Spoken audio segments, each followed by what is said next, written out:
Hey guys, how are you all? Welcome to Let's Start Story on What If McGonagall Discovered Harry Living Alone in London. So do 4 blue hearts comment, be sure to subscribe to our channel and like this video and please share with your friends and watch till end. Also check out Patreon for I have upload Harry x Ginny uncensored spicy version, link in description. Turning the London alley into a river of garbage and grime. Harry Potter pressed himself deeper into the doorway, pulling the too large jacket tighter around his shoulders. It didn't help much. The fabric was soaked through, clinging to his skin like a cold second layer, but it was better than nothing. 8 years old and he'd been on the streets for 6 days. 6 days since he'd run from Privet Drive with nothing but the clothes on his back and the desperate certainty that if he went back, Uncle Vernon would finally make good on his threats. The bruises had faded to yellow-green now, sprawling across his ribs like ugly flowers. Harry touched them gently through the wet fabric, hissing at the sharp sting. Not broken, he thought. He'd broken his arm once when he was 6, pushed down the stairs for burning the bacon, and this didn't feel like that.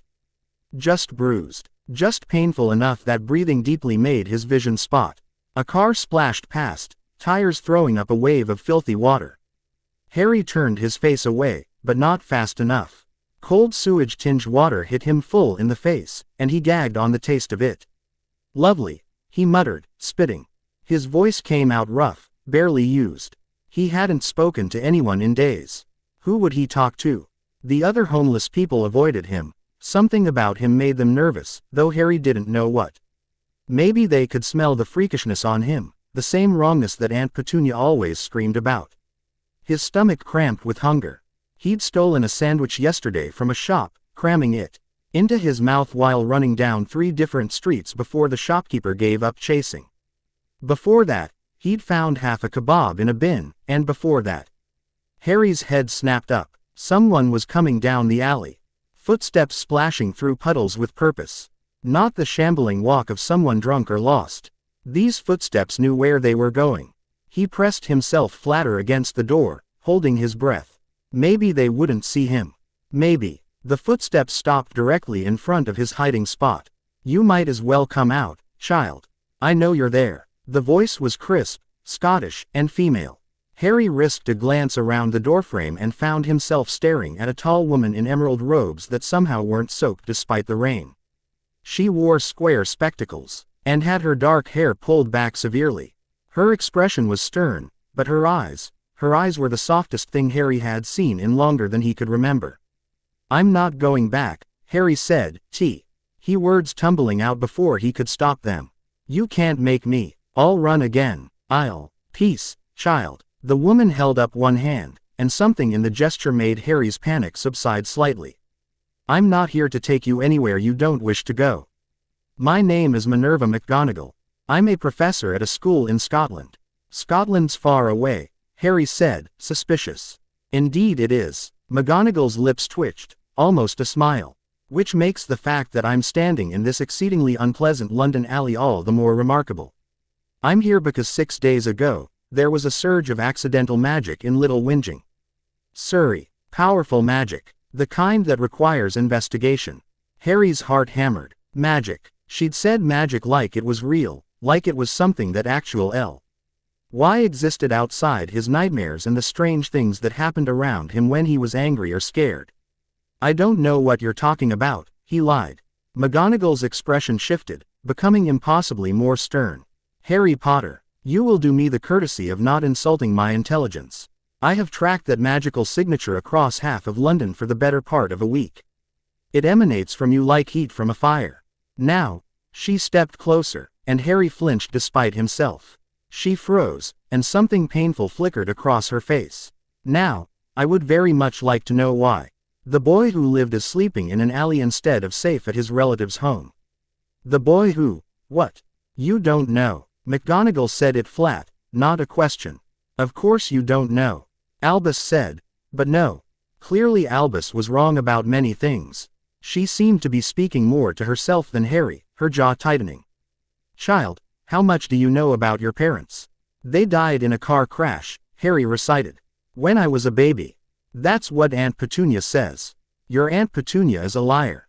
McGonagall's voice went cold enough to frost the air between them. Your parents, James and Lily Potter, were murdered by the most dangerous dark wizard of our age. You survived, Harry, the only person ever to survive the killing curse. That's why you have that scar. Harry's hand flew to his forehead, touching the lightning bolt mark he'd had for as long as he could remember. He'd always assumed it was from the car crash, the one part of Petunia's story that was true. Magic is real, he whispered. Magic is real. McGonagall knelt, heedless of the filthy water soaking into her robes, bringing herself to Harry's eye level. You are a wizard, Harry Potter. And those strange things that happen around you when you're emotional. That's accidental magic, untrained, uncontrolled, but magic nonetheless. The word wizard settled into Harry's chest like a key turning in a lock. It made sense. It made terrible, perfect sense of everything. The vanishing glass at the zoo, the time his hair grew back overnight after Petunia cut it all off, the way he'd ended up on the school roof when Dudley's gang was chasing him. The Dursleys knew, he said slowly. That's why Aunt Petunia calls me a freak. That's why they. He cut himself off, but McGonagall's eyes had already sharpened. That's why they what, Harry? Nothing. Harry, nothing. The word came out too loud, and something sparked in the air between them. The rain around them hissed, droplets evaporating in a perfect circle with Harry at the center. The dry space lasted only a moment before the rain crashed back in, but McGonagall had gone very still. How long have they been hurting you? She asked quietly. I don't. Your ribs, child. You're holding them like they pain you. Your jacket has bloodstains on the collar. You flinch when I move too quickly. I am not a fool, and I will not pretend to be one. McGonagall's voice cracked slightly. Please, Harry, tell me the truth. Maybe it was the exhaustion. Maybe it was the hunger making him lightheaded. Maybe it was just the desperate, awful relief of having someone finally see him, really see him. After 8 years of being invisible in a house where he didn't matter. Harry told her. He told her about the cupboard under the stairs where he'd slept for as long as he could remember. About the list of chores that started before dawn and ended after dark. About Dudley's gang and Harry hunting, and the times he'd been locked outside overnight as punishment for making the flowers bloom out of season. About the casual cruelty of Uncle Vernon's fists and Aunt Petunia's endless stream of venom, about how worthless he was, how grateful he should be they'd taken him in at all. He told her about the morning 6 days ago when he'd accidentally made all of Dudley's birthday presents explode because Dudley had been kicking him while he cooked breakfast. About Uncle Vernon's face going purple. About being thrown against the wall hard enough to crack plaster. About the meaty hands closing around his throat while Aunt Petunia screamed that they should have left him on the doorstep to die. Something happened, Harry whispered. I couldn't breathe, and I was so scared. And then there was this feeling like my whole body was screaming. And Uncle Vernon went flying backward. Through the kitchen window. He wasn't moving right after. His arm was bent the wrong way. McGonagall's face had gone white. Where is Vernon Dursley now?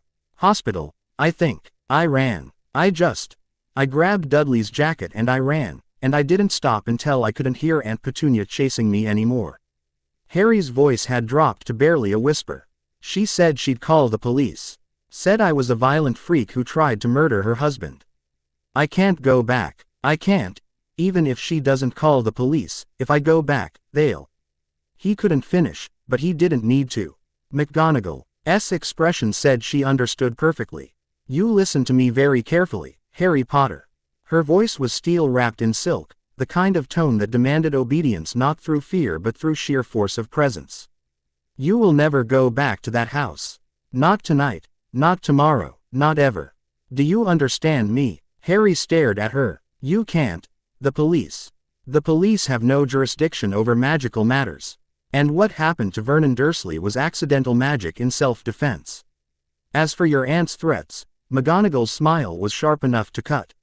I suspect Petunia Dursley will find herself with far more pressing concerns than calling anyone once I've finished with her.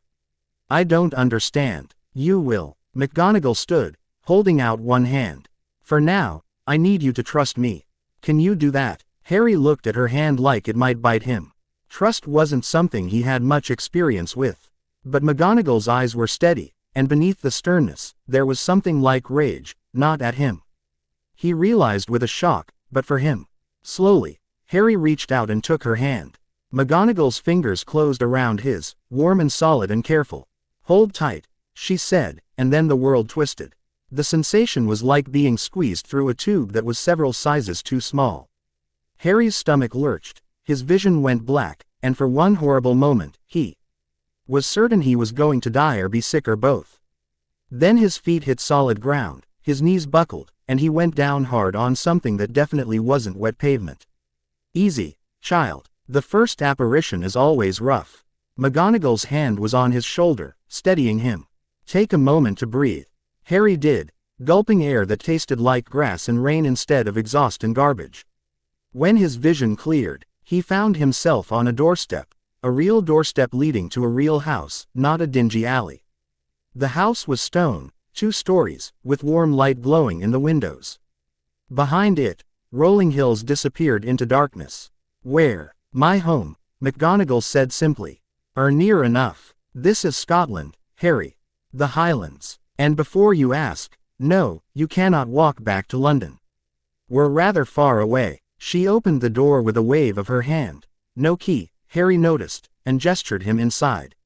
"Come. You need dry clothes, hot food, and medical attention.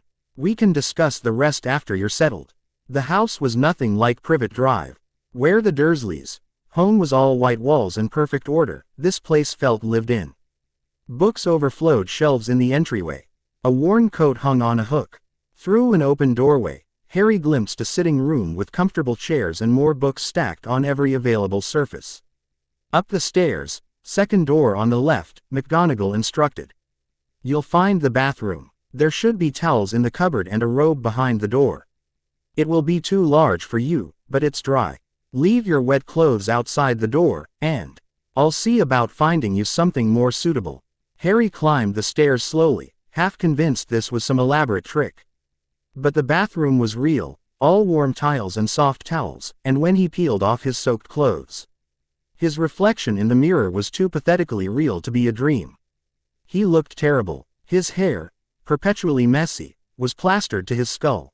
His face was hollow, cheekbones too prominent beneath skin gone grayish from hunger and cold. The bruises on his ribs were spectacular in the mirror, purple and yellow and green all swirled together. Smaller marks dotted his arms, his back, layers of old injuries fading into new ones. The boy who lived, McGonagall had called him. He looked more like the boy who was barely surviving. Harry turned on the shower and stepped under the spray, hissing as the hot water hit his cold skin. But he adjusted, and then the warmth was bliss. He washed with soap that smelled like pine and used shampoo that actually lathered instead of the cheap stuff the Dursleys bought for him. He stood under the spray until the water ran clear and his fingers pruned and his body finally stopped shaking from cold. When he emerged, wrapped in a robe that dragged on the floor, his old clothes were gone. In their place sat a neatly folded pile of new ones, trousers that looked like they might actually fit, a soft shirt, thick socks, even underclothes.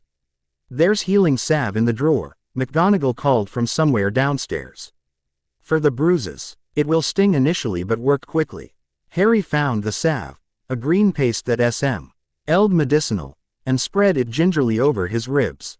It stung like McGonagall warned, but then warmth spread through his skin, and the ache began to fade. Not completely, but enough that breathing didn't hurt anymore.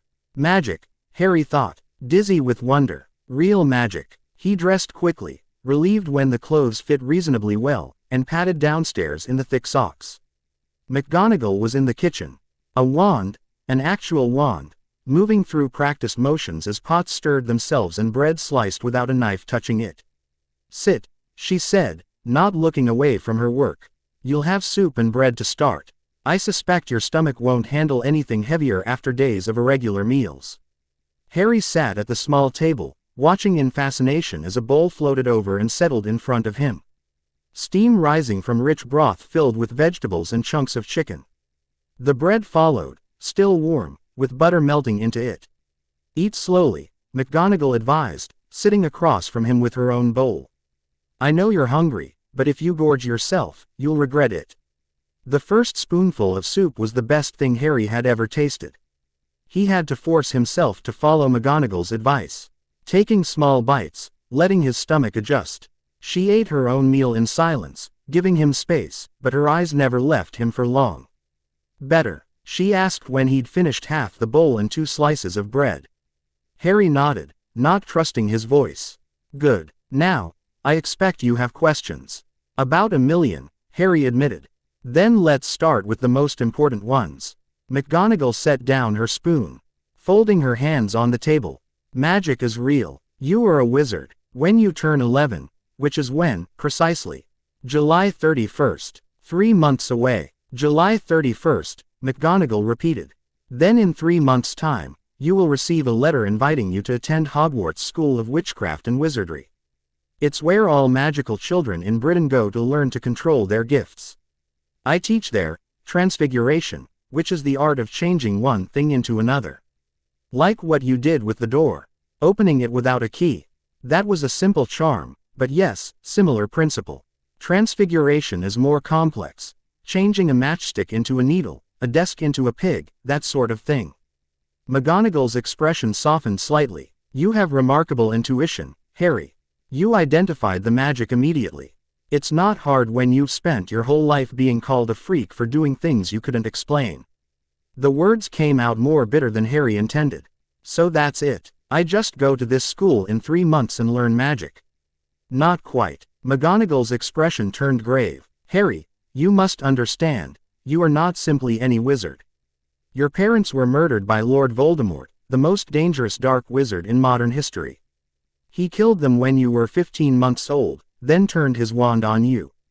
The killing curse, the most powerful and evil curse in existence. It leaves no mark, no shield can stop it, and it has no counter curse.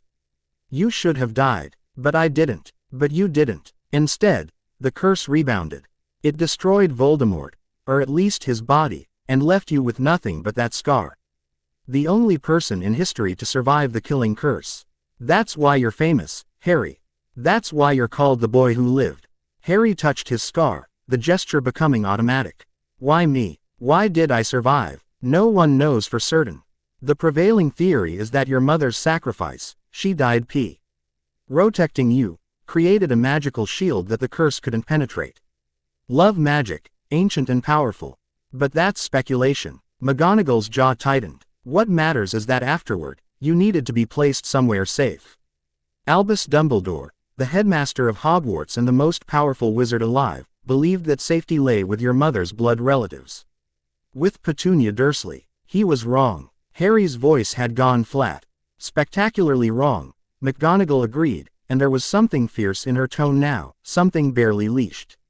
I argued against it at the time. I told Albus that leaving you on a doorstep, in November, in the middle of the night, with nothing but a letter, was madness. I told him that Petunia Dursley had always resented her sister's magic, always treated Lily with contempt. But he insisted that the blood wards, the magical protections derived from your mother's sacrifice, would only work if you lived with family.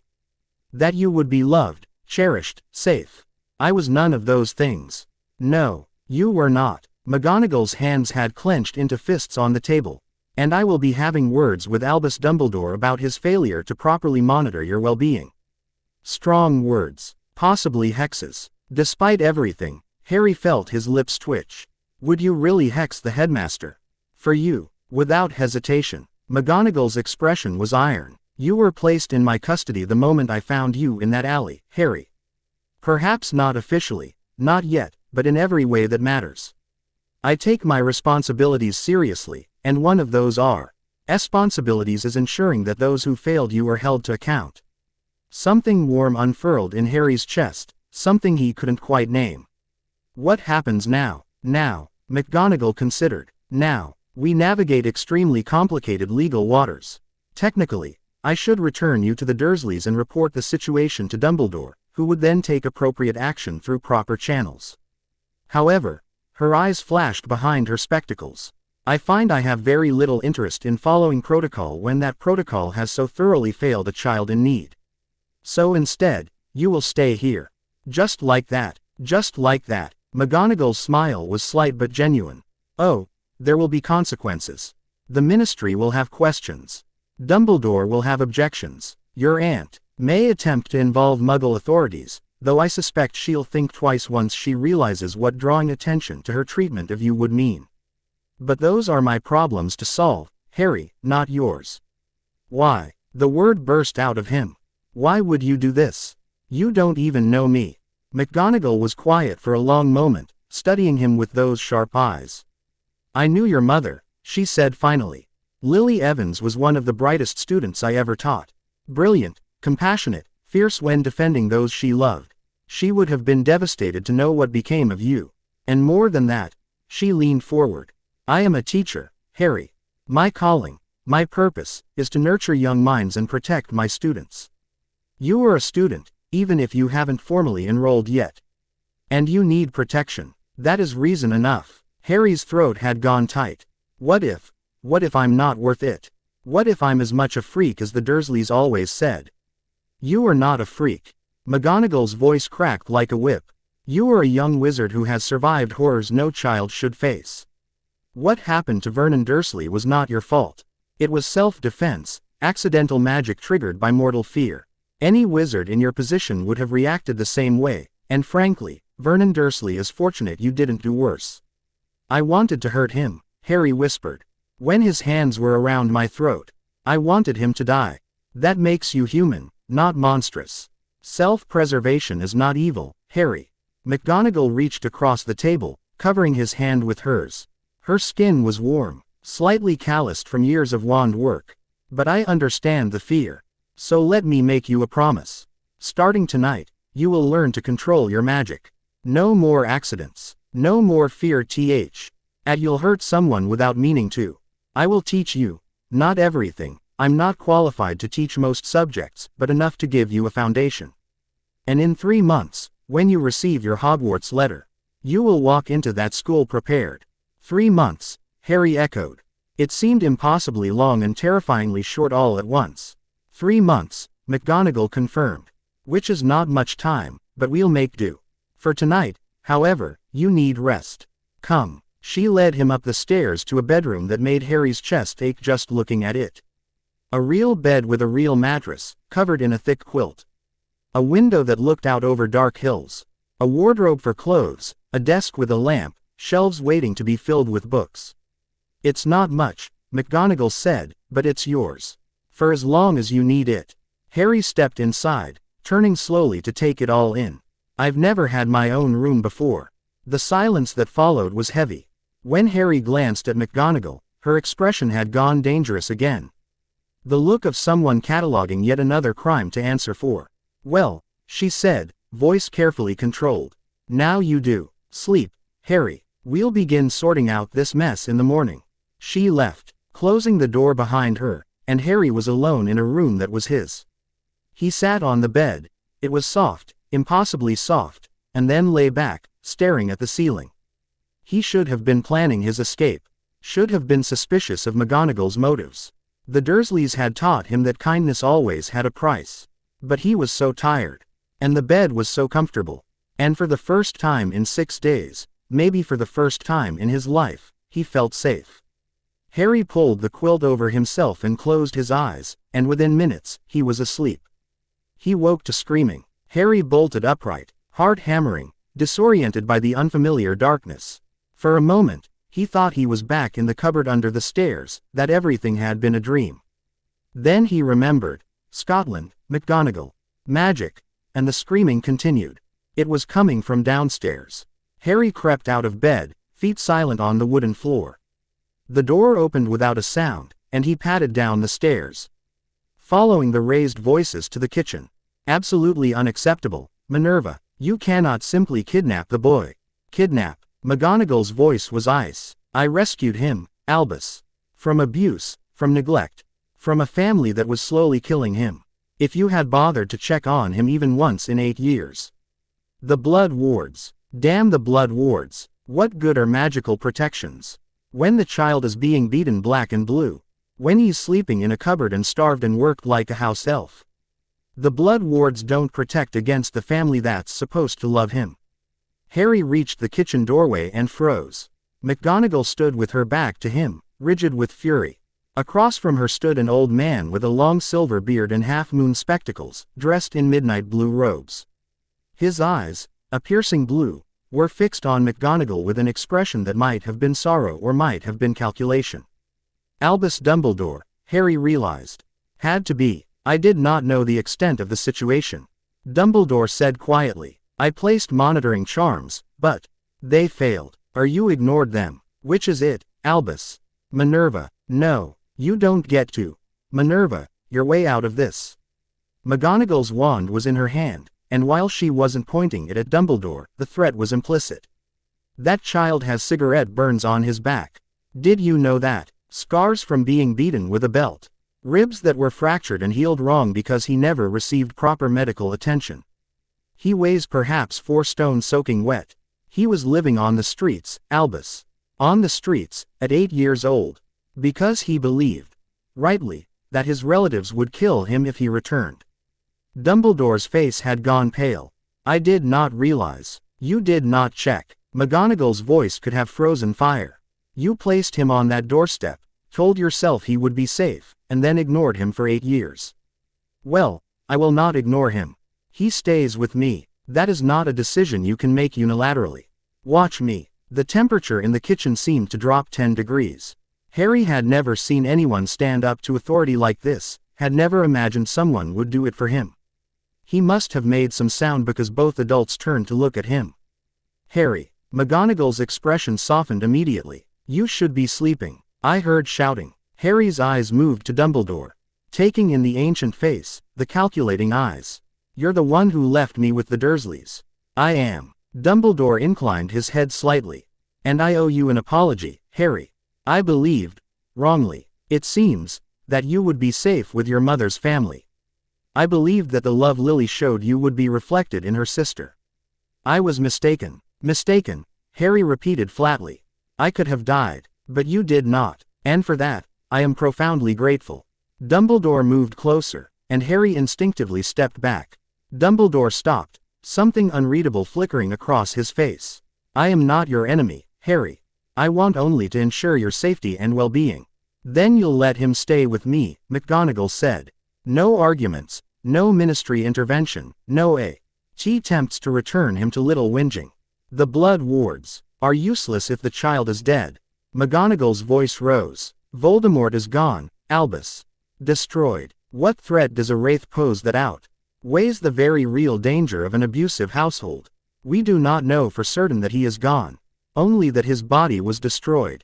Dark magic of his caliber. As a theoretical threat compared to a belt and a closed fist. McGonagall's jaw set. I am not debating this with you, Albus. Harry stays with me. If you attempt to remove him, you will find me significantly less accommodating than usual. The two adults stared at each other, and Harry felt the weight of their magic pressing against the air.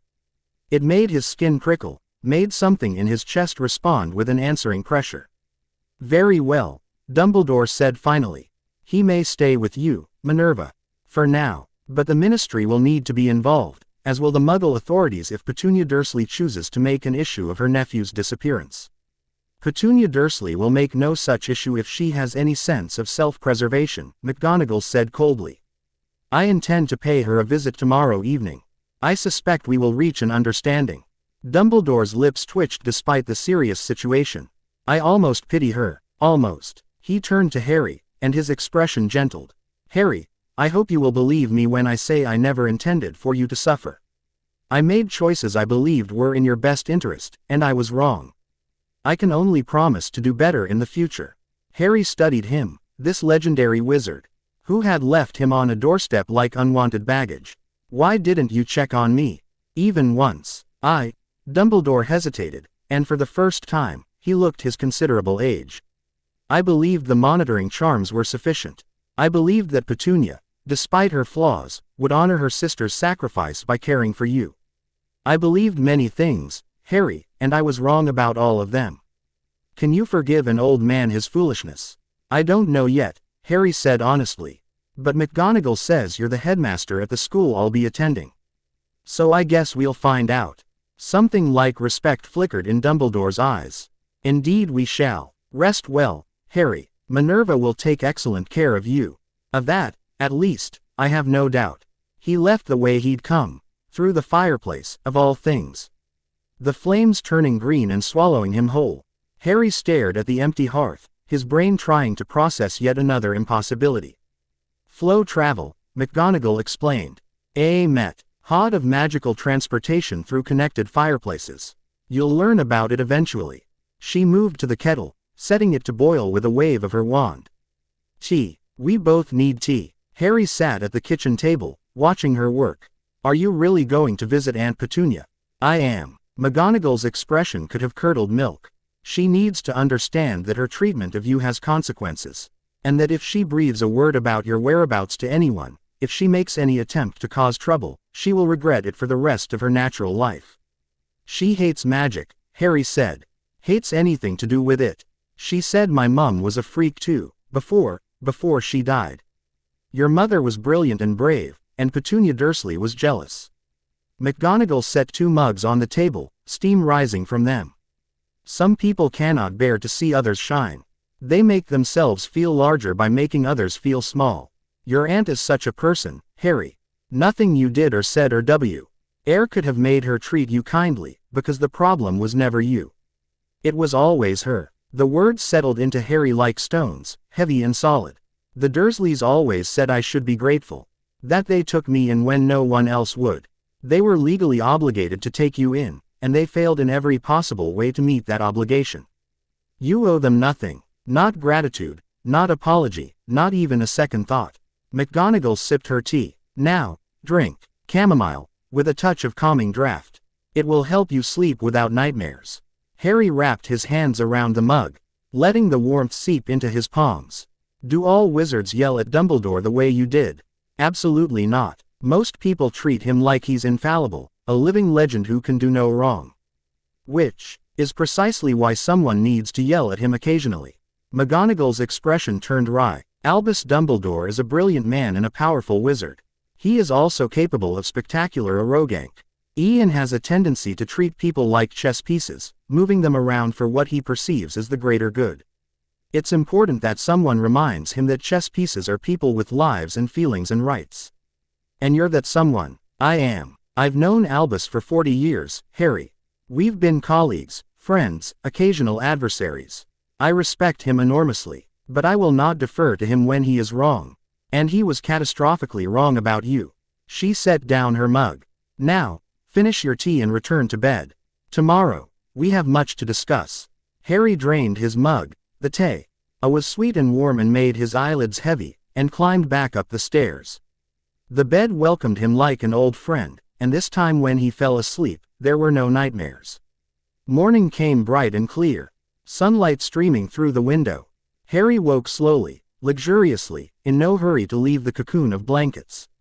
When he finally wandered downstairs, he found McGonagall at the kitchen table with a newspaper spread in front of her. It was moving. The photographs were moving, people waving and walking across the page like tiny films. Good morning, she said without looking up. There's porridge on the stove. Help yourself. Harry served himself, adding honey from a jar on the counter, and sat across from her. The newspaper's headline read, Ministry increases security measures. Beneath it, a photograph showed serious-looking wizards in official robes gesturing at the camera. What's the Ministry? Harry asked. The Ministry of Magic, the governing body for magical Britain. They create laws, enforce them, manage relations with the Muggle, non-magical world, that sort of thing. Currently they're in a bit of a panic because Voldemort's disappearance left a power vacuum, and various factions are trying to fill it. McGonagall turned the page. Politics. Tedious but necessary to understand. Dumbledore mentioned the Ministry last night. Said they'd need to be involved. Technically yes. Any change in a child's custody requires official approval, especially when that child is Harry Potter. However, McGonagall's smile was sharp. I happen to know that the current head of the Department of Magical Law Enforcement owes me several rather large favors. I suspect we can navigate the bureaucracy without too much difficulty. Harry ate his porridge, thinking. You've really thought this through. I have been awake since 4 in the morning making lists and sending owls. McGonagall folded the newspaper, which brings me to today's agenda. First, I need to visit the Dursleys and ensure they will not cause problems. You will remain here while I do so. I want to come. Absolutely not. But, Harry. McGonagall's tone brooked no argument. What I am going to saw. Why to your aunt is not appropriate for a child's ears. Moreover, seeing you will only inflame the situation. She needs to understand that you are safe, cared for, and gone from her life permanently. My presence will communicate that. Yours would only complicate matters. Harry wanted to argue, but something in McGonagall's expression told him it would be pointless. Fine. What do I do while you're gone? Read. McGonagall gestured at the shelves overflowing with books. Learn about the world you're entering. I've marked several volumes that would be appropriate for someone your age. A History of Magic, as dry but essential. Fantastic Beasts and Where to Find Them, is more engaging. Start there. She left an hour later, dressed in her emerald robes with her hair pulled back severely. Why watched from the window as she disapparated. That twisting, hopping sensation he now understood was a form of magical travel, and then he was alone in the house. For a while, he just wandered, exploring. McGonagall's home was modest but comfortable, every room filled with books and small personal touches. Photographs lined the mantelpiece in the sitting room, all of them moving. A younger McGonagall in teaching robes. Surrounded by students. McGonagall with other stern-looking adults, raising glasses in a toast. McGonagall shaking hands with Dumbledore, both of them decades younger. Harry picked Ed up, Fantastic Beasts and Where to Find Them, and settled into a worn armchair by the window.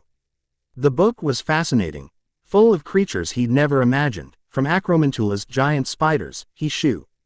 Deed or Ed to Thestral's skeletal horses visible only to those who'd seen death. He was deep into a section on dragons when the fireplace roared to life with green flames. Harry jumped, the book tumbling from his hands. As McGonagall stepped out of the fire, not a hair out of place. That will never stop being weird, Harry said. You'll grow accustomed to it. McGonagall brushed ash from her robes. It's done. Petunia Dursley has been made to understand the situation. She will not be contacting authorities, Muggle or magical, and she has signed several binding documents relinquishing any claim to you. Legally, you are now my ward. Just like that. Just like that. McGonagall's smile was grim. Your aunt is many things, Harry, but stupid is not one of them.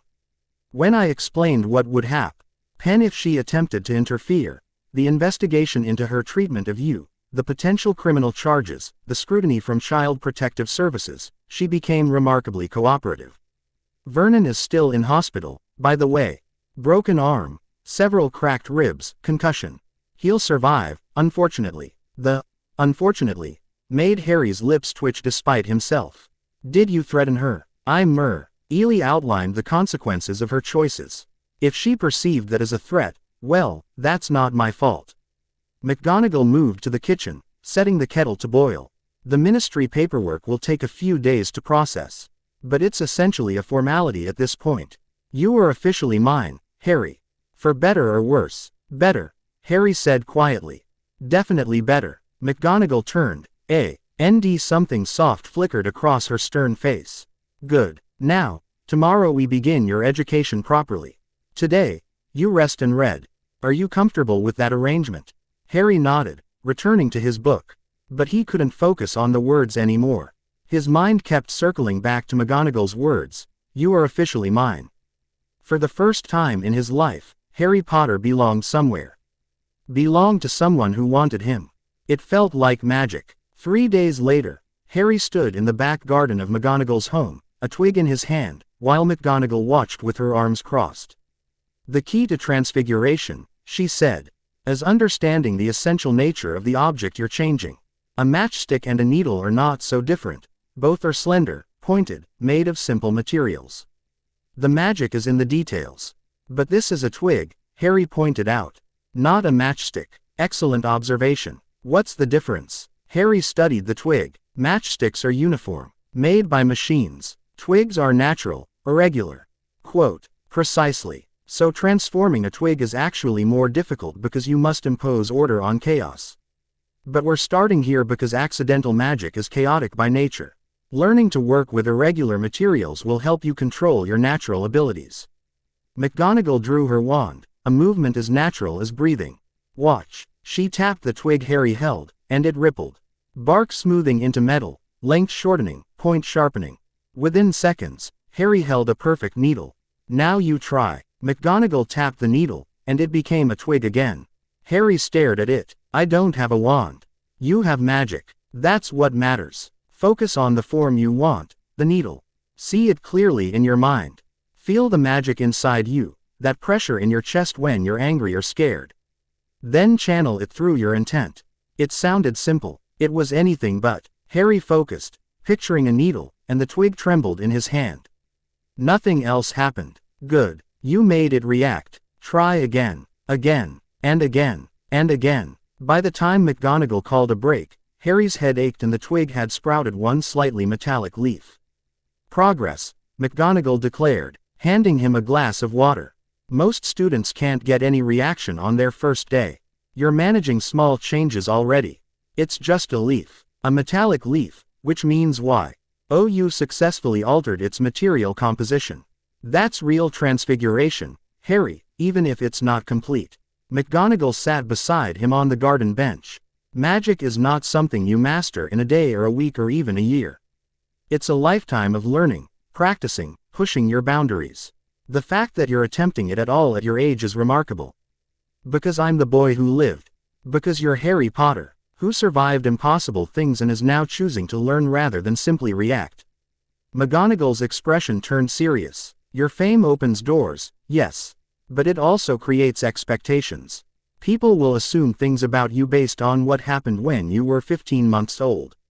They'll expect you to be powerful, heroic, perhaps a bit dim. You must decide who you are. Situally or separate from their expectations. Harry turned the twig over in his fingers. What if I don't know who I am? Then you figure it out. That's what these next 3 months are for. McGonagall stood, brushing off her robes. Now, again, and this time, focus on the entire twig, not just one section. They worked until dusk, Harry managing to turn the twig into something that was mostly needle-shaped but still had traces of wood grain. McGonagall proclaimed it excellent progress and sent him inside to wash up for dinner. That night, as Harry lay in his room reading about the history of the Goblin rebellions, he heard a sound at the window. An owl sat on the sill, enormous and tawny, with a letter tied to its leg. Harry opened the window carefully, and the owl stuck out its leg imperiously. He untied the letter, and the owl flew off without waiting for a response. The envelope was heavy parchment, sealed with wax. Harry broke the seal and unfolded the letter. Dear Mr. Potter, I hope this finds you well. Professor McGonagall has informed me of your current living arrangements, and I wanted to reach out personally to welcome you to the magical world, however belatedly. I understand that our meeting the other night was less than ideal. I hope you will allow me to make amends when circumstances permit.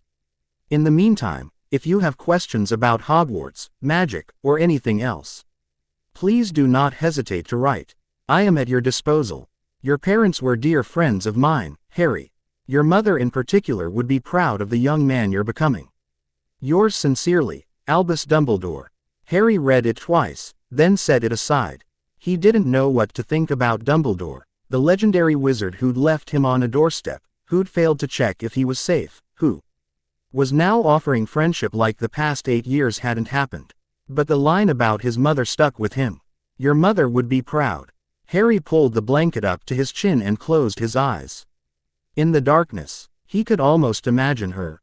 Red hair, green eyes like his, a smile that made him feel safe. He couldn't remember her, not really, but McGonagall had shown him a photograph. Lily Potter, brilliant and brave and gone. I'll make you proud, Harry thought. I promise. Outside his window, clouds rolled across the moon, and in the shadows, something that might have been imagination or might have been more stirred. A whisper of cold, a flicker of green light, there and gone. But Harry slept on, dreaming of magic and mothers and a future that was finally his own. Chapter 1 End. Chapter 2. Lessons in Magic. The morning sun cut through Harry's window like a blade, dragging him from dreams of green light and cold laughter. He woke gasping, sheets tangled around his legs, the own sensation of hands around his throat making him claw at his neck. Nothing. Just air. Just morning. Harry forced himself to breathe slowly, counting the way McGonagall had taught him. In for 4, hold for 4, out for 4. The panic receded gradually, leaving him shaky but functional. 3 weeks since McGonagall had found him in that alley. 3 weeks of regular meals, a warm bed, and magic. Lessons that left him exhausted in entirely new ways. 3 weeks of nightmares that seemed to be getting worse instead of better. He pushed the blankets aside and padded to the bathroom, splashing cold water on his face. The mirror showed him the same too thin boy, but there were changes. Color in his cheeks from actual food. His ribs didn't jut out quite so sharply. The bruises had faded completely, thanks to McGonagall's healing salves. But the scar on his forehead seemed darker somehow. More prominent. Harry touched it, and for just a moment, he felt something, a coldness that had nothing to do with the water still dripping from his face. Harry, breakfast. McGonagall's voice carried up the stairs, crisp and authoritative even at 6 in the morning. Harry dressed quickly and descended, to find the kitchen table laden with eggs, toast, bacon, and porridge. McGonagall sat with her tea in the Daily Prophet, reading with the kind of focused intensity that meant someone had written something particularly stupid. "Morning," Harry said, serving himself eggs. "Good morning." McGonagall didn't look up from her paper. "How did you sleep?" "Fine," Harry lied. Now she looked up, one eyebrow arched. "Try again." Harry focused on his eggs. "Nightmares." "Same as usual." "Frequency." 3 times. Maybe 4. Harry had lost count somewhere around the 3rd time he'd woken up choking on screams that wouldn't come. McGonagall folded the paper with precise, controlled movements. "That's an increase. They were only twice a night last week. Maybe I'm stressed about turning the matchstick into a needle properly." Harry tried for humor, but McGonagall's expression didn't shift. "Nightmares are common after trauma, Harry. But escalating nightmares concern me." "What are they about?" "Green light. Cold. Someone laughing." Harry pushed his eggs around his plate. "Sometimes I'm back in the cupboard, and I can hear Uncle Vernon coming down the stairs. Sometimes I'm in the alley, and no one finds me. Sometimes..." He cut himself off. "Sometimes what?" "Sometimes there's this voice. It doesn't say anything, really.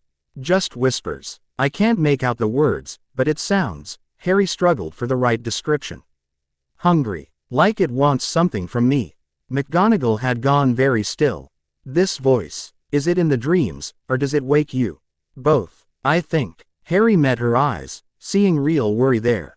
"It's probably nothing. Just my brain being weird after everything. Perhaps, or perhaps not." McGonagall stood, moving to the shelves where she kept her more serious books, the ones with locks on them. "Harry, I want you to tell me immediately if the voice becomes clearer or if you experience anything unusual while awake.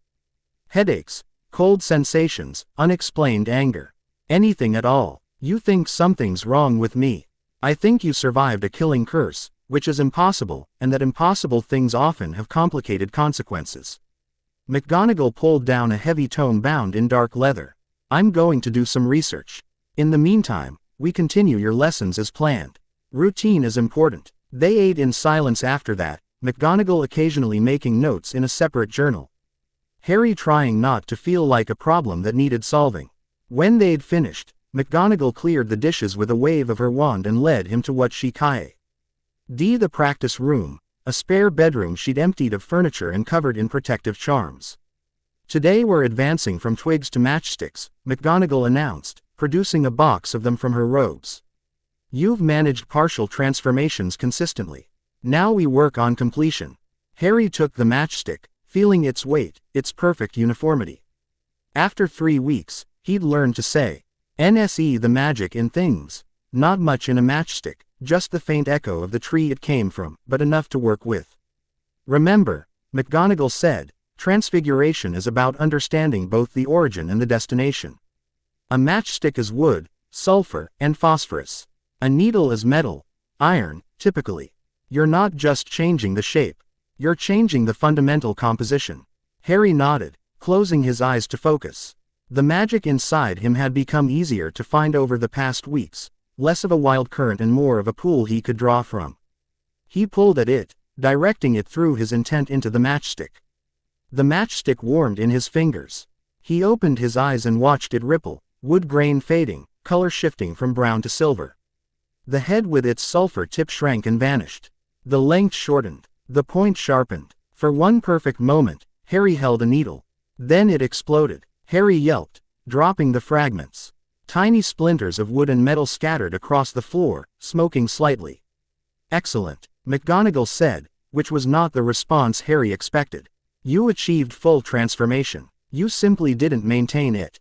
I made it explode, because you poured too much power into it at once without considering structural integrity. The matchstick couldn't hold the transformation." McGonagall vanished the debris with a flick of her wand. "Try again, but this time, ease the power in gradually. Think of it like filling a glass. Too fast and you overflow." Harry tried again, and again, and again. By the 10th attempt, he managed to create a needle that lasted almost 30 seconds before reverting. By the 20th, he could hold it for 2 minutes. "Better," McGonagall declared. "We'll work on duration tomorrow.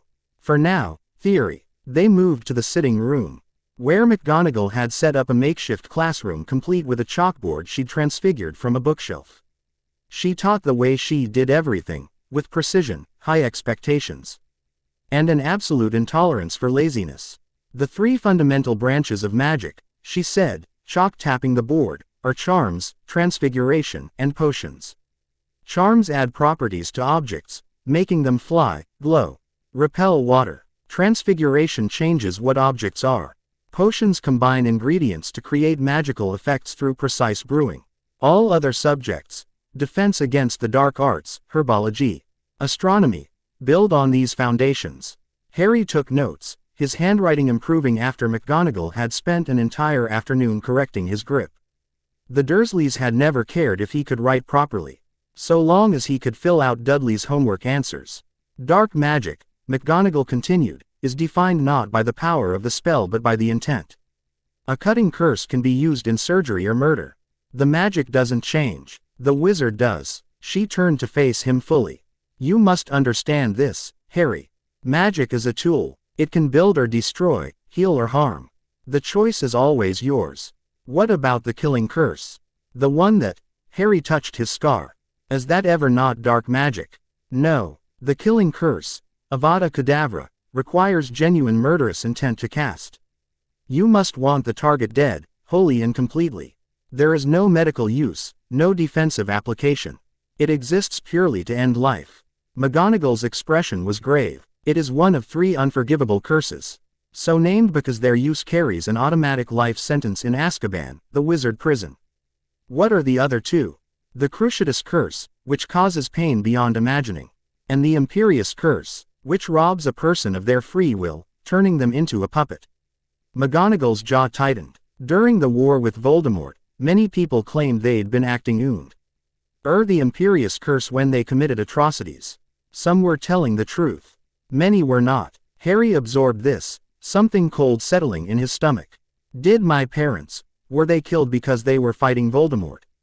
"Yes. Your father, James, was a talented wizard and a member of the Order of the Phoenix, a group Dumbledore founded to fight Voldemort and his Death Eaters.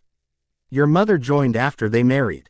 They went into hiding when Voldemort targeted your family, but they were betrayed by someone they trusted." McGonagall's voice had gone soft. "They died protecting you, Harry. Never doubt that. I wish I could remember them. You were 15 months old. It's natural that you don't." McGonagall moved to the mantelpiece, retrieving a photograph. "But I can help you know them." She handed Harry the photo.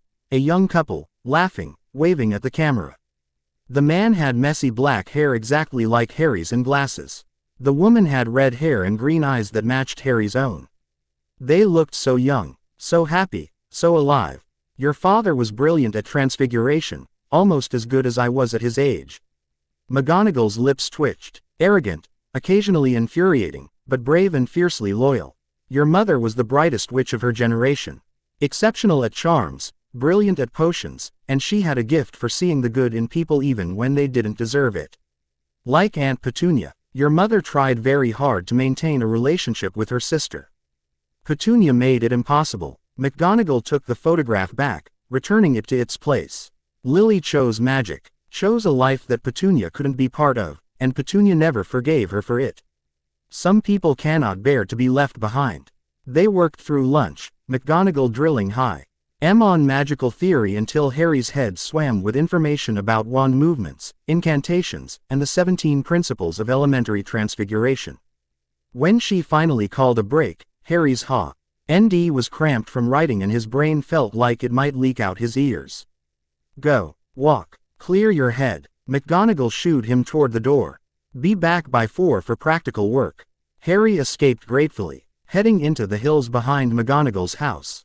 The Scottish Highlands were nothing like Surrey, all rolling green and rocky outcroppings and sky that went on forever.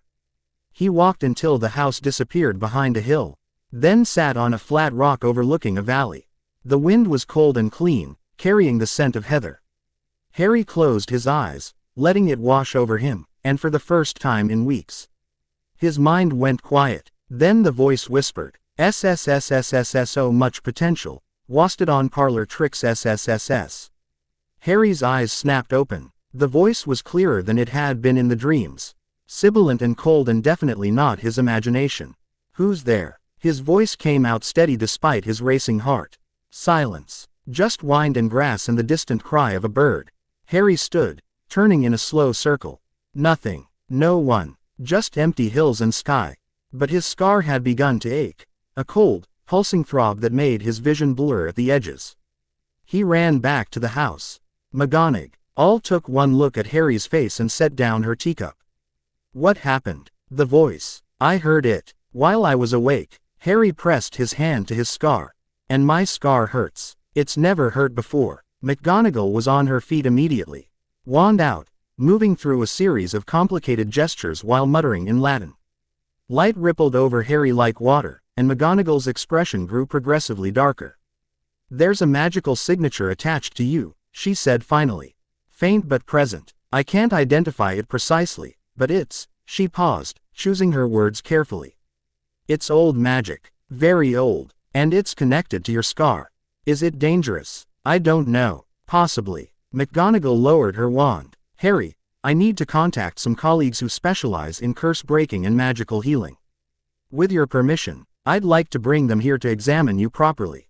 Harry's first instinct was to refuse. More people meant more attention, more questions, more chances for someone to decide he was too much trouble. But McGonagall's worry was genuine, and the voice had been real. He'd heard it. "Okay," he said quietly. "Thank you." McGonagall's expression softened. "You're not in trouble, Harry. And you're not broken. But something is clearly affecting you, and we need to understand what it is." She sent owls that afternoon, 3 of them, bearing letters to people whose names Harry didn't recognize. Then she made him practice his needle transformation again, watching him more carefully than usual, as if expecting him to suddenly sprout a second head. Harry managed to maintain the transformation for 5 full minutes before his concentration slipped. When the needle reverted to a matchstick, McGonagall actually smiled. "Excellent progress. At this rate, you'll be performing basic transfiguration at first-year level before you even start Hogwarts. Is that good or bad?" "Good for you. Potentially problematic for your social life. Students don't always respond well to someone who's already ahead." McGonagall's expression turned wry. "You'll need to be careful not to appear too advanced, or you'll be labeled a show-off." "But I am ahead." "Yes, which is why. You'll need to be strategic about when and how you demonstrate that." McGonagall began gathering the matchsticks. "The wizarding world has strong opinions about Harry Potter, most of them formed without ever meeting you. You'll be expected to be powerful but not threatening, famous but humble, a symbol without being a person. Navigate that carefully." Harry thought about that as they moved to dinner. Roast chicken that carved itself. Potatoes that mashed themselves, peas that jumped cheerfully onto plates. Magic was everywhere in this house, casual and constant, and Harry was starting to take it for granted. "That probably wasn't good, McGonagall," he asked as they ate. "Why are you doing all this? Really?" She looked at him for a long moment. "You asked me this before. And you gave me an answer. But I'm asking again." "Fair enough." McGonagall set down her fork. "The truth is complicated, Harry. Yes, I knew your mother. Yes, I feel responsible because I failed to check on you properly. Yes, I'm a teacher and protecting students is my calling. But beyond all that, She paused. I saw a child in desperate need, and I had the power to help. Not helping would have been unconscionable. Does there need to be more reason than that? Most people would want something in return. I'm not most people. McGonagall's expression was firm. And you're not a transaction, Harry. You're a child who deserves safety, education, and the chance to become whoever you're meant to be. If that makes me unusual, so be it. Harry's throat had gone tight. Thank you. You're welcome. Now eat your peas. They worked very hard to get onto your plate. That night, Harry lay in bed with one of McGonagall's books, Magical Theory by Adelbert Waffling, which was dry enough to be a cure for insomnia. But he couldn't focus on the words. His mind kept circling back to the voice, the cold whisper that had known he was wasting his potential. How did it know that? How did it know anything about him? Rai closed the book and turned off the lamp, letting darkness fill the room. Sleep came slowly, and when it did, the dreams were waiting. He was in a dark place, all stone walls and flickering torchlight. Somewhere nearby, someone was screaming. Harry tried to run toward the sound, but his legs wouldn't move. He was stuck, frozen, forced to listen as the screaming went on and. Yes, feel the fear, feed it to me. The voice was everywhere and nowhere, wrapping around Harry like smoke. He tried to shout, to wake up, but the dream held him fast. Then the scene shifted. He was looking down at his hands, except they weren't his hands. They were pale, skeletal, fingers too long and tipped with sharp nails. He raised them, and green light gathered in his palms, crackling with power that made Harry's teeth ache. This is what you could be, what you should be. No, Harry's voice came out strangled. I'm not like that. You are exactly like this. We are the same, you and I. Two sides of one coin. The dream shattered. Harry woke to McGonagall shaking his shoulder, her face pale in the lamplight. Harry, you were screaming. And your scar. She didn't need to finish.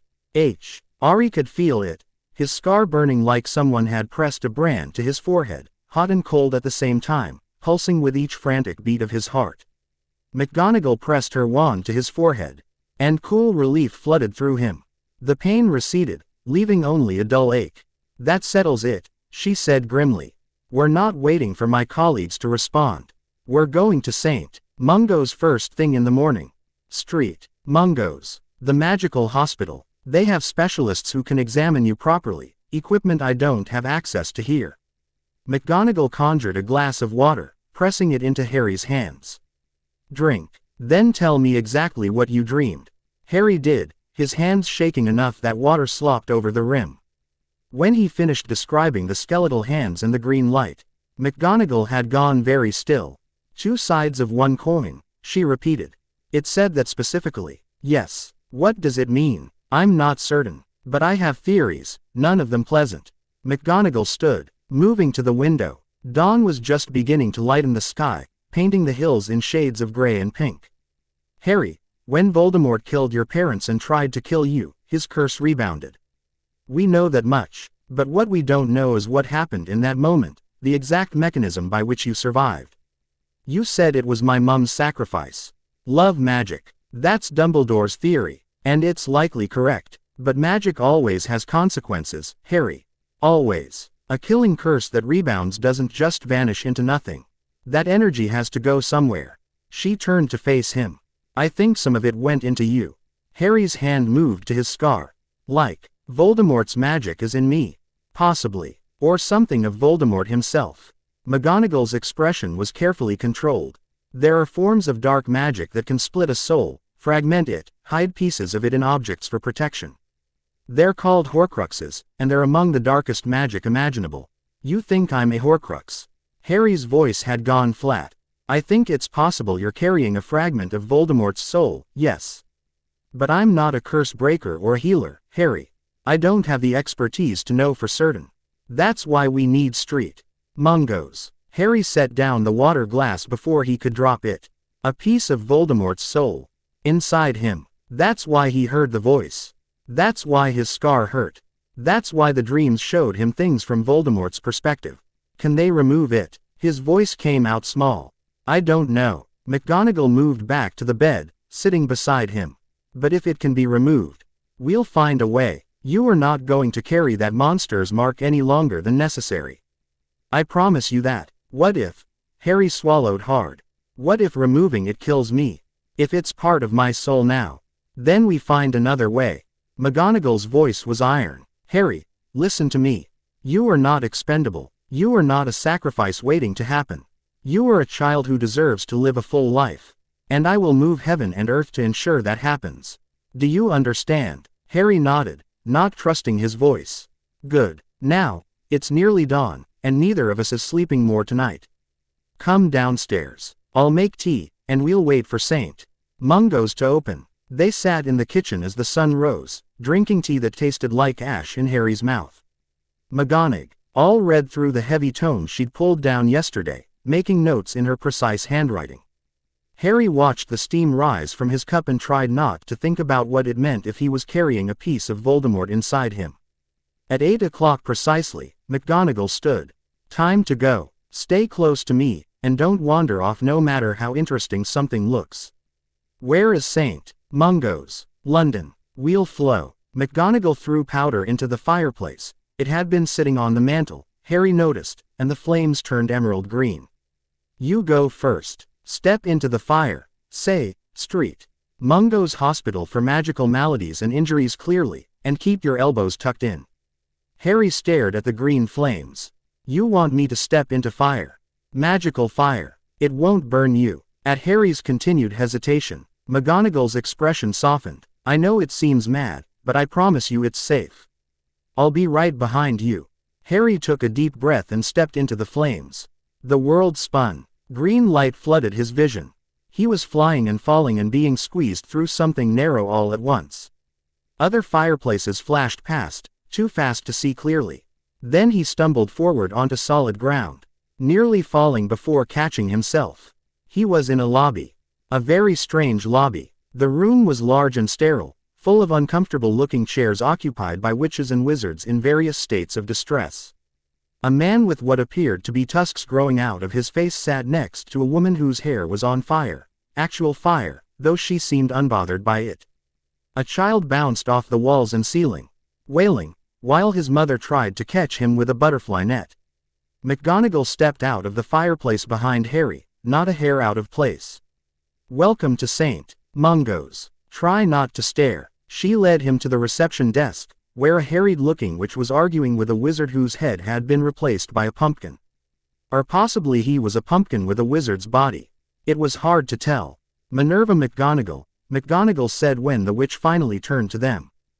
Flo called ahead about an emergency consultation for Harry Potter.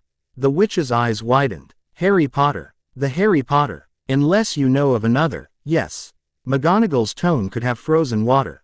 We were told Healer Strout could see us immediately. Of course. Right this way. The witch abandoned her desk, leaving Pumpkinhead sputtering protests, and led them through a set of double doors into a corridor lined with portraits of famous healers. The portraits watched them pass, whispering to each other. Is that him? So small. Poor dear, after everything he's been through. McGonagall's jaw tightened, and she walked faster, ushering Harry along. They reached a door, marked Healer Augustus Strout, Curse Damage Specialist, and the receptionist knocked before fleeing back to her desk. Enter, called a gruff voice. The office beyond was cluttered with books, charts, and what appeared to be a human skeleton posed in the corner wearing a pointed hat. Healer Strout sat behind a desk covered in scrolls, a middle-aged wizard with iron-gray hair and sharp eyes behind wire-rimmed glasses. Minerva, he stood, offering his hand. It's been too long, and this must be young Mr. Potter. Harry, this is Healer Strout. He's one of the finest curse breakers in Britain and an old colleague. McGonagall guided Harry to a chair. Augustus, we have a problem. Strout listened without interrupting as McGonagall explained. The nightmares, the voice, the burning scar, her theory about a soul fragment. When she finished, Strout was frowning deeply. A Horcrux in a living being, he muttered. It's theoretically possible but extraordinarily difficult. The soul fragment would need to be anchored to something. The scar tissue, perhaps. He turned to Harry. May I examine you, Mr. Potter? Some of the diagnostic spells will feel strange, but they won't hurt. Harry nodded, and Strout raised his wand. Light washed over Harry in waves, blue, then gold, then sickly green. Stroud muttered constantly, making notes on a floating parchment that wrote down his words without him touching it. Extraordinary, he breathed after 10 minutes. Minerva, your instincts were correct. There's definitely foreign magic attached to his scar. And he paused, wand moving in another complicated pattern.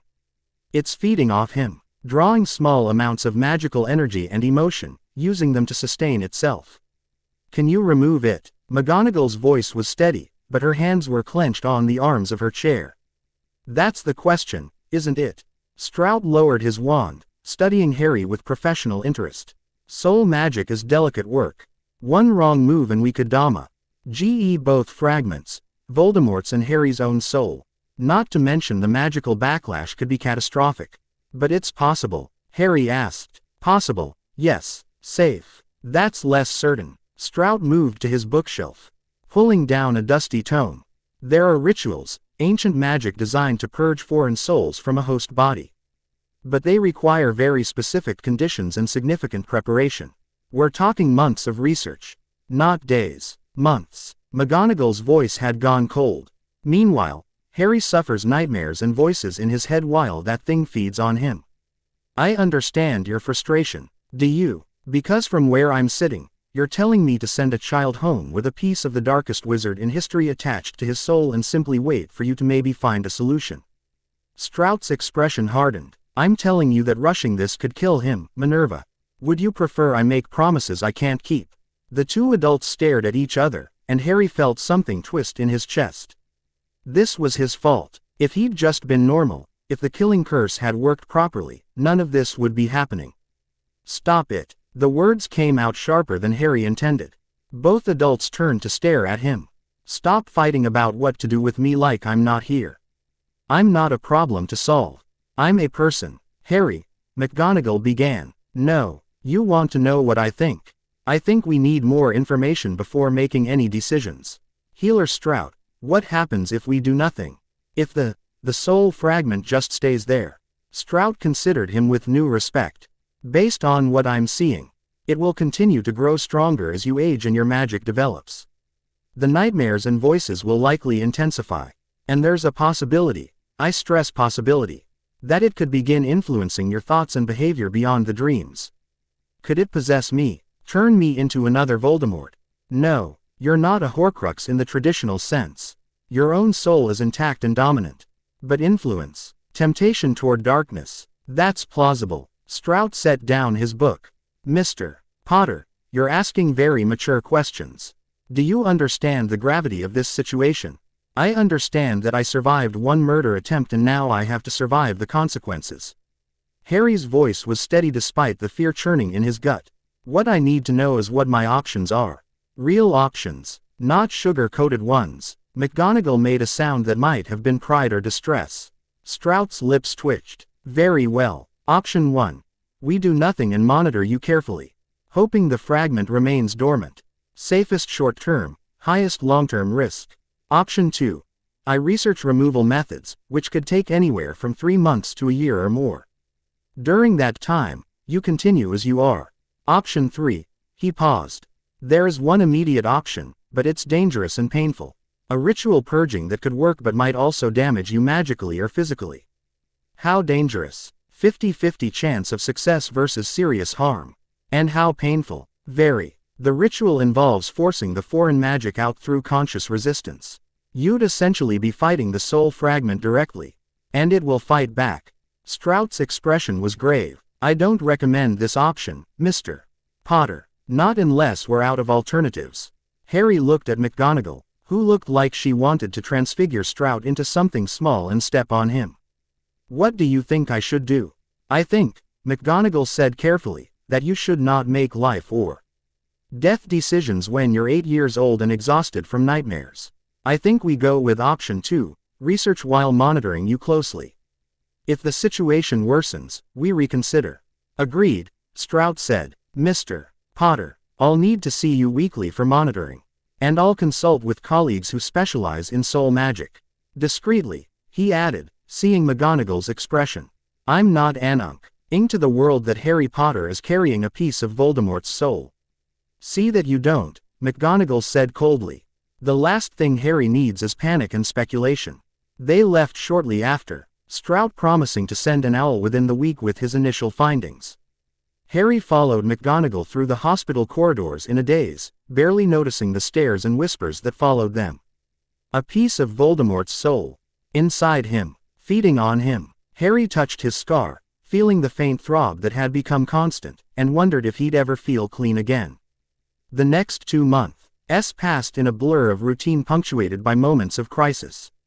McGonagall threw herself into Harry's education with renewed intensity, as if keeping him busy would somehow protect him from the thing in his scar. Harry practiced transfiguration until he could turn matchsticks into needles perfectly, then moved on to more complex transformations, buttons into beetles, mice into snuffboxes, stones into glass. The nightmares continued, growing worse as Strout had predicted. Some nights Harry woke screaming. Others he woke to find McGonagall already in his room, wand lit, ready to cast the cooling charm that eased his scars burning. The voice spoke more often now, sometimes during dreams, sometimes during waking moments when Harry was tired or stressed. It whispered about power, about potential, about the weakness of compassion and the strength of taking what you wanted. Harry learned to ignore it, mostly. McGonagall taught him occlumency basics, mental discipline to shield his thoughts. It helped, creating a buffer between his mind and the foreign presence, though Strout warned that Harry was too young for the practice to be truly effective. Weekly visits to St. Mungo's became routine. Strout monitored the soul fragment's growth. It was growing, slowly but measurably, and consulted with increasingly obscure specialists. None had immediate solutions. All advised caution. There's one name that keeps coming up, Strout said during a visit in late June, just 2 weeks before Harry's 11th birthday. Nicholas Flamel, alchemist, the only known creator of the Philosopher's Stone. If a NY1 has experience with life-extending magic that might intersect with soul preservation, it's him. Flamel is 600 years old and hasn't taken visitors in decades, McGonagall said. True, but for Harry Potter, for research that could help the boy who lived, he might make an exception. Strout handed McGonagall a piece of parchment. That's his last known address in Devon. Worth a try. McGonagall pocketed the parchment without comment, but Harry saw her face and knew she'd already decided to contact Flamel. McGonagall didn't give up easily. The Hogwarts letter arrived on July 24th.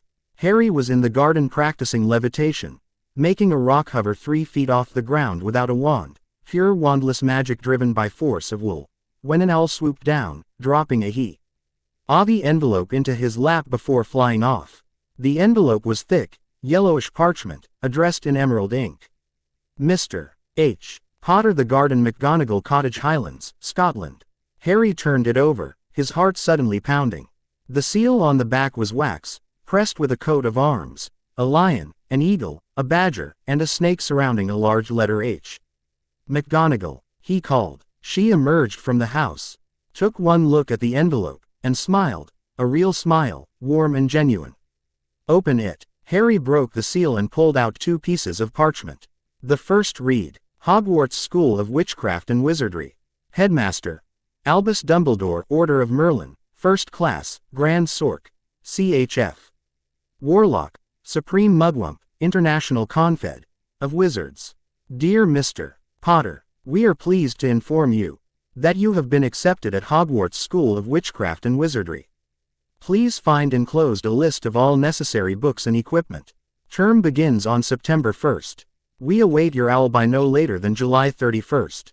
Yours sincerely, Minerva McGonagall, Deputy Headmistress. The second sheet was a list of required materials: cauldrons, telescopes, scales, protective gloves, books with titles like the Staff NDARD Book of Spells, Grade 1, and 1000 Magical Herbs and Fungi. And at the bottom, students may also bring an owl or a cat or a toad. You signed it, Harry said, looking up at McGonagall. The acceptance letter. I am the Deputy Headmistress. I sign all the letters. But McGonagall's expression had softened. You'll need a wand, and robes, and books, though I have many of the required texts already.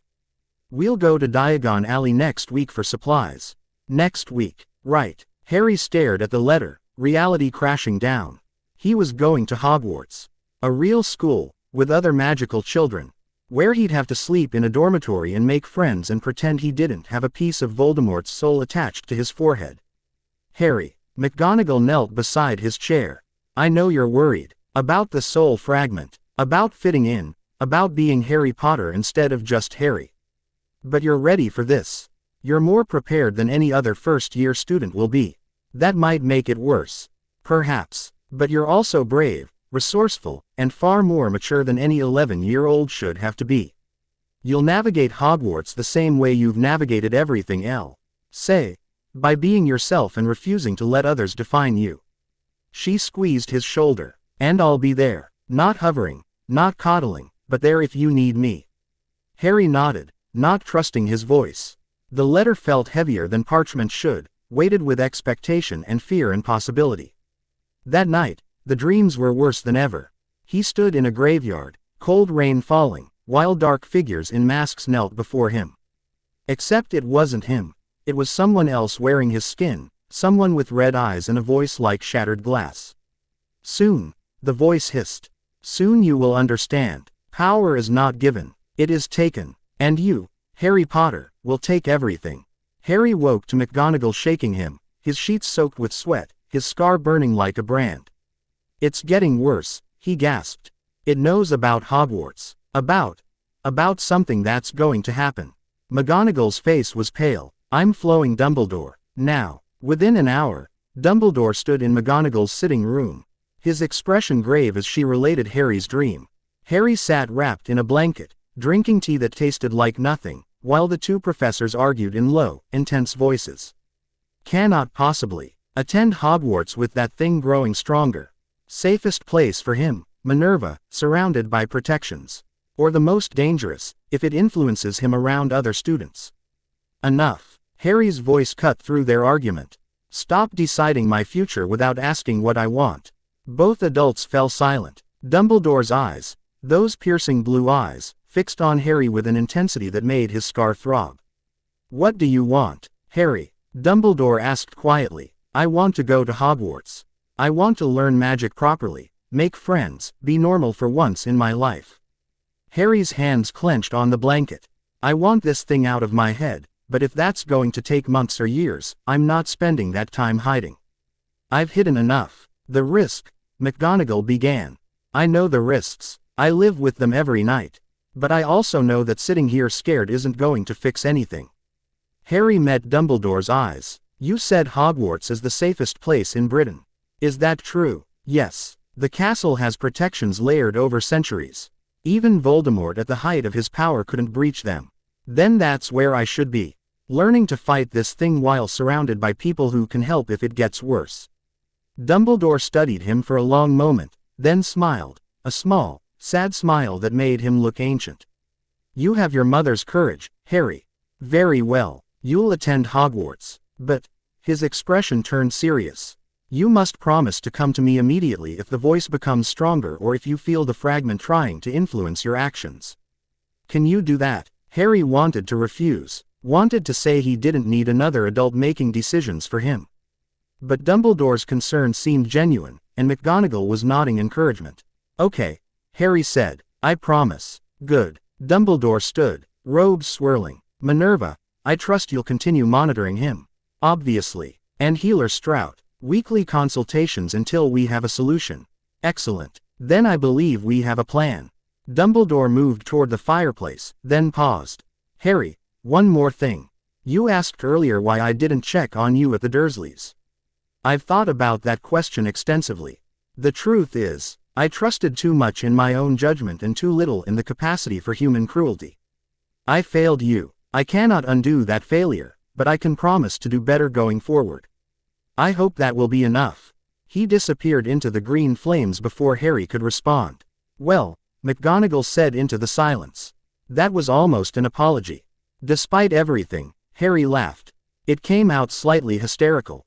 But it was real laughter, and it broke the tension that had been strangling the room.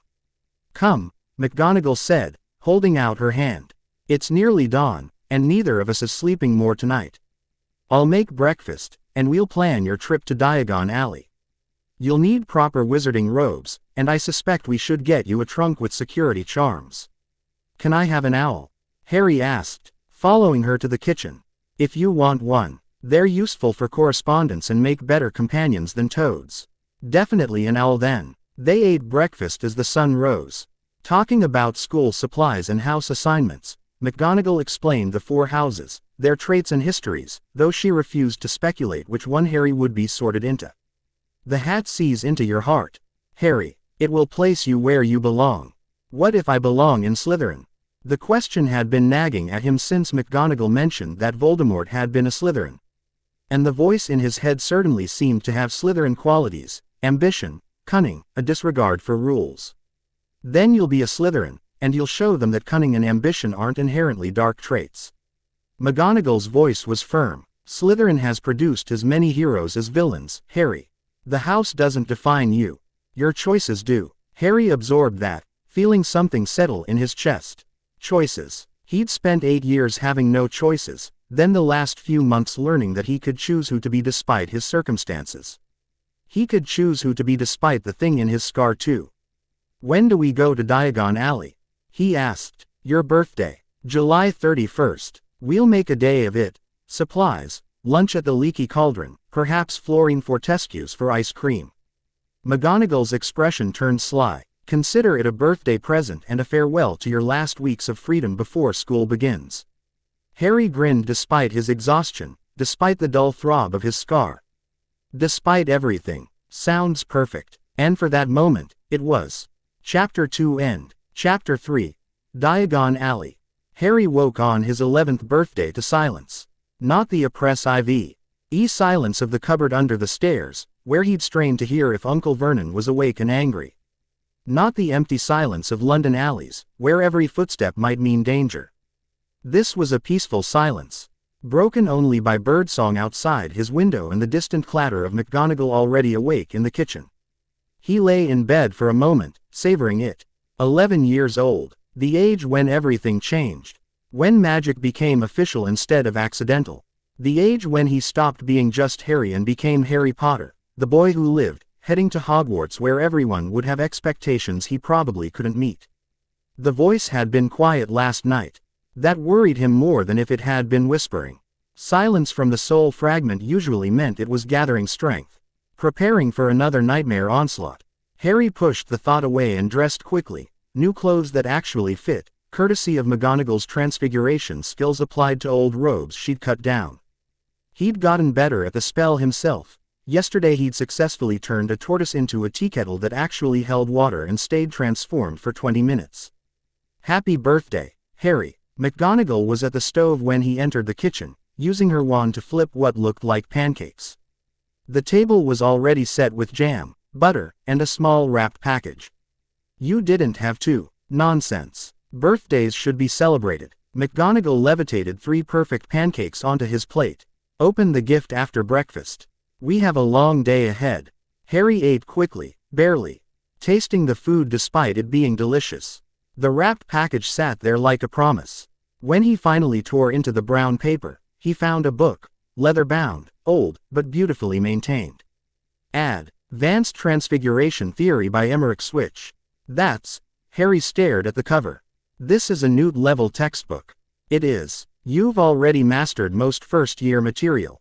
I thought you might approach. See it something challenging to work through on your own. McGonagall sipped her tea. The inscription is from me, but the book belonged to your mother. She annotated it extensively during her 7th year. I thought you might like to see her thoughts. Harry opened the cover with shaking hands. Inside, in neat, slanted handwriting that was nothing like his own messy scrawl. Lily Evans, 7th year if found. Please return to Gryffindor Tower before Minerva notices it's missing. Below that, in McGonagall's precise script. To Harry, your mother was brilliant, brave, and occasionally infuriating when she borrowed books without permission. May you inherit all 3 traits. Harry's throat had gone tight. He turned the pages carefully, finding his mother's notes in the margins, questions about transformation limits. Sketches of wand movements, calculations for molecular structure changes. On page 47, she'd written in frustrated capitals, "Why doesn't this work?" With arrows pointing to a complex formula. She never did solve that particular problem, McGonagall said quietly. The transformation of living tissue to inorganic matter while maintaining life force. It's theoretically possible but extraordinarily difficult. Your mother spent months on it before moving on to other projects. What other projects? Charm work, mostly, and potions. She had a gift for creating new combinations. Seeing connections others missed. McGonagall's expression turned distant. James once joked that Lily could brew a potion to make water wetter. She hexed him for it, but she was laughing. Harry traced his mother's handwriting, feeling a connection to someone he'd never known but who'd loved him enough to die for him. Thank you. It's the best present I've ever gotten. You're welcome. Now, finish your breakfast. Diagon Alley awaits. An hour later, they stood in McGonagall's sitting room, Harry wearing what McGonagall called respectable Muggle clothing, trousers and a button-down shirt that didn't hang off him like a tent. His hair was as messy as ever despite McGonagall's best efforts with a comb. We'll flow to the leaky cauldron, McGonagall explained, handing Harry a small pouch. Keep this in your pocket. It contains 20 galleons, which is more than enough for your supplies. And this, she pulled out what looked like a man's pocket watch on a chain.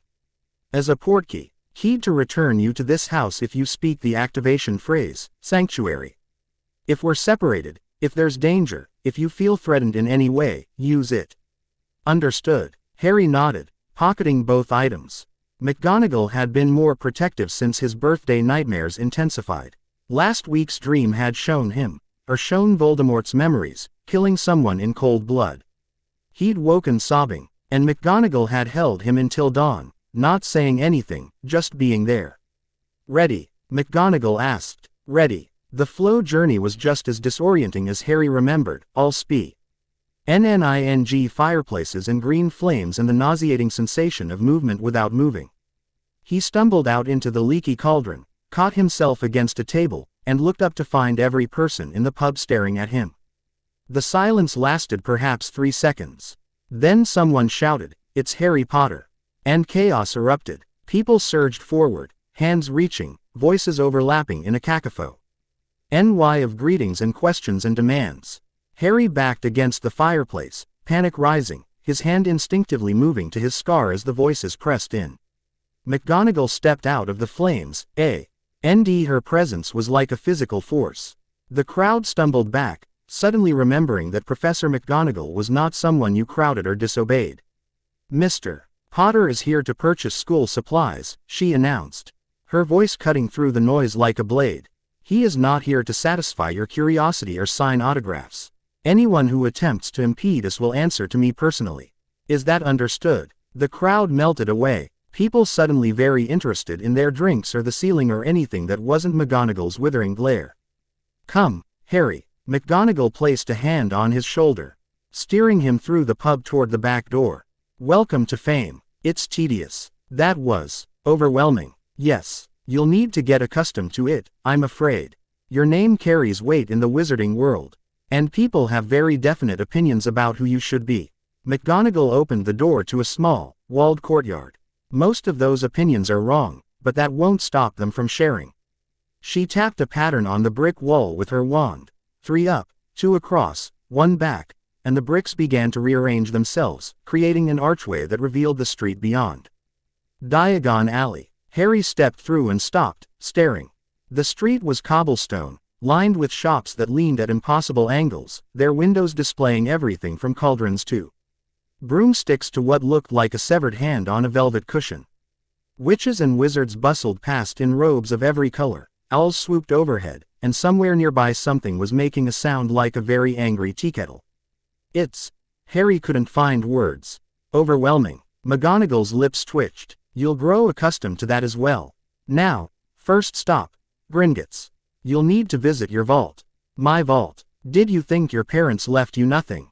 "They were young, yes, but they came from old families with old money." "You're quite wealthy, Harry." "Not ridiculously so, but comfortable." McGonagall gestured down the street. "Gringotts is the white building that's taller than the others. Run by goblins, who are excellent at finances and terrible at social niceties. Be polite, don't stare at their teeth. And whatever you do, don't insult them." They walked up the street, Harry trying not to gape at everything. A shop called Ollivander's, makers of fine wands since 382 BC, had a single wand on a faded purple cushion in the window. Quality Quidditch supplies showed brooms suspended in midair, rotating slowly. Flourish and blots overflowed with books stacked in the window, their titles glinting gold. Gringotts loomed ahead, a snowy white building that towered over the shops around it. Bronze doors stood open, and beside them, wearing a uniform of scarlet and gold, stood. "That's a goblin," Harry breathed. The creature was about a head shorter than Harry, with a swarthy, clever face, pointed beard, and very long fingers and feet. He watched the street with eyes that missed nothing. "Indeed. Now remember, polite." McGonagall swept past the goblin with a nod, which he returned with equal gravity. Inside, the bank was even more impressive. A vast marble hall, lit by chandeliers, with more goblins sitting on high stools behind a long counter, making entries in ledgers, weighing coins on brass scales. At the far end, doors led to who knew where. McGonagall approached the nearest free goblin. "Good morning, Mr. Harry Potter would like to access his vault."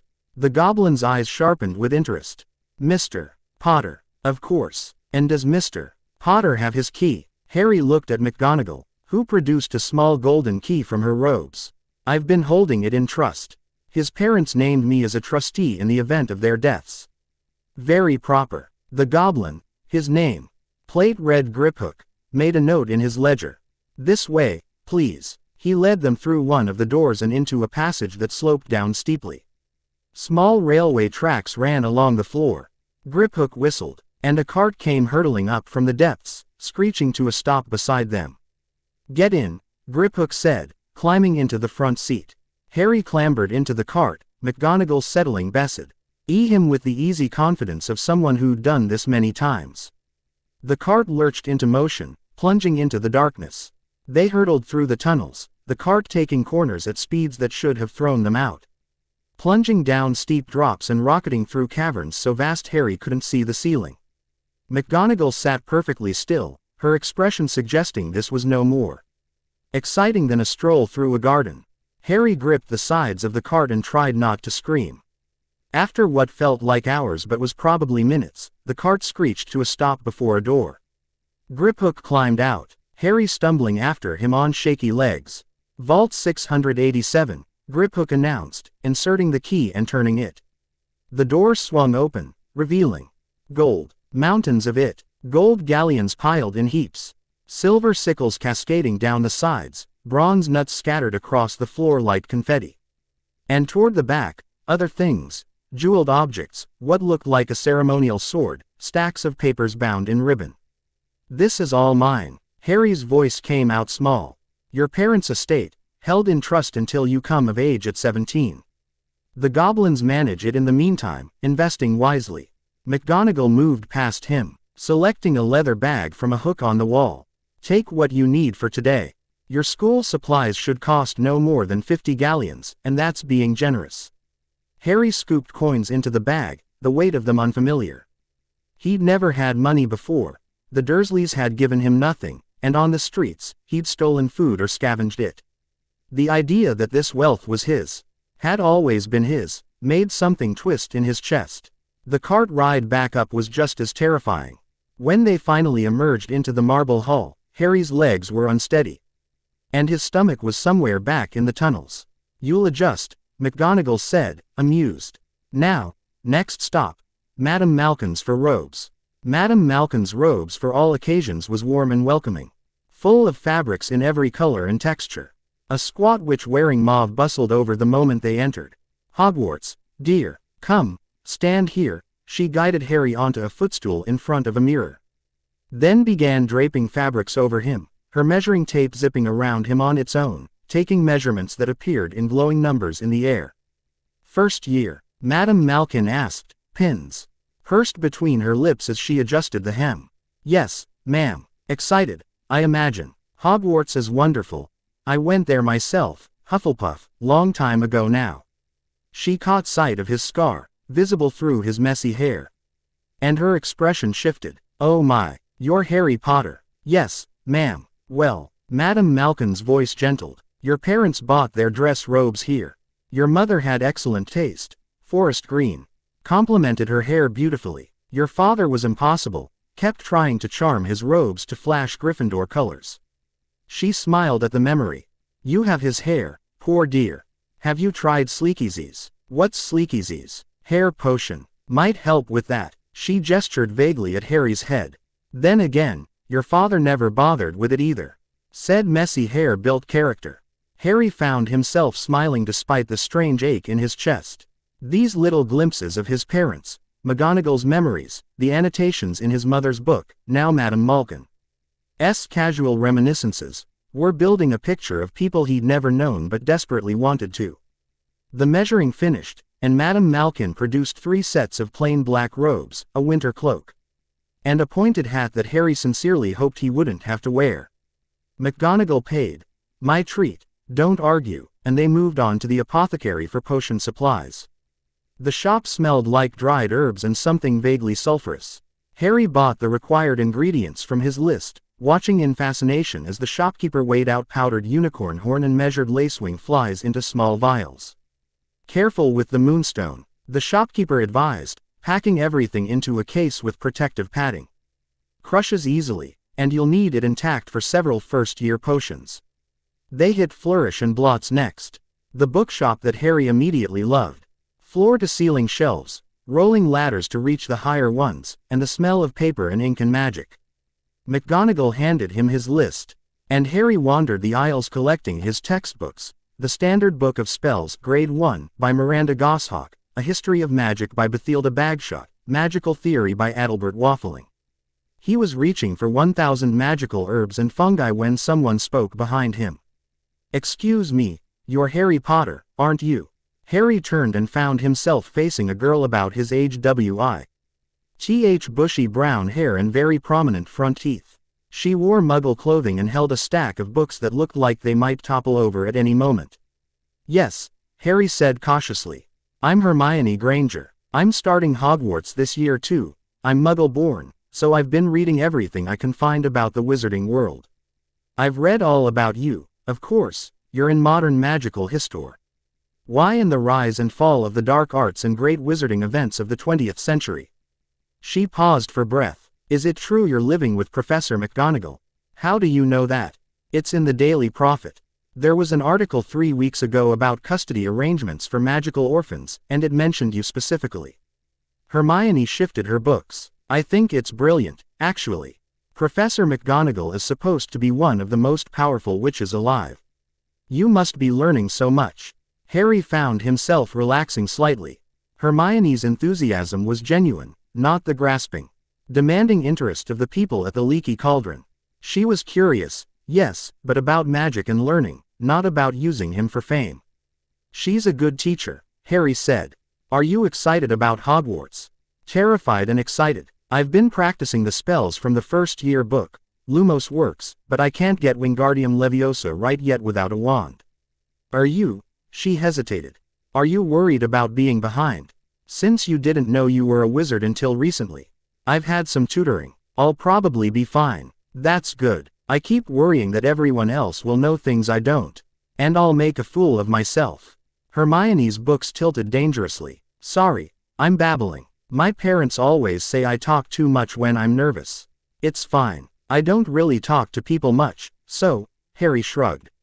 It's nice, actually. Someone being normal. Hermione's face lit up. We should find each other on the train. September 1st, King's Cross Station, Platform 9 3/4. My parents are confused about how to find it, do you know? No idea, but McGonagall will. Right, of course. Hermione's books finally toppled. She and Harry knelt to gather them, Harry noticed several weren't on the required list.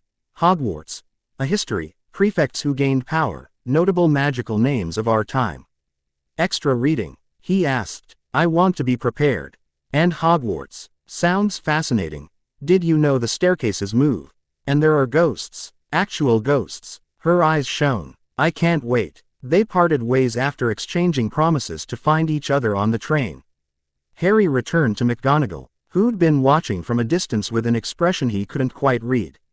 Making friends already, she observed. Miss Granger seems bright. She talks a lot. Elegance often manifests as verbal enthusiasm, particularly when nervous. McGonagall's lips twitched. You could do worse for a friend, Harry. Now, come. We still need a wand, a cauldron, and an owl. The cauldron was easy, pewter. Size 2, from a shop that sold nothing but cauldrons in every conceivable size and material. The telescope and brass scales came from the same shop as the potion ingredients.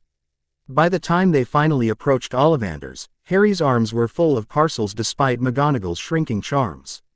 Ollivander's was ancient. The sign above the door said Ollivander's, makers of fine wands since 382 BC. And the single wand in the window looked like it might date from the founding. The shop was narrow and shabby, full of shelves that reached to the ceiling, each one stacked with long, narrow boxes. A tinkling bell announced their entrance. The shop appeared empty, but then a voice spoke from the shadows. Good afternoon. Harry jumped. An old man stood behind the counter. Though Harry would have sworn he hadn't been there a moment ago. His eyes were pale, almost silver, wide and unblinking. Professor McGonagall, and Mr. Harry Potter. Ollivander smiled, revealing teeth too white and too perfect. I wondered when I'd be seeing you. It seems only yesterday your mother was in here, buying her first wand. 10¼ inches, swishy, made of willow. Excellent for charm work. You remember everyone who's bought a wand from you? Harry asked. Every wand I've ever sold, Mr. Potter. Every single one. And your father? Mahogany, 11 inches, pliable. It'll more power and excellent for transfiguration. Ollivander moved closer, and Harry resisted the urge to step back.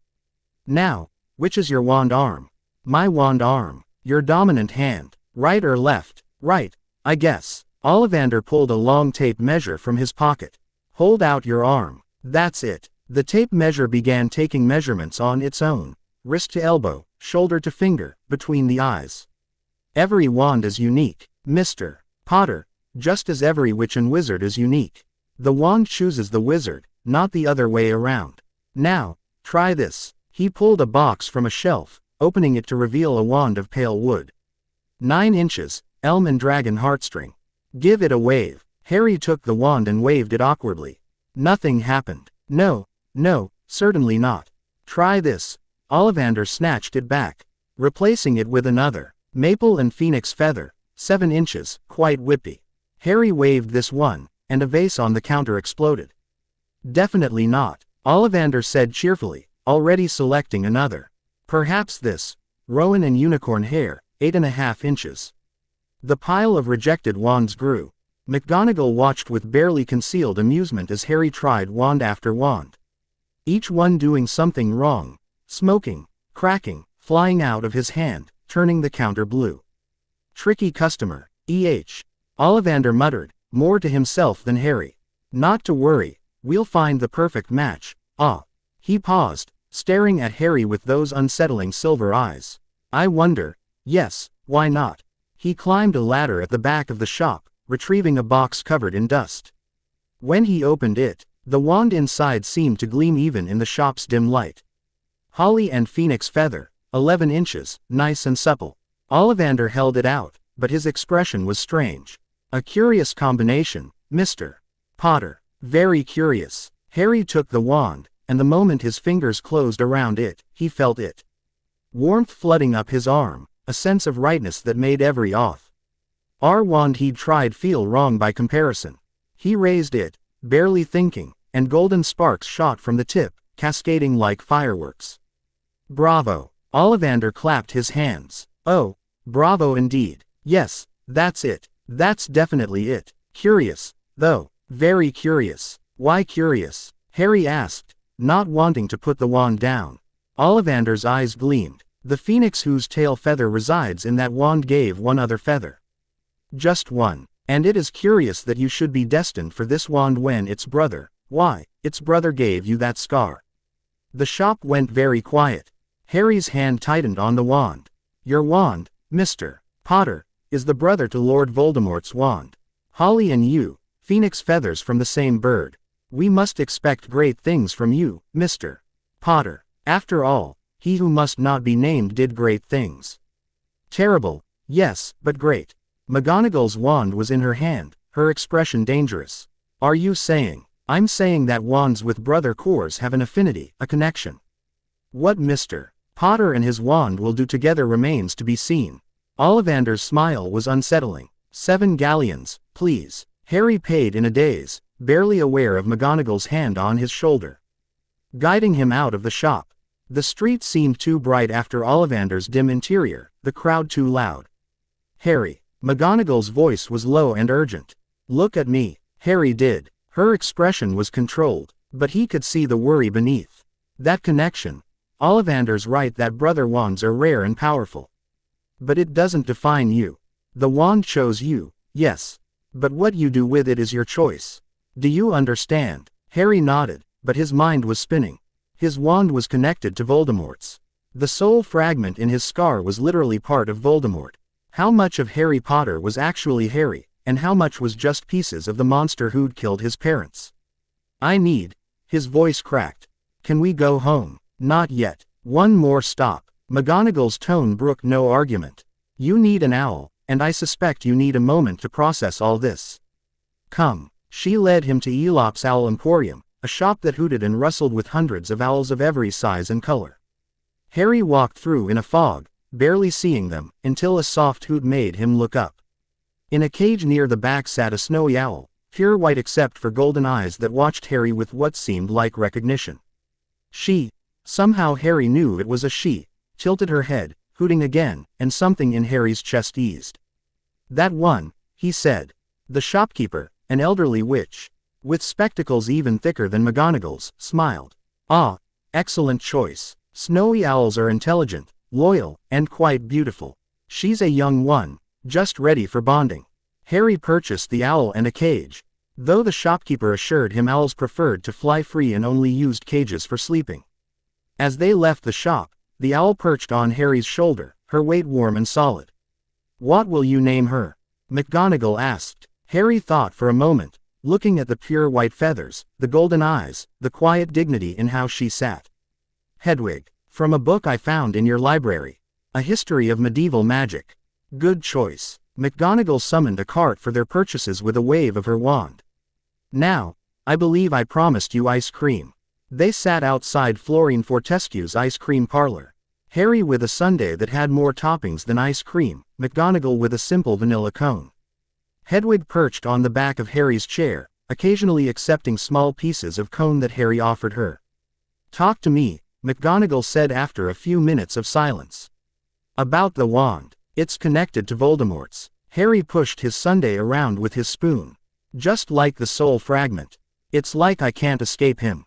Like no matter what I do, I'm always going to be defined by him.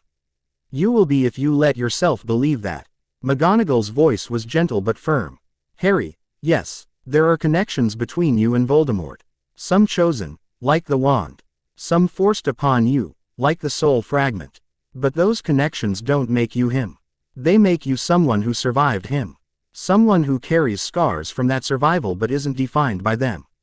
The wand chose me, Harry said quietly. Ollivander said the wand chooses the wizard. What if it chose me because there's enough of Voldemort in me that it recognized something? Or it chose you because you have the strength to use that connection against him. McGonagall leaned forward. Power isn't inherently dark or light. Harry, it's neutral. What matters is what you choose to do with it. Voldemort chose fear and control. What will you choose? Harry looked at his wand, still gripped in his hand. Warm and right despite its troubling origin. I don't know yet. Then you'll figure it out. That's what the next 7 years at Hogwarts are for, learning not just magic, but who you are and who you want to become. McGonagall finished her cone. Now, eat your ice cream before it melts. We have one more stop. Another one. A bookshop. Not Flourish and Blots. Somewhere more specialized. They walked deeper into Diagon Alley, past the familiar shops into a section Harry hadn't noticed before. The shops here were older, darker, their signs written in languages he didn't recognize. McGonagall stopped before one whose window displayed books bound in leather and what might have been dragon hide. Obscurus books, she said. They specialize in rare and advanced texts. I've Di arranged for them to set aside several volumes for you. Inside, the shop smelled like old parchment and something spicy. A young wizard behind the counter looked up, saw McGonagall, and immediately went to fetch a wrapped bundle. "The books on soul magic you requested, Professor," he said quietly. "And the theoretical texts on magical connections. We've included a primer on legilimency and occlumency, the practical volumes. Not just theory. Everything's been documented and registered with the ministry as you specified." "Excellent. Thank you, Marcus." McGonagall took the bundle. "Add it to my account." Outside, Harry stared at the package. "Books on soul magic. For me. For both of us. If Healer Strout's research hasn't yielded results by the time term starts, I want us to have resources of our own. Knowledge is power, Harry, and we need every advantage we can get." McGonagall's jaw was set. "I will not sit idle while that thing in your scar grows stronger." Harry felt something warm expand in his chest. "Thank you. You're welcome. Now, home. We both need rest, and you have books to read." They flowed back to the cottage, stumbling out of the fireplace with arms full of packages and one indignant owl.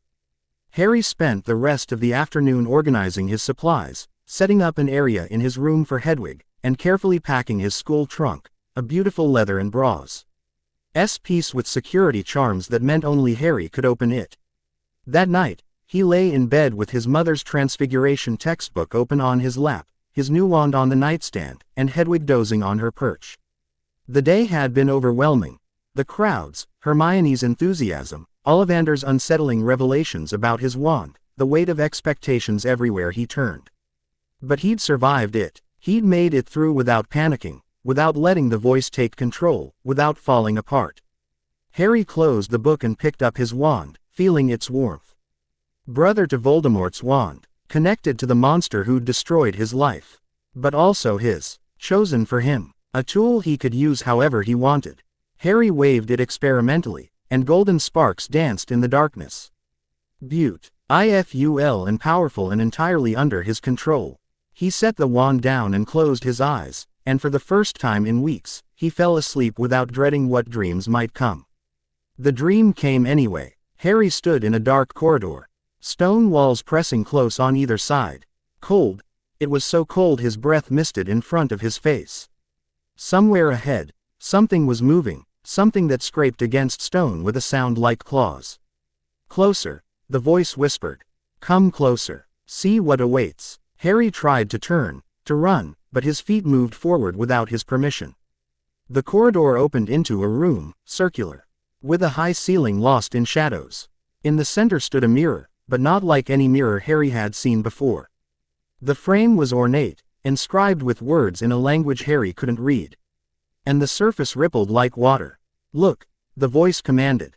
"See the truth." Harry looked. The mirror showed him standing in this same room, but older, maybe 15 or 16.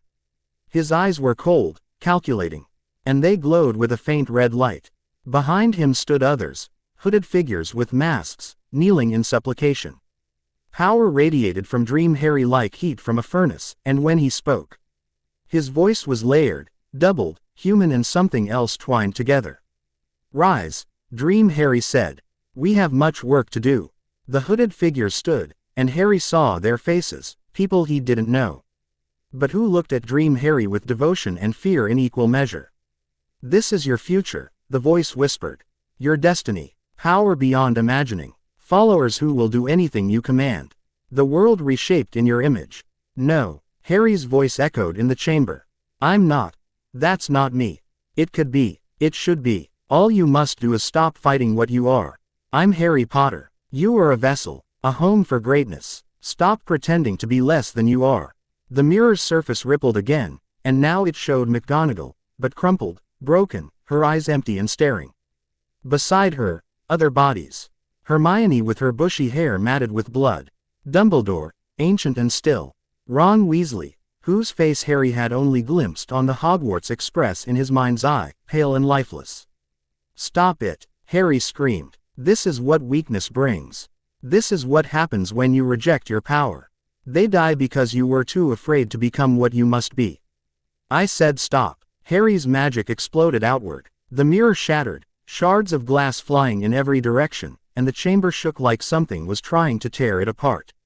The voice shrieked, a sound like tearing metal, and then Harry woke in his bed, sheets soaked with sweat, his scar burning like someone had pressed a brand to his forehead. McGonagall was already there, wand lit, her face pale in the magical light. "Harry, it showed me," Harry gasped for breath, his hands shaking. "A mirror. I was older, and there were people kneeling, and then everyone was dead because I wouldn't, because the voice said I had to accept. Breathe. Just breathe." McGonagall pressed her wand to his forehead, and the cooling charm flooded through him. "The mirror.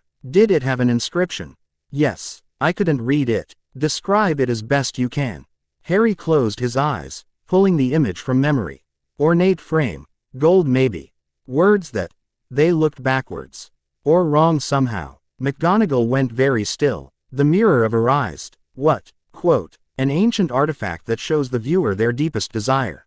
Desire spelled backwards as Arised. McGonagall's expression had turned grim. "It's kept at Hogwarts, in a storage room that should be heavily warded. The fact that the soul fragment is showing it to you means..." "Means what?" "Means it's getting stronger, accessing your subconscious more deeply, showing you possible futures designed to tempt you." McGonagall set down her wand. "Harry, I need to ask you something very important. In the dream, when the mirror showed you as powerful and feared, did any part of you want it?" Harry wanted to lie. He wanted to say no immediately, to insist he'd been horrified. But McGonagall deserved the truth. For a second, he whispered. "Just a second, I thought, what if I could protect everyone? What if being that powerful meant no one could ever hurt the people I care about?" He met her eyes. "But then it showed you dead. Showed everyone dead. And I knew that kind of power doesn't protect people. It destroys them." "Good." McGonagall's voice was fierce. "Hold on to that, Harry. Hold on to the knowledge that power without compassion, strength without love, control without care, those things lead only to destruction. That's the difference between you and Voldemort. He wanted power for its own sake. You want power to protect. Never forget that distinction. What if I can't tell the difference anymore? What if it gets stronger and I start believing what it shows me? Then you tell me." Immediately. McGonagall stood. "I'm contacting Dumbledore and Healer Strout first thing in the morning. This escalation is unacceptable. We need a solution, and we need it before you start at Hogwarts." She left to write her letters, and Harry lay back in bed, staring at the ceiling. 5 weeks until Hogwarts. 5 weeks to find a way to remove the soul fragment before it consumed him completely. Hedwig hooted softly from her perch, a questioning sound. Harry held out his hand, and she glided over, settling on his wrist with surprising gentleness. Her golden eyes studied him, unblinking. "I'm okay," Harry told her. "I'm going to be okay." He hoped he was telling the truth. Chapter 3 End. Chapter 4. The Hogwarts Express. The last 5 weeks passed in a blur of preparation and mounting dread. Healer Strout's emergency consultation yielded grim Rasul. T.S. The soul fragment had grown stronger, feeding on Harry's developing magic and emotional turmoil. The nightmares came nightly now, each one more vivid than the last. Sometimes Harry dreamed of the graveyard. Sometimes of the dark corridor and the mirror of Arised. Sometimes of things he knew were memories, Voldemort's memories, of casting the killing curse, of torturing Death Eaters who'd failed him. Of cold laughter echoing through stone halls. Dumbledore visited 3 times. The first, he'd observed Harry's occlumency practice with McGonagall, his expression growing progressively darker as Harry struggled to maintain even basic mental shields against the relentless pressure of the soul fragment. The second, he'd brought ancient texts on soul magic, their pages written in languages Harry couldn't read but that made his scar ache just looking at them. The third time, he'd simply sat with Harry in McGonagall's garden, talking about nothing important. Quidditch, the best flavor of Bertie Bott's every flavor beans. Whether dragons could be domesticated. Sometimes, Dumbledore had said, feeding Hedwig pieces of toast, the most important magic is simply remembering to be human. To find joy in small things. To laugh despite the darkness pressing close. Harry had appreciated the sentiment even if he couldn't quite manage to follow it. Now, September 1st had arrived, and Harry stood in his room at McGonagall's cottage. Dressed in his new robes, staring at his packed trunk. Everything he owned fit inside. Clothes, books, his mother's annotated transfiguration text, the potion S. Upleys and telescope and everything else required for first-year students. His wand was holstered at his hip in a leather holder McGonagall had given him. Hedwig sat in her cage, looking indignant about the arrangement. "I know," Harry told her, "but you can fly free once we're at Hogwarts," McGonagall promised. Hedwig clicked her beak skeptically.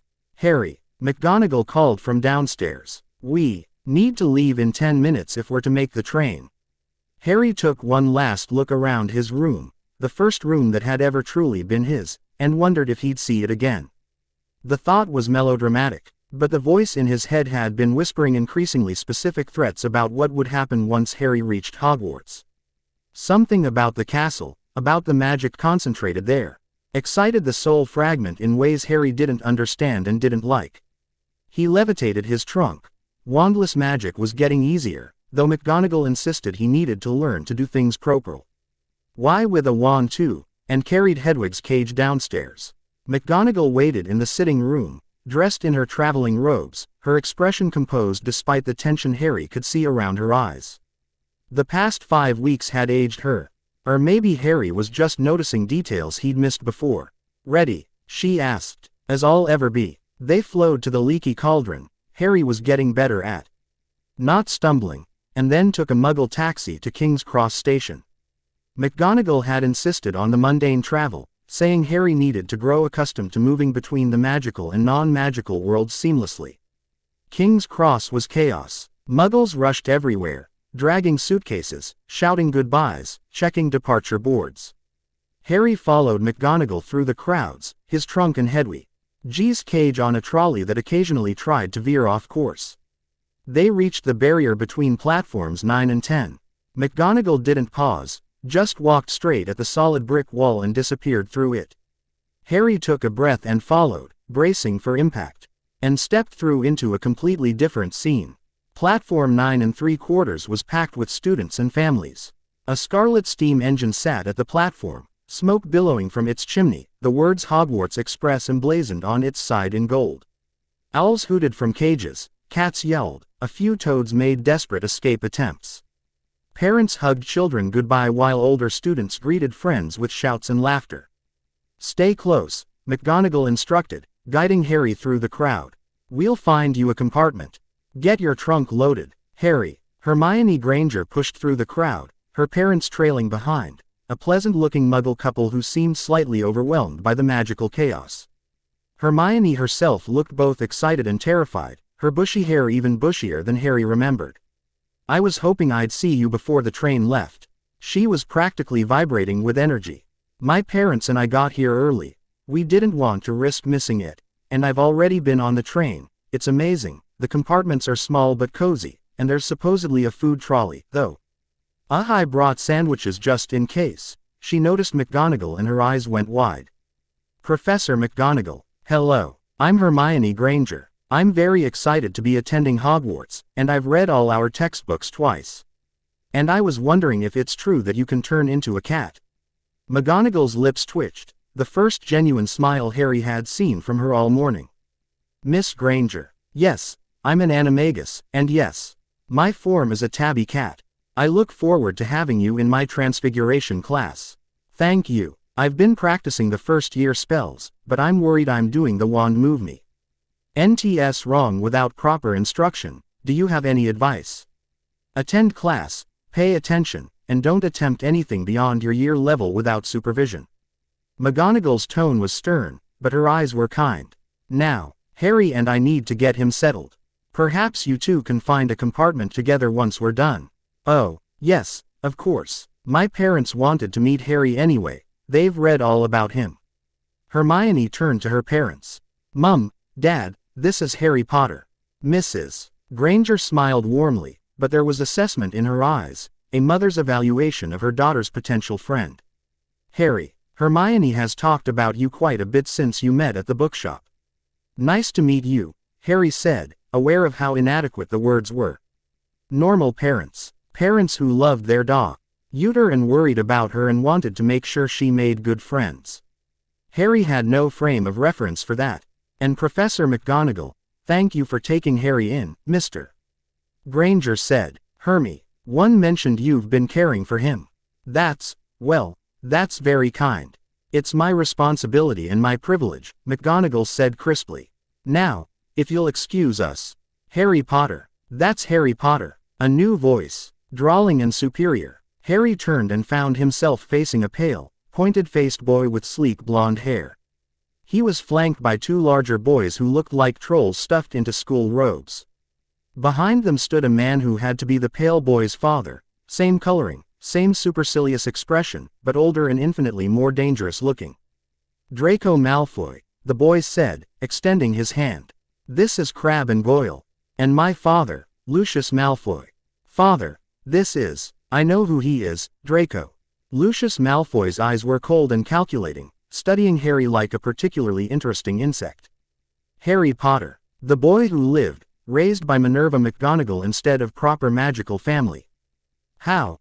Irregular. McGonagall's wand hand twitched, but her expression remained neutral.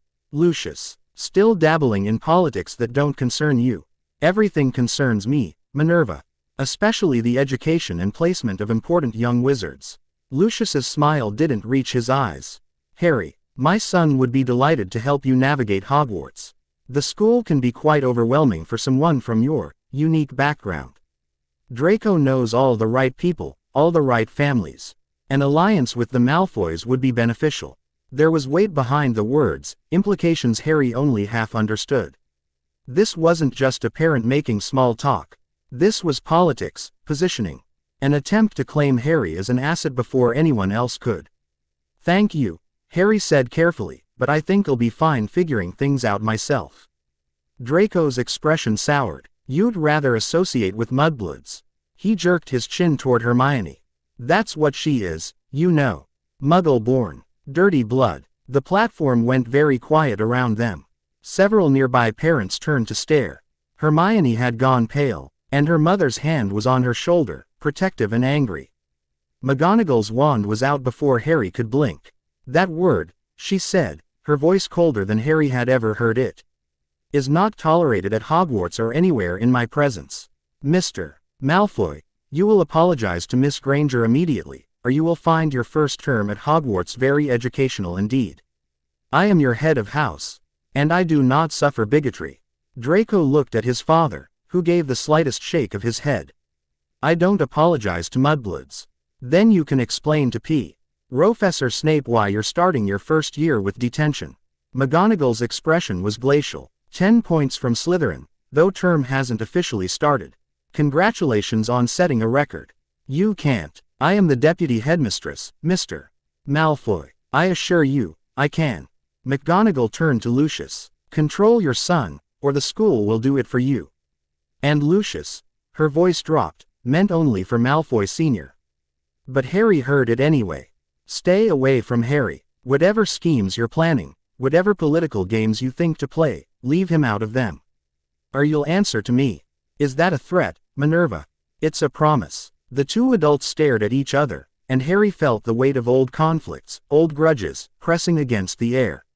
Then Lucius smiled, cold and sharp, and turned away. Draco and his cronies following. Insufferable man, McGonagall muttered.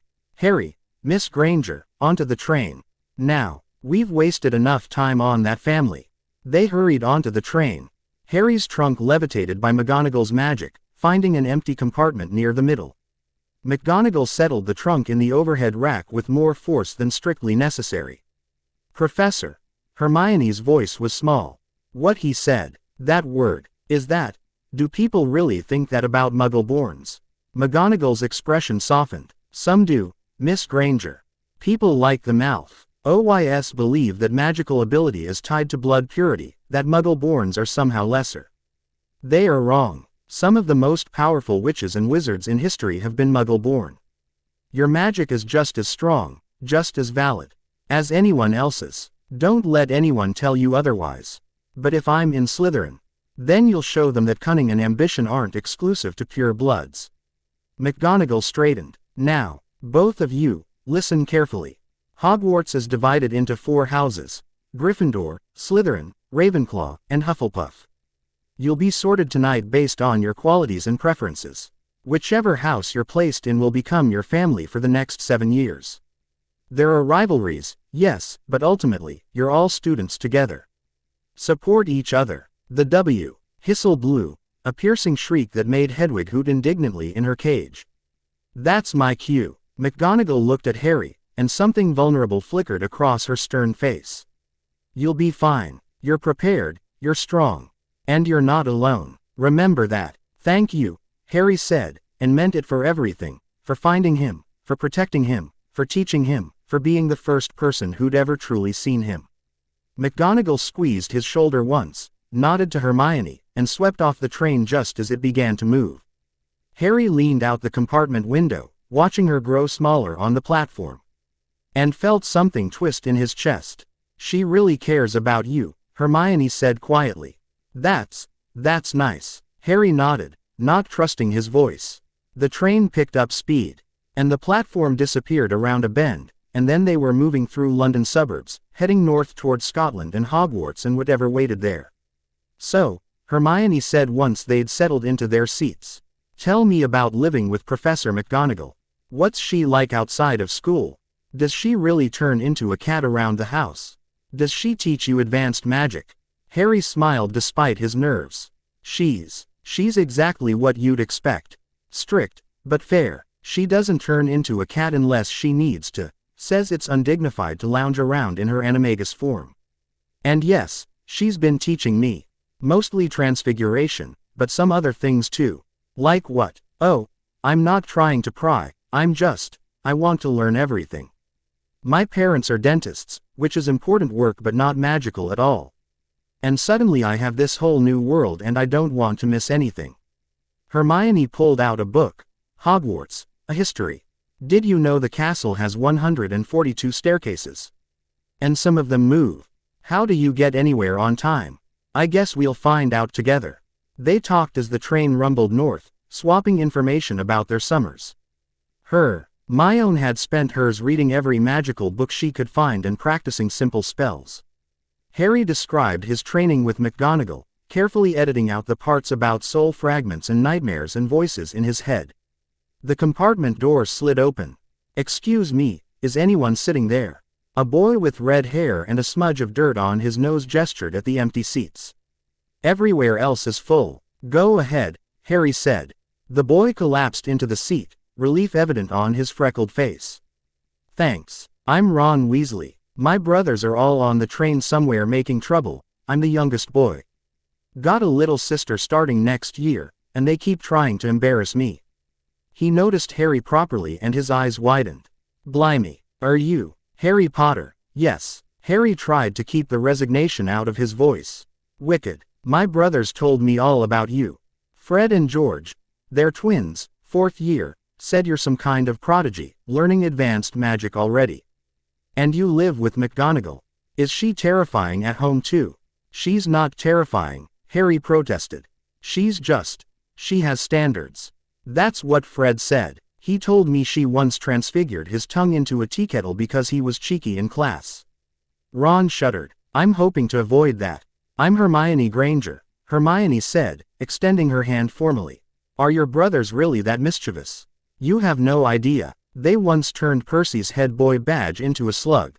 Mum was furious. Ron shook her hand, then noticed her book. Hogwarts.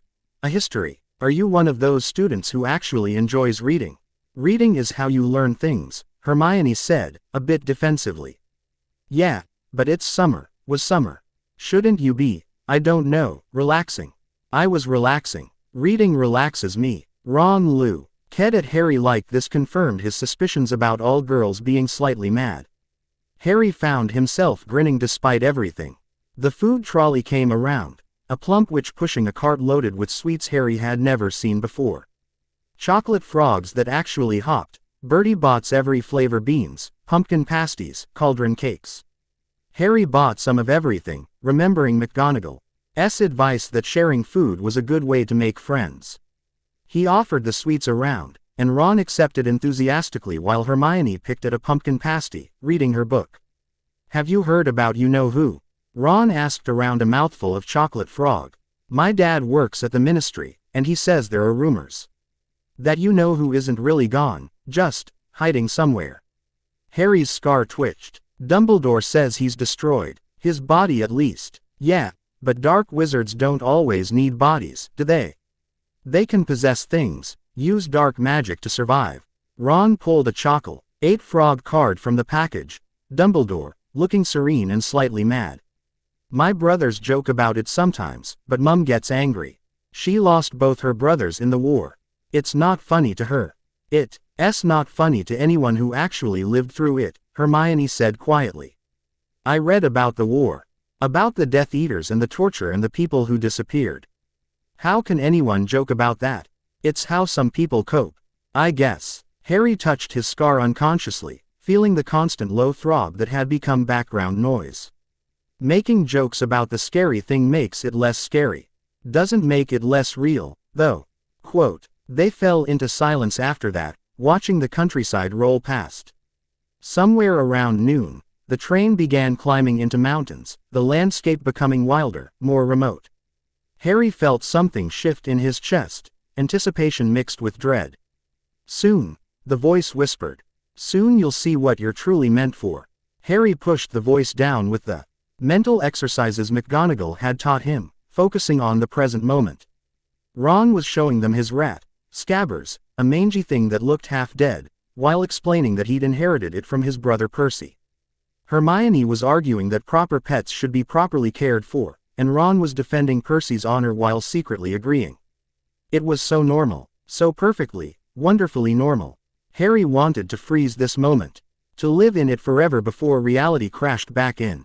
The door slid open again. Draco Malfoy stood in the doorway, Crabbe and Goyle flanking him like malevolent bookends. Potter, heard you were here. Malfoy's eyes swept over Ron and Hermione with visible disdain.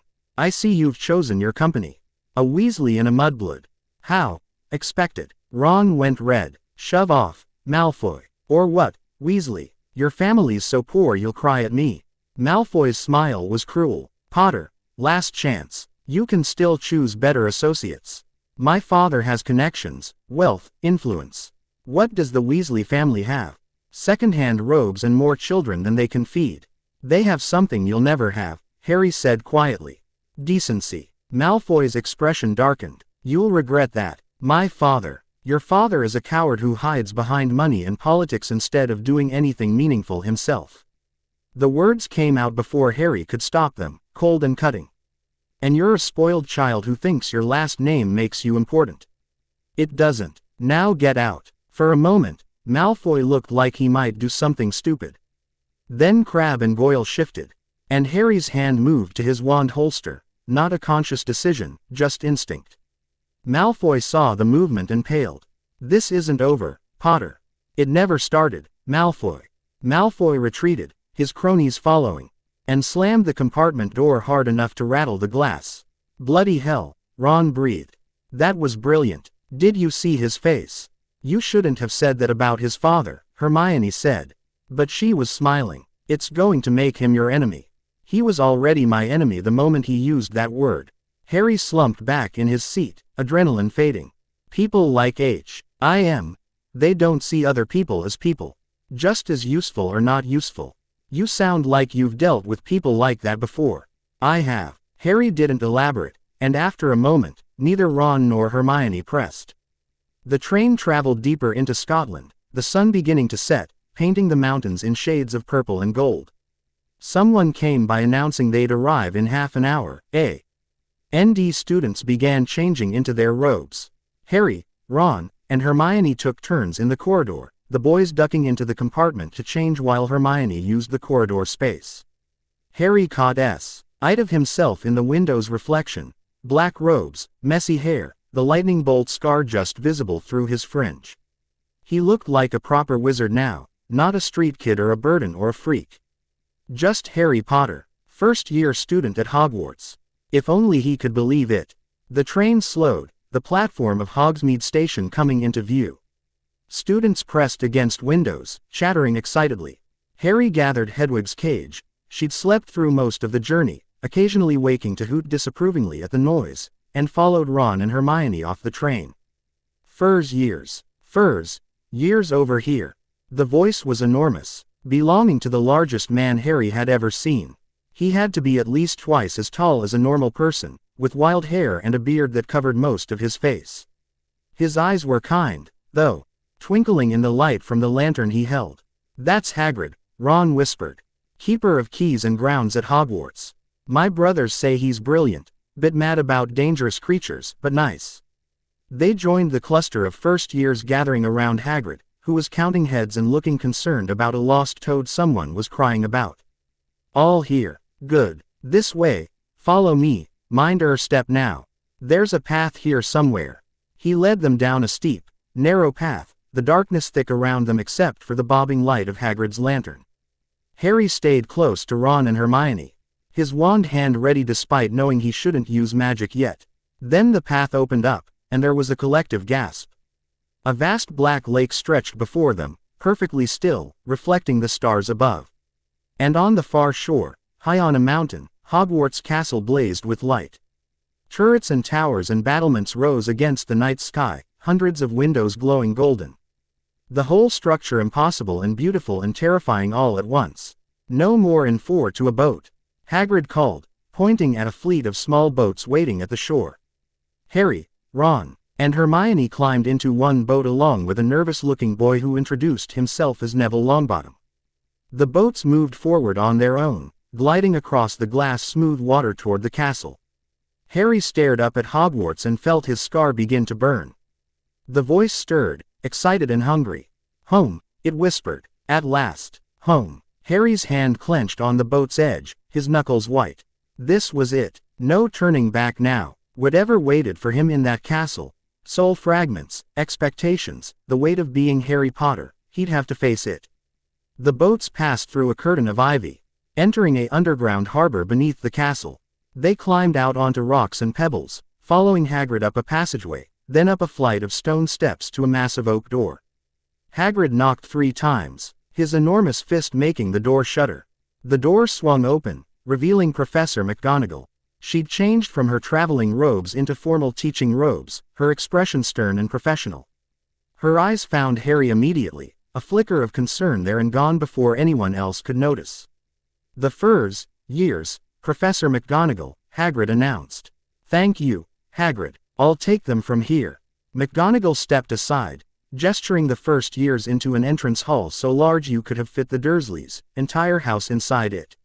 Stone walls rose into shadows, torches flickering in brackets, and a marble staircase led upward into the castle proper. "Welcome to Hogwarts," McGonagall said, her voice carrying easily to the back of the group. "The start of term banquet will begin shortly. But before you take your seats, you will be sorted into your houses. The sorting is a very important ceremony because, while you are here, your house will be something like your family within Hogwarts." Harry tried to focus on her words, but his scar was burning steadily now, a constant throb that made it hard to concentrate. The castle's magic pressed against him, ancient and powerful, and something about it made the soul fragment writhe like a living thing trying to escape his skin. McGonagall's eyes found his again, sharp with concern. Harry gave the slightest shake of his head. "I'm fine. Don't draw attention," and she continued her speech. "The sorting ceremony will take place in a few minutes in front of the rest of the school. I suggest you all smarten yourselves up as much as you can while you are waiting." Her eyes lingered on Ron, whose nose still had the dirt smudge, and on Neville, whose cloak was fastened crooked. "I shall return when we are ready for you. Please wait quietly." She left through a door at the side of the hall. The moment she was gone, the whispers started. "Did you see the ceiling in the Great Hall? My brother said it's bewitched to look like the sky. I heard the sorting hat can see into your mind. What if it puts me in Slytherin? Mum would kill me. Harry Potter's here, did you see?" Harry ignored them, focusing on his breathing. The scar's burning was getting worse, and with it came whispers, not the voice's usual sibilant tone, but multiple voices, layered and distant, speaking in languages he didn't understand. "You all right?" Ron asked quietly. "You've gone pale." "Fine. Just nervous about the sorting." "Don't worry, my brothers say it's easy. The hat just looks at you and decides where you fit." "SS is Slytherin," the voice hissed. "That's where you belong. Where we belong. Ambition. Cunning. The will to use power. Accept it." "No," Harry muttered, not meaning to speak aloud. Hermione grabbed his arm. Harry, your scar, it's glowing. Harry's hand flew to his forehead.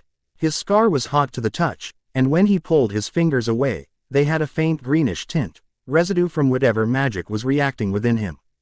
Harry looked around wildly. I need to see McGonagall. Now. But before anyone could move, the door opened and McGonagall returned, her expression brooking no argument. We're ready for you. Form a line and follow me. The first years organized themselves into a rough queue. Harry ended up near the middle, between a girl with long red hair and a boy who wouldn't stop fidgeting. His scar throbbed in time with his heartbeat, each pulse sending a spike of cold pain through his skull. Embrace it, the voice urged. Use it. Show them what you could become. McGonagall led them through the door into the Great Hall.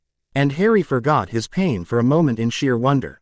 The hall was enormous, 4 long tables running its length, packed with students wearing robes in house colors, red and gold, blue and bronze, yellow and black, green and silver. Thousands of candles floated in midair above the tables, and yes, the ceiling was enchanted, a perfect replica of the night sky outside, stars twinkling, clouds drifting. At the far end of the hall, on a raised platform, the teachers sat at their own table. Dumbledore was in the center, his silver beard gleaming in the candlelight. His eyes already on Harry with an expression of deep concern. McGonagall led the first years to the front of the hall and stopped before a 4-legged stool. On the stool sat a hat, patched, frayed, and extremely dirty. For a moment, nothing happened. Then a rip near the brim opened like a mouth, and the hat began to sing.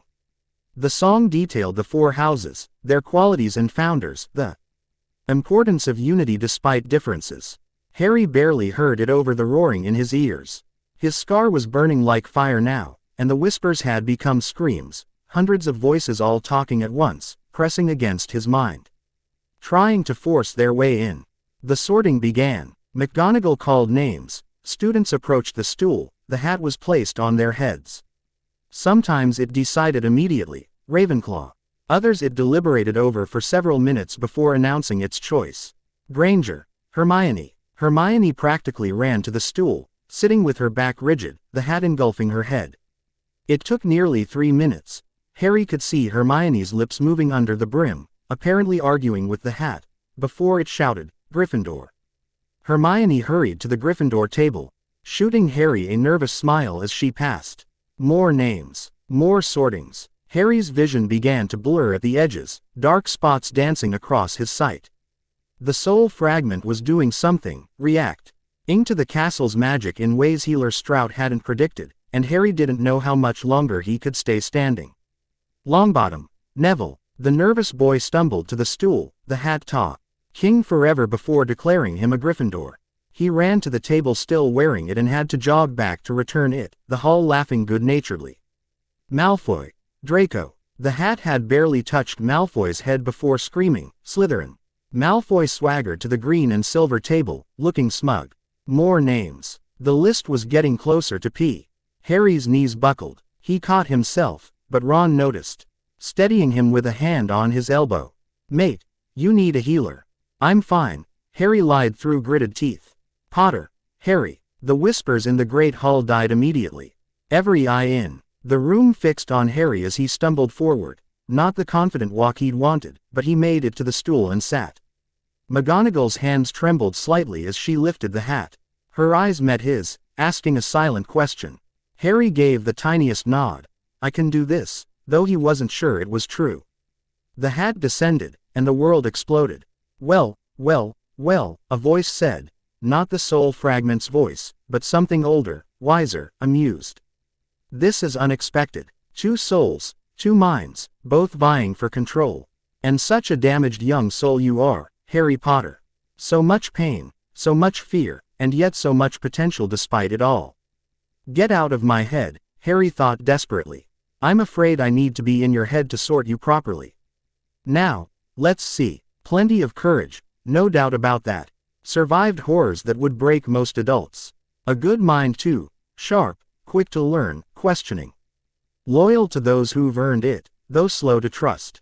And here, the hat paused, and Harry felt it brush against the cold spot where the soul fragment lived. Oh my. This is dark magic indeed. A piece of another's soul, parasitic and growing. Does Dumbledore know? Yes, everyone knows. Can we please just get this over with? In a hurry. But this is such a delicious puzzle. You could do well in any house, Harry Potter. Gryffindor for your courage, Ravenclaw for your mind, Hufflepuff for your loyalty. But you're drawn to Slytherin, aren't you? Or rather, the fragment is.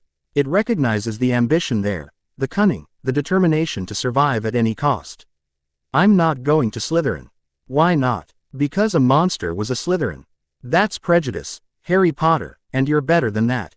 Slytherin could give you the tools to fight the darkness inside you. Cunning to outwit it, ambition to refuse its power. The determination to survive even when survival seems impossible. I want to be with Professor McGonagall. In Gryffindor. Ah, so the decision is made not by courage but by attachment. Interesting. The hat sounded contemplative. Very well. You have the courage to face what's coming, the loyalty to fight for those you love, and the sheer stubborn determination to survive. You'll need all of it. The hat opened its brim and shouted, Gryffindor. Relief flooded through Harry so intensely his legs nearly gave out again. He stumbled toward the Gryffindor table, barely aware of the applause, and collapsed into an empty seat next to Hermione. Harry, your scar, she whispered urgently. I know. After the feast. I'll find McGonagall after. Harry pressed his hand to his forehead, feeling something wet. When he pulled his fingers away, they were red with blood. His scar had split open, a thin line of crimson trickling down his temple. Hermione pulled a handkerchief from her robes, pressing it against the cut. You need the hospital wing. Now. After the feast, Harry repeated stubbornly. I'm not making a scene. The sorting continued. Ron joined them at the Gryffindor table shortly after, looking relieved. A few more students were sorted, and then McGonagall removed the stool and the hat, and Dumbledore stood. Welcome, he said, his arms spread wide, beaming. Welcome to a new year at Hogwarts.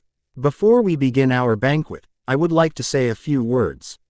And here they are. Nitwit.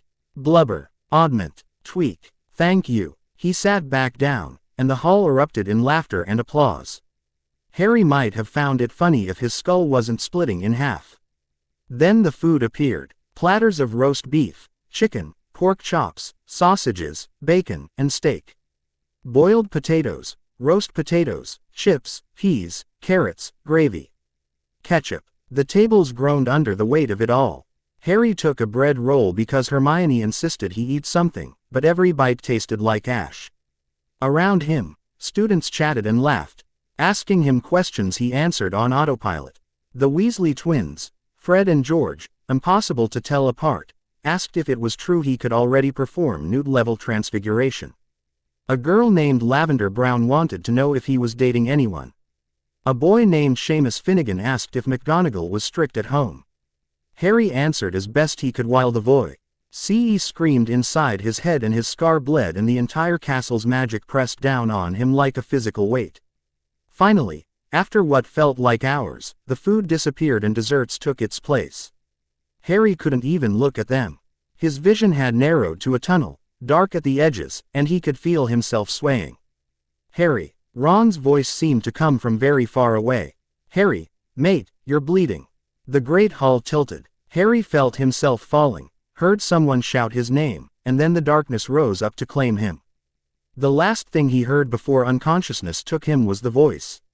Triumphant and terrible, mine, finally, mine. Chapter 4 End. Chapter 5. Sorting and Suspicion. Harry woke to whiteness. White ceiling, white walls, white sheets tucked tightly around him.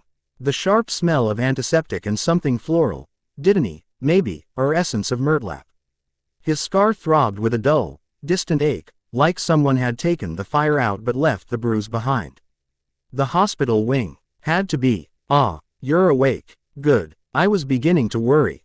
Harry turned his head, slowly, because sudden movements made his vision swim, and found himself looking at a kind-faced witch in healer's robes.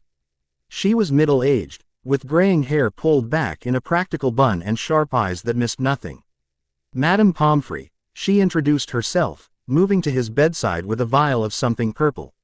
School healer. You gave us quite a scare, Mr. Potter. Collapsing at the welcoming feast is dramatic even by Hogwarts standards. Drink this. Harry accepted the vial and downed it in one gulp.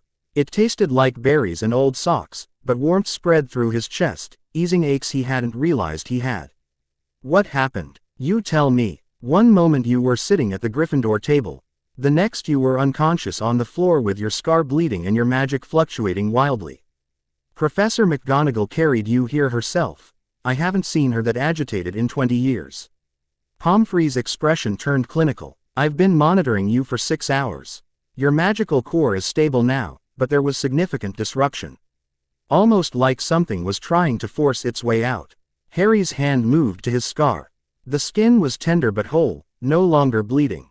The soul fragment. Ah, so Professor McGonagall briefed me accurately. Pomfrey set down the empty vial. Yes, I can detect the foreign magic. It's aggressive. Healer Strout's notes were quite detailed, but I confess I've never encountered anything like this. A soul fragment in a living host. Feeding on the host's magic and emotions. She shook her head. Dark magic of the highest order. Can you remove it? Not without risking significant damage to you. This isn't my area of expertise, Mr. Potter. I'm a healer, not a curse breaker. But, she pulled a chair close, sitting so she was at eye level with him. I can monitor you, manage your symptoms, and keep you alive while smarter people than I find a solution. That will have to be enough for now. How long do I have to stay here? At least until morning. Your magical exhaustion alone would warrant overnight observation. Pomfrey stood, smoothing her robes. Rest. Your friends have been pestering me every hour to see you, but I've held them off. I'll allow visitors tomorrow if you're stable. For now, sleep. Your body needs to recover. She left, drawing privacy curtains around his bed with a wave of her wand. Harry lay in the dimness, staring at the white fabric, and wondered how long he could keep this up. 6 hours into his first day at Hogwarts and he'd already collapsed in front of the entire school. What a brilliant start. You're weak, the voice whispered, quieter now but still present. This is what happens when you fight your nature. Accept what you are, and the pain will stop. I'd rather suffer than become you, Harry thought back. The voice laughed, a cold, mirthless sound. We'll see how long that resolve lasts. Harry closed his eyes and tried to sleep, but his mind wouldn't quiet. The sorting replayed in fragments, the hat's voice, the moment of choice, the blood trickling down his temple. He'd gotten his wish, gotten into Gryffindor to stay close to McGonagall. But at what cost? Sleep came eventually, fitful and full of dreams that weren't quite nightmares but weren't pleasant either. He walked several times to Madame Pomfrey, checking his vitals with diagnostic spells, her expression growing progressively less worried. By the time dawn light filtered through the high windows, Harry felt almost normal, exhausted and achy. But functional. Pomfrey appeared with breakfast, porridge, toast, and tea. Eat all of it. You're underweight as it is, Mr. Potter, and magical exhaustion depletes physical resources. I expect that bowl to be empty. Harry ate obediently, finding he was actually hungry. The porridge was good, the toast perfectly buttered. Hogwarts food was miles better than anything the Dursleys had ever given him. Even the stuff he'd stolen. Your visitors are waiting, Pomfrey said when he'd finished. I'm allowing 3 at a time, and only for 15 minutes. Professor McGonagall has first priority. Then your friends. Try not to tire yourself. McGonagall swept in moments later, her expression carefully neutral, but Harry could see the worry and the tightness around her eyes. She sat in the chair Pomfrey had used, studying Harry with the intensity of someone cataloging injuries. How are you feeling? Her voice was steady, professional. Like I collapsed in front of everyone on my first day. Harry tried for humor, but it fell flat. That's an accurate assessment of events, yes. McGonagall's lips twitched, almost a smile. Harry, what happened? When the hat was on. Your head. I saw your scar begin to glow, and then you were bleeding before you'd even reached the table. Harry told her everything. The hat's conversation, the soul fragment's reaction to the castle's magic. The screaming voices and the burning pain. McGonagall's expression grew darker with each word. The castle's magic is ancient and powerful, she said when he'd finished. It recognizes threats, wards against dark magic. The soul fragment likely registered as exactly that, a dark magical presence that shouldn't be here. The castle was trying to expel it. By expelling me. By forcing it out of you. Which your body interpreted as an attack. Madame Pomfrey's preliminary findings suggest your own magic responded defensively, trying to protect the fragment because it's embedded in your scar tissue. Your magic can't distinguish between the fragment and you. McGonagall's hands clenched briefly. This is worse than we anticipated. If the castle continues to react this way, I can't stay here. Harry's stomach dropped. If just being in the castle makes the fragment stronger, you're not leaving Hogwarts. McGonagall's voice turned to steel. Absolutely not. We'll find another solution. I've already contacted Dumbledore, Healer Strout, and several specialists. If the castle's magic is reacting, we need to understand why and mitigate it. Perhaps a series of wards around your bed. Or a talisman to buffer the interaction. Or I could just leave. Go back to your cottage, continue studying there. And be isolated from your peers, from proper education, from everything you need to develop normally. No. McGonagall leaned forward. Harry, I understand you're frightened. But running away solves nothing. We face this problem the same way we've faced every other, together, with intelligence and determination. You belong here. You deserve to be here. And I will not allow a piece of that monster to rob you of your education. Harry's throat had gone tight. What if I hurt someone? When I collapsed, did I? You collapsed. That's all. No wild magic. No dangerous outbursts. You simply lost consciousness. McGonagall's expression softened. You're not dangerous, Harry.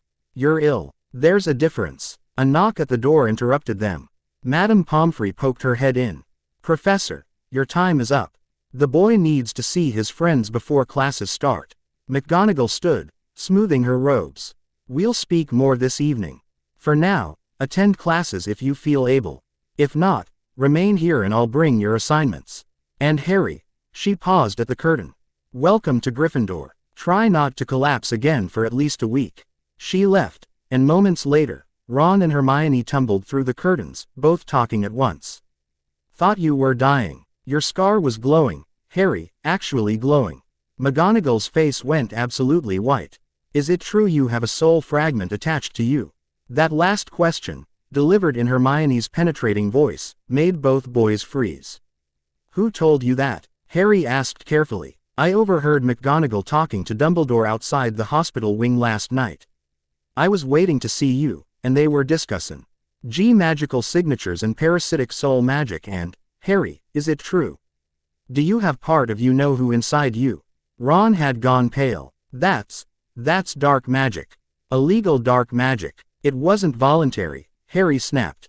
When Voldemort, both Ron and Hermione flinched at the name. When he tried to kill me, his curse rebounded and apparently left a piece of his soul attached to my scar. I didn't ask for it. I don't want it, and I'm trying to get rid of it, but it's complicated. Bloody hell, Ron breathed. That's why you collapsed. The soul fragment. The castle's magic reacted badly to it. Or it reacted badly to the castle. Either way, I passed out. Harry pulled his knees up, wrapping his arms around them. So now you know. Harry Potter, the boy who lived, comes with free dark magic bonus content. If you want to find different friends, I'll understand. Don't be stupid, Hermione said immediately. You're not responsible for what Voldemort did to you. And you're trying to fix it. Which is more than most people would do. She sat on the edge of his bed, her expression fierce. We're your friends, Harry. That doesn't change just because you've got a magical parasite. Yeah, mate. Ron dropped into the visitor's chair. Besides, my brothers would never let me live it down if I abandoned Harry Potter just because things got interesting. Fred and George are already planning tea. Oh, recruit you for their pranks once you're out of here. Despite everything, Harry smiled. Thanks. So what's the plan? Hermione pulled a notebook from her robes. Of course she'd brought a notebook. How do we remove the soul fragment safely? What research has been done? Are there specialists working on it? Healer Strout at St. Mungo's is researching removal methods. McGonagall's consulting with curse breakers. Dumbledore's looking into ancient magic that might help. Harry ticked off the list. But it's slow. Soul magic is incredibly rare and dangerous. Most of the people who studied it were dark wizards. So the legitimate research is limited. We could help research, Hermione said immediately. The library here must have books on soul magic, even if they're restricted. And I'm very good at research. You want to break into the restricted section on our first day. Not break in. Ask permission. We're researching for a legitimate medical reason. Hermione's expression turned calculating. Although if permission is denied, well, there are ways around that too. Ron grinned. I like her. She's devious. They talked for another 10 minutes before Madame Pomfrey shooed Ron and Hermione out, insisting Harry needed rest before attempting classes. But their visit left Harry feeling lighter, more grounded. He had friends, real friends, who knew the worst thing about him and hadn't run away. Madame Pomfrey declared him fit for classes after lunch, provided he checked in with her every evening and reported any unusual symptoms immediately. Harry agreed, collected a schedule from a prefect who stopped by, and headed to his first class, Defense Against the Dark Arts with Professor Quirrell. The classroom was on the 3rd floor, packed with first-year Gryffindors and Slytherins. Harry slid into a seat next to Ron and Hermione, ignoring the stares and whispers that followed him. Across the room, Draco Malfoy smirked and whispered something to Crabbe and Goyle that made them laugh. Professor Quirrell entered a moment before the bell, and Harry immediately understood why some students called him QQ Quirrell, behind his back. The man stuttered terribly, his voice weak and trembling. He wore a large purple turban that smelled faintly of garlic and moved with the nervous energy of someone expecting an attack at any moment. Good afternoon, Quirrell stammered, his eyes darting around the room. Welcome to Defense Against the Dark Arts. I am Professor Quirrell, and I will be teaching you how to protect yourselves from the dark creatures and magic that threaten our world. He launched into a lecture about dark creatures, but Harry found it hard to focus. Something about Quirrell set his teeth on edge, not just the stutter or the nervous demeanor, but something deeper.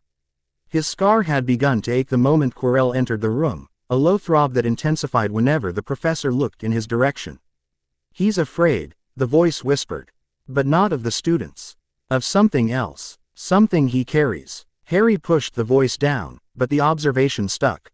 Quirrell was terrified, constantly glancing at the door like he expected something to burst through. When a student's book fell with a loud thump, Quirrell actually yelped and drew his wand, nearly hexing the poor boy before realizing it wasn't a threat. Is he always like this? Harry whispered to Hermione. According to Hogwarts, a history, Defense Against the Dark Arts professors rarely last more than a year. The position is supposedly cursed. Hermione was taking notes to spit. Quirrell's lecture being basic to the point of useless. Professor Quirrell apparently had a bad experience with vampires during his travels. He's been nervous ever since. The class dragged on, Quirrell assigning them an essay on werewolf recognition that Hermione immediately began planning in the margins of her notes. When the bell finally rang, Harry was first out the door, his scar still throbbing. That was rubbish, Ron complained as they headed to their next class, Transfiguration with McGonagall. My brother said Quirrell used to be brilliant before he traveled abroad. Now he's scared of his own shadow. Something happened to him, Harry said. Something bad. They reached McGonagall's classroom, stern and orderly, with desks arranged in precise rows and a large chalkboard covering one wall. McGonagall sat at her desk in her animagus form, a tabby cat with distinctive markings around her eyes that matched her glasses. The students filed in, several not noticing the cat until Ron pointed it out.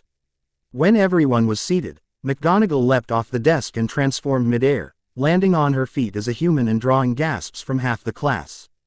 Transfiguration is some of the most complex and dangerous magic you will learn at Hogwarts, she announced without preamble.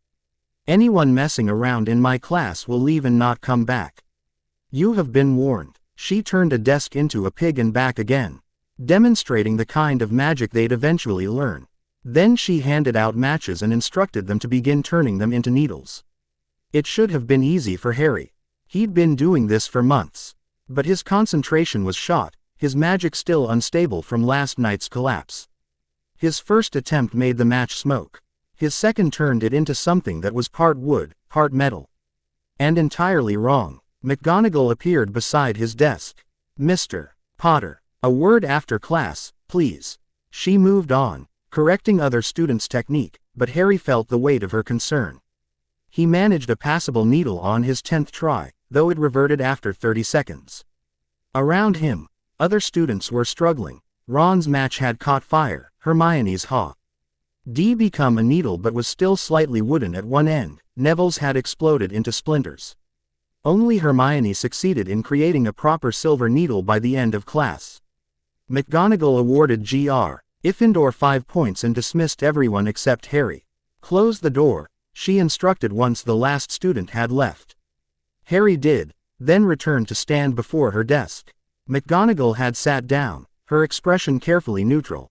How are you feeling? Truthfully. Tired. Sore. My scar aches, and my magic feels. Harry struggled for the right word. Slippery. Like I can't quite hold onto it properly. Magical exhaustion plus the soul fragment's reaction to the castle's wards. McGonagall made a note on a piece of parchment. I've been consulting with the other professors. We're implementing a series of modifications to help you. First, I'm assigning you private quarters instead of the dormitory. Constant exposure to other students' magic while you sleep could destabilize you further.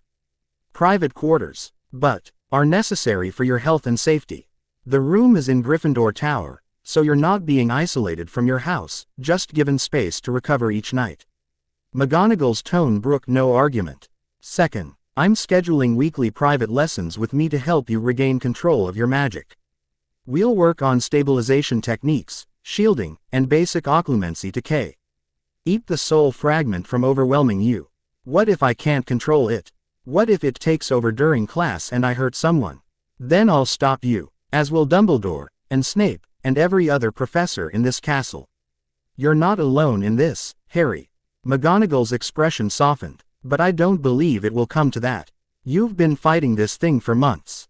You know how to resist it. Trust yourself. That's asking a lot, perhaps. But I have faith in you, even if you don't have faith in yourself yet. McGonagall stood, moving to a bookshelf and pulling down a slim volume. This is a primer on magical stabilization techniques. Read it tonight. Tomorrow in our private lesson, we'll begin implementing the exercises. Harry took the book, feeling its weight. Another problem to solve, another challenge to overcome. Sometimes he wondered what his life would be like if he were just a normal wizard, learning normal magic, without a piece of Voldemort's soul embedded in his forehead. But he wasn't normal, had never been normal, might never be normal, so he'd adapt, the way he'd always adapted. Thank you, Harry said, meaning it for more than just the book. You're welcome. Now, go to lunch. And Harry, McGonagall's lips quirked. Try not to set anything on fire in potions this afternoon. Professor Snape has very little patience for accidents. Potions was in the dungeons. A large stone room lined with pickled animals in jars and bubbling cauldrons. It smelled like sulfur and something rotten, and the temperature was at least 10 degrees colder than the rest of the castle. Harry, Ron, and Hermione found seats together near the back, hoping to avoid attention. Professor Severus Snape swept into the room like an overdramatic bat, his black robes billowing. His expression suggesting everyone in the room had personally offended him. He was thin, with sallow skin, greasy black hair, and eyes like chips of black ice. He began by taking roll call, pausing at Harry's name. Ah yes, Harry Potter, our new celebrity. The word was laced with enough contempt to make several students flinch. Harry met Snape's gaze steadily, remembering McGonagall's stories about his mother and Snape's complicated history. The man had loved Lily Evans, hated James Potter, and saw Harry as some kind of painful reminder of both. Tell me, Mr. Potter, Snape continued, his voice dangerously soft. What would I get if I added powdered root of asphodel to an infusion of wormwood? Harry knew this. McGonagall had drilled him on basic potion ingredients. Draught of living death. A powerful sleeping potion. Snape's expression didn't change. Where would you look if I asked you to find me a bezoar? The stomach of a goat. It's used to counteract most poisons. What is the difference between monkshood and wolfsbane? They're the same plant, also called aconite. All parts are poisonous. A muscle twitched in Snape's jaw. It seems living with Minerva McGonagall has given access to information beyond your years. How fortunate for you. Let's see if you can actually apply that knowledge practically. He assigned them to brew a simple potion to cure boils, pairing them with Slytherins. Harry ended up partnered with a quiet boy named Blaise Zabini, who nodded politely but didn't seem interested in conversation.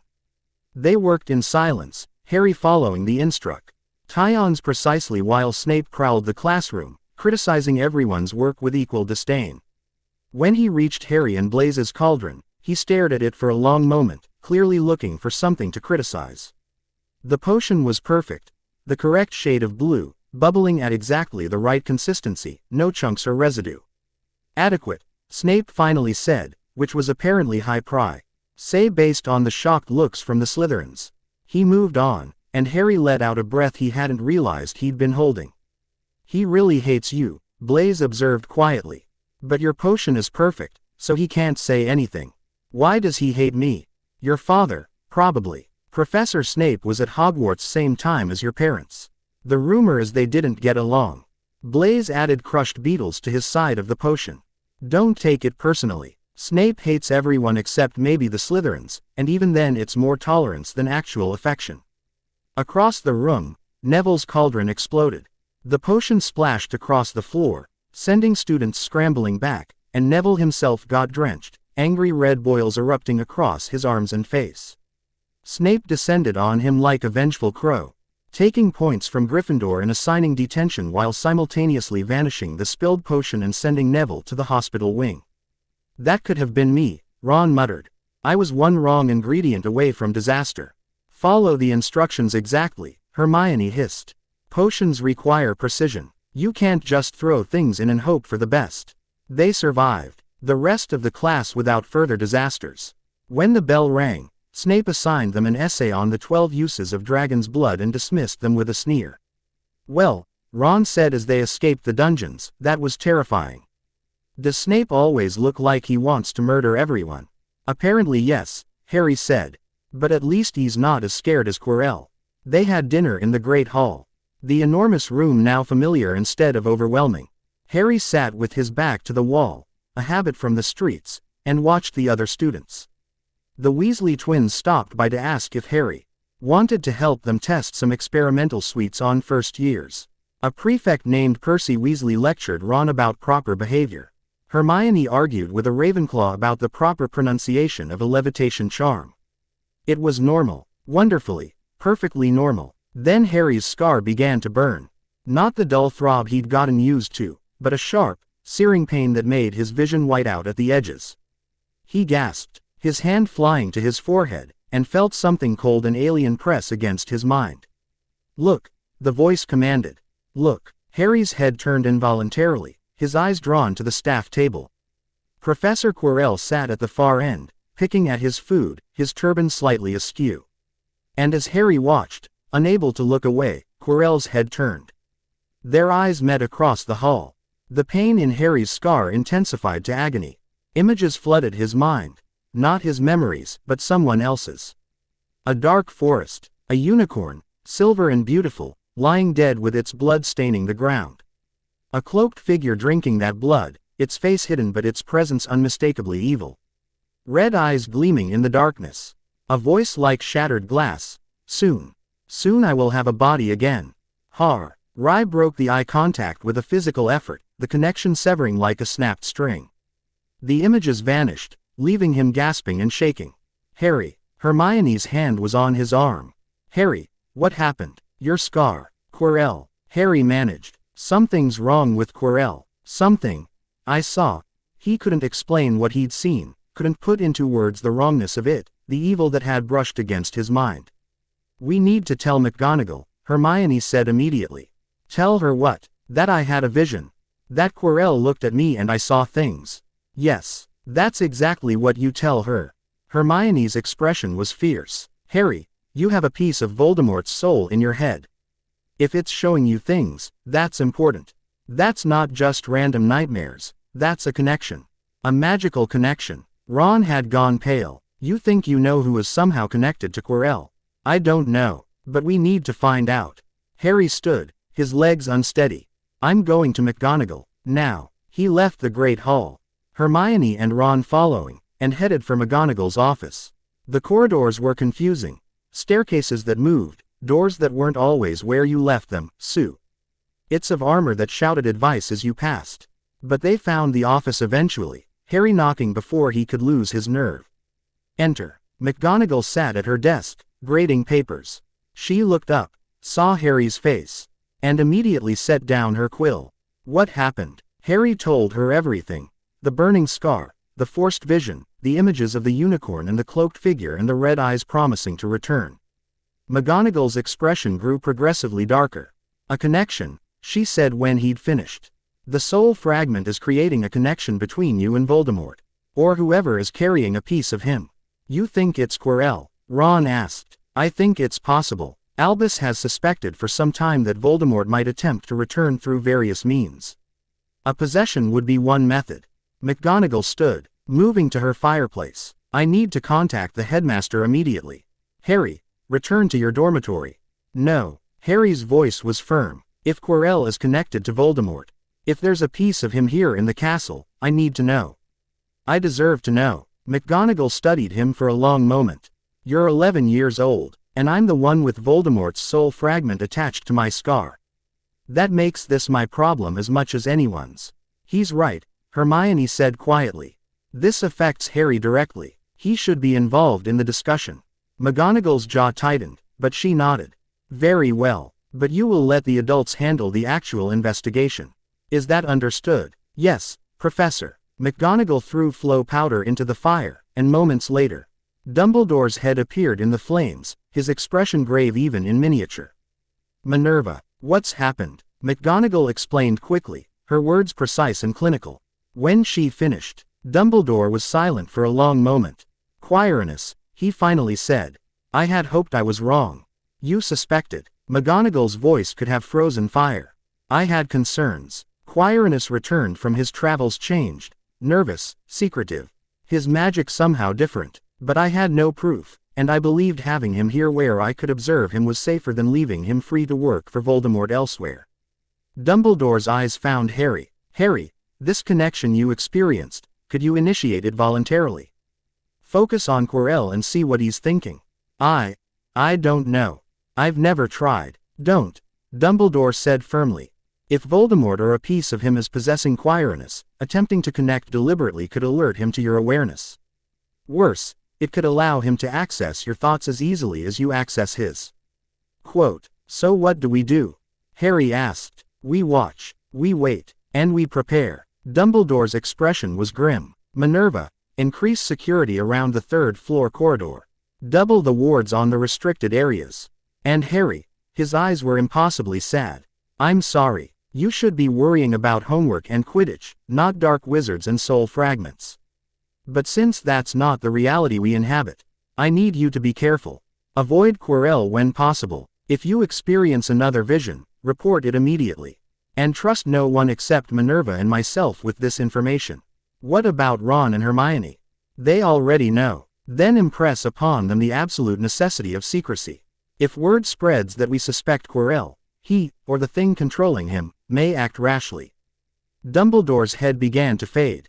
Be vigilant, Harry, and remember, you're not fighting this battle alone. The flames died, leaving normal fire crackling innocently. McGonagall turned to the three students. Her expression stern. You heard the headmaster. Not a word to anyone. And Harry, you're confined to Gryffindor Tower when not in classes. No wandering, no exploring, no putting yourself at risk. Yes, Professor. Good. Now, all of you, bed. It's past curfew, and you have classes tomorrow. They left, climbing the moving staircases to Gryffindor Tower, giving the fat lady the password, Caput Draconis, and entering the common room. It was cozy, all red and gold, with squashy armchairs and a crackling fire.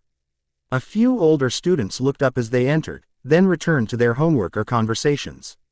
So, Ron said quietly, collapsing into a chair by the fire, our defense against the dark arts professor might be possessed by you-know-who. First week of school. This is fine. Everything is fine. It's not fine, Hermione said, pulling out a notebook. We need to research possession symptoms, methods of detection, and possible countermeasures. If Dumbledore won't tell us what he's planning, we need to be prepared ourselves. You want to fight you-know-who? Ron's voice cracked. We're 11. I don't want to fight anyone. But Harry's involved whether we like it or not. Which means we're involved by extension. Hermione's expression was fierce. We're his friends. That means we help him. That's what friends do. Harry felt something warm expand in his chest. Thank you. Both of you. Don't mention it, Ron said. Besides, my mum would kill me if I let anything happen to Harry Potter. She's a huge fan. They talked for another hour, making plans and theories and contingencies. Hermione took notes, her handwriting getting progressively smaller as she tried to fit everything in. Ron contributed knowledge about his older brother's pranks that could potentially be weaponized. Harry mostly listened, grateful for their presence, for the normalcy of friendship in the face of everything else. Eventually, they headed to bed, Ron to the first-year boys' dormitory, Hermione to the girls', and Harry to the private room McGonagall had arranged. It was small but comfortable, with a 4-poster bed, a desk, and a window overlooking the grounds. His trunk sat at the foot of the bed, already unpacked by house elves. Hedwig's cage was by the window, though Hedwig herself was out hunting. Harry changed into pajamas and climbed into bed, his whole body aching with exhaustion. His first real day at Hogwarts, and it had been a disaster. Collapsed at the welcoming feast, struggled in classes, discovered his defense professor might be possessed by the dark wizard who'd murdered his parents. But he'd also made friends. Real friends who knew the worst about him and stayed anyway. That had to count for something. Harry closed his eyes and let sleep take him. Too tired to even dread what dreams might come. The dream was different this time. Not the graveyard or the dark corridor or any of the familiar nightmares. This time, Harry stood in a room he'd never seen before, circular. Filled with books and strange silver instruments that whirred and clicked. Dumbledore's office, he realized.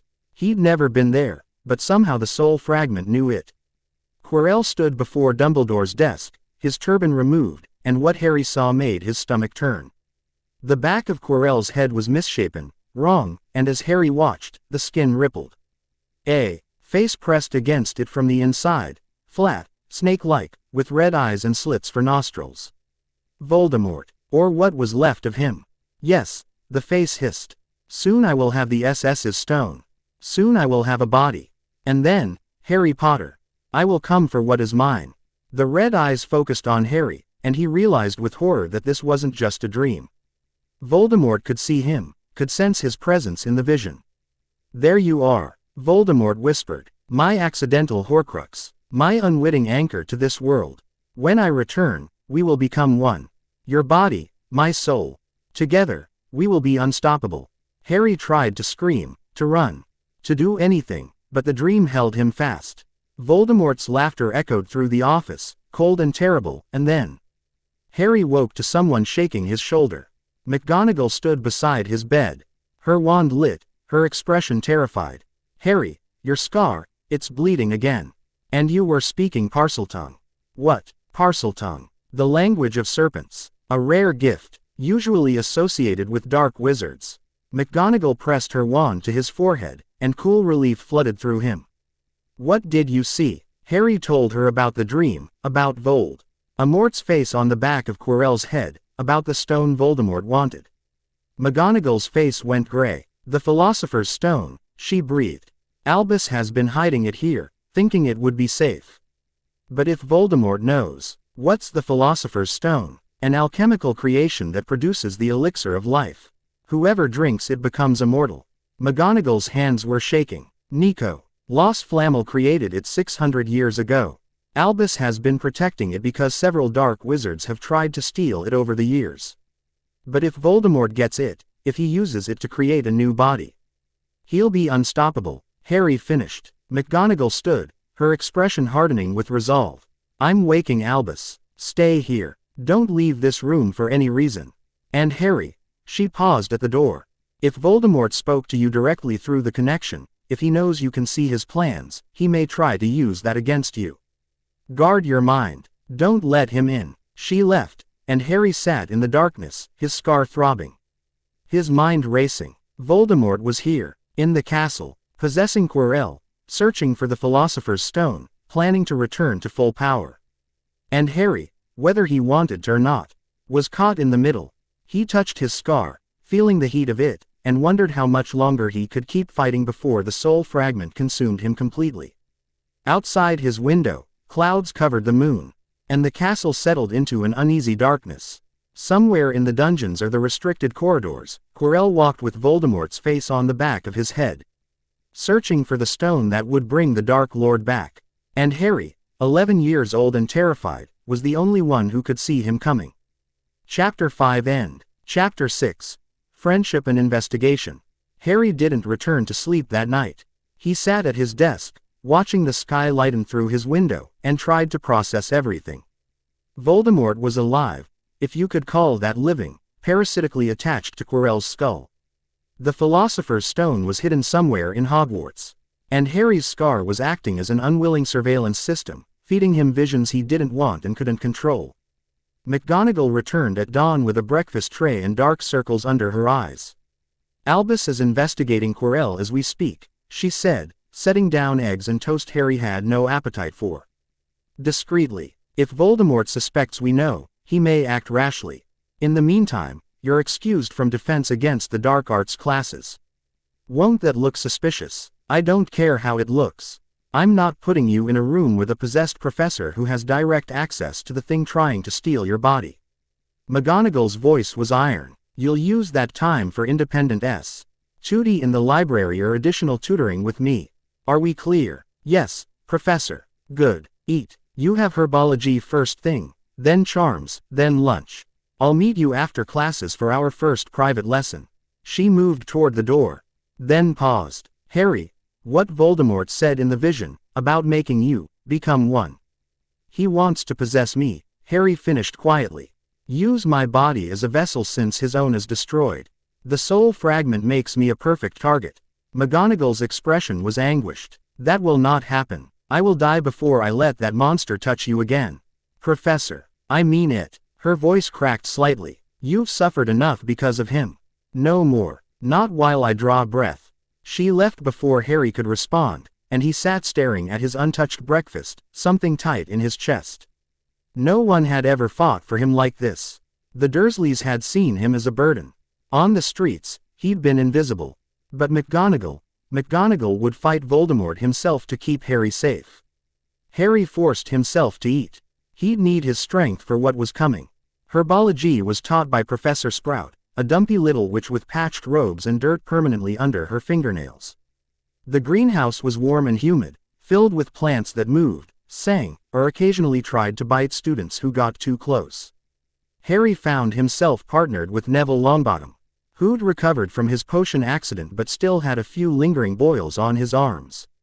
"I'm rubbish at most magic," Neville admitted as they repotted bouncing bulbs, plants that leap out of their pots the moment you touched them. "But Gran says I've got a gift for plants. They seem to like me." It was true. Neville's bouncing bulb settled into its new pot immediately, while Wise made 3 escape attempts before he finally managed to wrestle it into submission. Around them, other students chased their plants around the greenhouse, Hermione methodically securing hers while Ron's bounced off his head.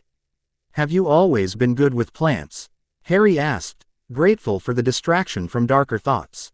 "Since I was little. Gran used to get angry because I'd spend hours in the garden instead of practicing magic." Neville's expression turned sad. "My parents were powerful Aurors, dark wizard catchers. They fought in the war against you-know-who. But they were tortured into insanity by his Death Eaters. Now they're at St. Mungo's, and they don't recognize me or Gran or anyone. I'm supposed to live up to them, but I can barely manage a simple spell." "I collapsed at the welcoming feast," Harry said. "I'd say we're about even on the disappointing everyone scale." Neville smiled tentatively. "Yeah, but you're Harry Potter. Everyone expects you to be brilliant. Which is exactly why it's worse when I'm not. At least people expect you to be normal." Harry secured his bouncing bulb with twine. "Not that you're not brilliant at this. You are. Everyone has their strengths." "Thanks." Neville helped Harry clean up the soil they'd spilled. "You're not what I expected, you know. The books make you sound like this legendary hero, but you're just a perso. And who got lucky and survived something I shouldn't have. I was going to say, nice, but yeah, that too." They worked in comfortable silence after that, Professor Sprout praising Neville's technique and awarding Gryffindor 5 points. When class ended, Neville looked lighter somehow, more confident. Harry filed the observation away. Help Neville with magic, let Neville help with plants. Fair exchange. Charms was taught by Professor Flitwick, a tiny wizard who had to stand on a stack of books to see over his desk. He was enthusiastic and encouraging, squeaking with excitement when he called Harry's name during roll and falling off his book stack. The lesson focused on the levitation charm, Wingardium Leviosa. Flitwick demonstrated by making his own desk float lazily around the room, then set them to practicing on feathers. Swish and flick, Flitwick instructed, his wand movement precise. And remember, it's Leviosa, not Leviosa. Harry managed to make his feather twitch on the second try, then levitate it properly on the fifth. Across the room, Hermione's feather was already floating near the ceiling, her wand movement perfect. Ron, partnered with Seamus Finnegan, was getting increasingly frustrated as his feather stubbornly refused to move. You're saying it wrong, Hermione said, leaning over to watch. It's Leviosa, not Leviosa. You do it then if you're so clever, Ron snapped. Hermione's expression closed off, hurt flickering across her face before she masked it. She returned to her perfect levitation, ignoring Ron completely. By the end of class, only Hermione and Harry had successfully levitated their feathers. Flitwick awarded them each 5 points and assigned homework on the theory of levitation charms. As students filed out, Harry caught up with Hermione in the corridor. Ron's an idiot, he said. He didn't mean it. Yes, he did. Hermione's voice was tight. I know I'm annoying. I know I talk too much and correct people and act like a know-it-all. But I'm just trying to help. You're brilliant, and Ron's intimidated because he can't keep up.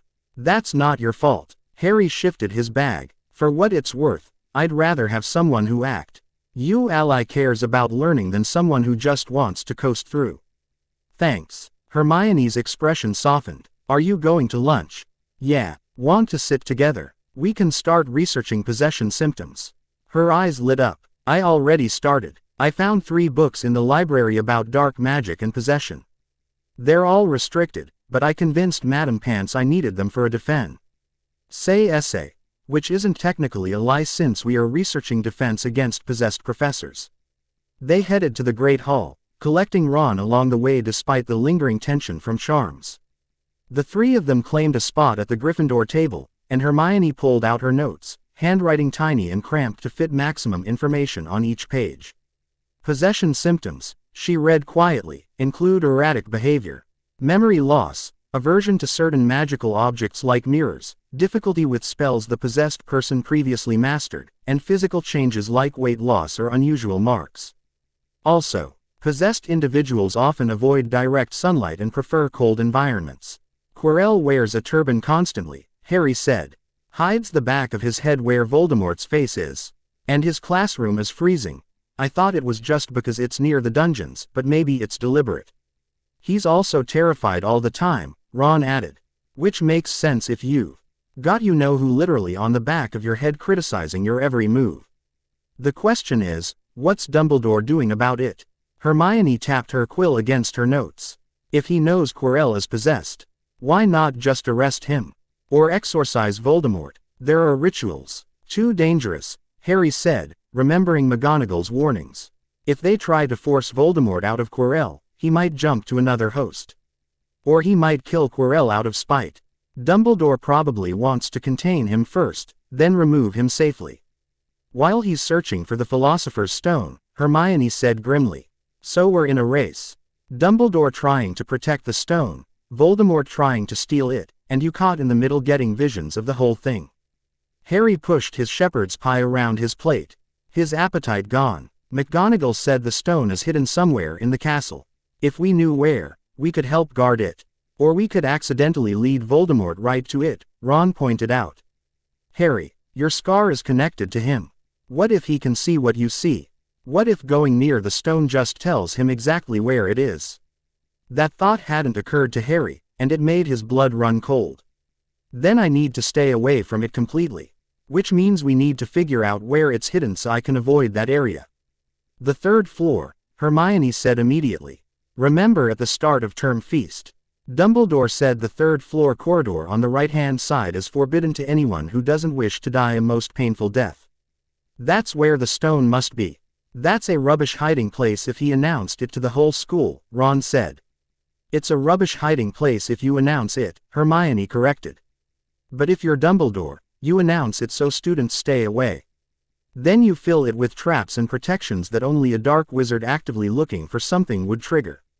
Students avoid it because they were warned. Dark wizards have to fight through defenses to reach it. Clever, Harry admitted. So the third floor is off limits to me completely. Great. What else do we know? They spent lunch theorizing, Hermione taking notes. Ron and Harry contributed observations about Quirrell's behavior. By the time the bell rang for afternoon classes, they had a working theory. Quirrell was possessed, the stone was on the third floor, and Voldemort was biding his time, waiting for the right moment to make his move. Harry's afternoon was free, the time when he'd normally have defense against the dark arts. Instead, he headed to the library, a vast room filled with thousands of books on shelves that reached toward a high ceiling. Madame Pants, the librarian, watched students like a hawk, shushing anyone who spoke above a whisper, and confiscating any food or drink immediately. Harry found a corner desk and pulled out his homework, the essay on levitation theory, another on uses of moonstone in potions, and readings for history of magic.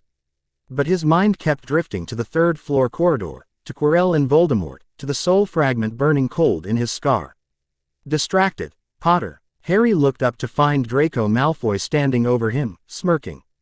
Crabbe and Goyle flanking him as usual. Just thinking. You should try it sometime. Harry returned to his homework, hoping Malfoy would take the hint and leave. He didn't. I heard you collapsed at the feast. Scared. Couldn't handle the pressure of actually being at Hogwarts. Malfoy's voice was loud enough that several students looked over. I suppose that's what happens when you're raised by McGonagall instead of a proper magical family. No breeding, no class. Malfoy. Harry set down his quill, his patience exhausted. I collapsed because I have a medical condition. McGonagall is more family than you'll ever understand. And if you're trying to make me angry, you'll have to try harder than schoolyard insults. Medical condition, Malfoy sneered. Is that what they're calling it? I heard you've got dark magic attached to you. That you're practically a dark creature yourself. Harry's magic flared before he could control it. His quill levitated off the desk and shot toward Malfoy's face, stopping an inch from his nose, hovering there with its point aimed directly at his eye. The library went silent. Madame Pants looked up from her desk, her expression thunderous. Malfoy had gone pale, frozen, clearly afraid to move. Accidental magic, Harry said quietly, though it wasn't entirely accidental. Sorry. Must be my dark creature nature acting up. Hold probably leave before it happens again. Malfoy stumbled backward, Crabbe and Goyle following, and fled the library. The quill dropped back to Harry's desk, and conversation slowly resumed. Harry's hands were shaking, not from fear, but from how easy it had been. How much he'd wanted to actually hurt Malfoy instead of just scare him. Yes, the voice whispered approvingly. That's the power I've been telling you about. Imagine what you could do if you embraced it fully. Harry shoved the voice down and tried to focus on his homework, but the words blurred together. He'd lost control, even for just a moment. What if next time he couldn't stop? What if the soul fragment was right, and he was becoming more like Voldemort every day? That was brilliant. Harry looked up to find the wee Astley twins grinning at him. Fred and George, identical right down to their mischievous expressions. Malfoy's face, absolutely priceless, thought he was going to wet himself. They spoke in tandem, finishing each other's sentences in a way that was both impressive and slightly disorienting. I shouldn't have done it, Harry said. Of course you should have, Fred said. Or maybe George. Malfoy's a git. Been tormenting first years all week, the other twin added. Someone needed to put him in his place. You're Harry Potter, Fred or George said. You're allowed to be a bit scary. Keeps people honest. George or Fred agreed. Harry found himself smiling despite everything. Thanks, I think. The twins invited him to sit with them at dinner, introducing him to their older brother C. Harley by Owl. He worked with dragons in Romania, and younger brother Percy, who was a Gryffindor prefect and took his responsibilities very seriously. Percy lectured Harry about proper use of magic in the library while the twins made faces behind his back, and for a little while, Harry felt almost normal. After dinner, Harry headed to McGonagall's office for their private lesson. She was waiting with tea and biscuits, which somehow made the situation both better and worse, a reminder that she saw him as a child who needed care, not just a student with a problem to solve. "How was your first full day of classes?" she asked, pouring tea. "Fine. Until I lost control in the library and nearly stabbed Malfoy with a quill." McGonagall's hand stilled. "Explain." Harry did, leaving nothing out: Malfoy's taunts, his own anger, the ease with which his magic had responded to violent intent. McGonagall listened without interrupting, her expression growing progressively darker. "Draco Malfoy is a child parroting his father's prejudices," she said when he'd finished. "His words have no weight except what you give them." However, she set down her teacup. "Your response concerns me, not because you defended yourself, but because you said it felt easy, comfortable. That suggests the soul fragment is influencing your emotional responses, making violence seem like an acceptable first reaction." "So what do I do? Let people insult me?" "No. You use words, not magic. You walk away. You report the behavior to a professor."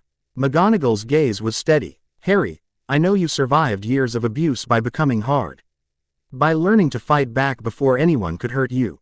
But that survival mechanism, combined with the soul fragment's influence, is a dangerous combination. We need to give you better tools. That's what tonight's lesson is about." "Partially. Tonight we're starting occlumency, the art of protecting your mind from external intrusion. It will help you shield against the soul fragment, tease influence and prevent Voldemort from accessing your thoughts through the connection." McGonagall stood, moving to clear a space in the center of the office. "It's advanced magic, far beyond first-year level. You'll struggle initially. That's normal and expected. How does it work? Mental discipline. Imagine your mind as a fortress, thoughts and memories secured behind walls. When someone tries to invade your mind, you reinforce those walls, throw them out through sheer force of will." McGonagall drew her wand. "I'm going to attempt legilimency, mind reading. You'll feel me trying to access your thoughts. Your job is to push me out. Ready?" Harry nodded, though he wasn't ready at all. Legilimens. The invasion was immediate and overwhelming. Harry felt McGonagall's presence in his mind, rifling through memories like someone flipping through a book. The cupboard under the stairs, Uncle Vernon's fists, Aunt Petunia's screaming, the cold London alley, McGonagall's rescue. Harry shoved against the intrusion with everything he had. The memories shattered, and he was back in McGonagall's office, gasping, his scar burning. "Good." McGonagall lowered her wand. "You pushed me out. It was instinctive rather than controlled. But it worked. I saw." "You saw." Harry couldn't finish, couldn't articulate the violation of having someone inside his head. "I saw the Dursleys. Abuse." "I'm sorry, Harry. Legilimency is invasive by nature. But you need to learn this skill, and the only way to learn is practice." McGonagall's expression was gentle. "We'll try again. This time, instead of just pushing, try to imagine a wall between your thoughts and my presence. A barrier I can't penetrate." They practiced for an hour. Each time, McGonagall invaded his mind with casual efficiency, and each time, Harry tried to build walls that kept crumbling under the assault. By the end, his head ached, his scar throbbed, and he'd made minimal progress. "You're improving," McGonagall said, though Harry wasn't sure he believed her. "Learning occlumency takes months, sometimes years. The fact that you're managing any resistance at all on your first day is remarkable." "Doesn't feel remarkable. It never does. But trust me, you're doing better than most adult wizards would." McGonagall handed him a vial of purple potion. "Dreamless sleep. Take it tonight. Your mind needs rest without the soul fragment's interference." Harry accepted the vial gratefully. The thought of sleeping without nightmares was almost too good to be true. He returned to Gryffindor Tower, finding Ron and Hermione in the common room, both bent over homework. They looked up as he entered, identical expressions of concern. "How was the lesson?" Hermione asked. "Exhausting. McGonagall tried to teach me occlumency, mind magic to keep people out of my head. I'm terrible at it." Harry collapsed into an armchair. "She says it'll help with the soul fragment, but right now it just gives me a headache. Occlumency, Hermione repeated, her eyes lighting up with interest. That's Newt-level magic. 7th years struggle with it. The fact that you're attempting it at all is necessary because I have Voldemort's soul attached to my forehead, Harry finished. Not exactly a bragging point. Still impressive though, Ron said. My brothers would be jealous. Fred and George tried to learn legilimency once, mind reading, but they couldn't get past surface thoughts. Drove Mum mad because they kept reading her mind to find out what punishments she was planning. They talked for a while longer, Ron and Hermione catching Why up on gossip he'd missed. Apparently a Slytherin second year had been caught trying to curse a Hufflepuff, and Professor Snape had assigned detention despite the Slytherin being from his own house. Hermione was scandalized by the injustice. Ron thought it was hilarious. Eventually, they headed to bed. Harry swallowed the dreamless sleep potion in his private room, feeling its effects almost immediately. A pleasant drowsiness that dragged him down into darkness. For the first time in months, he slept without dreaming. The next few weeks fell into a rhythm. Classes during the day, Harry excelling at transfiguration and charms. Struggling with potions under Snape's hostile scrutiny, finding history of magic impossibly boring despite Hermione's insistence that it was fascinating. Evenings were spent in the library with Hermione and Ron, ostensibly doing homework but actually researching possession, the Philosopher's Stone, and anything that might help them understand what Voldemort was planning. Harry's occlumency lessons with McGonagall continued 3 times a week. He was improving slowly, managing to hold his mental shields for a few seconds before they crumbled. McGonagall was patient but demanding, pushing him harder each session, and Harry found himself looking forward to the challenge despite the headaches it caused. The soul fragment remained quiet, though Harry's scar still ached constantly. He'd had no more visions of Quirrell Voldemort, which either meant nothing was happening or Voldemort had learned to shield himself from Harry's inadvertent spying. Neither option was comforting. Halloween arrived with a feast announced at breakfast, the great hall decorated with live bats and giant pumpkins, the promise of a celebration after weeks of classes and homework. Y was looking forward to it until charms class that afternoon. They were still practicing the levitation charm, though most students had mastered it by now. Ron, however, was still struggling, his feet there stubbornly refusing to lift more than an inch off the desk before dropping again. You're still saying it wrong, Hermione said, unable to help herself. It's Leviosa, not.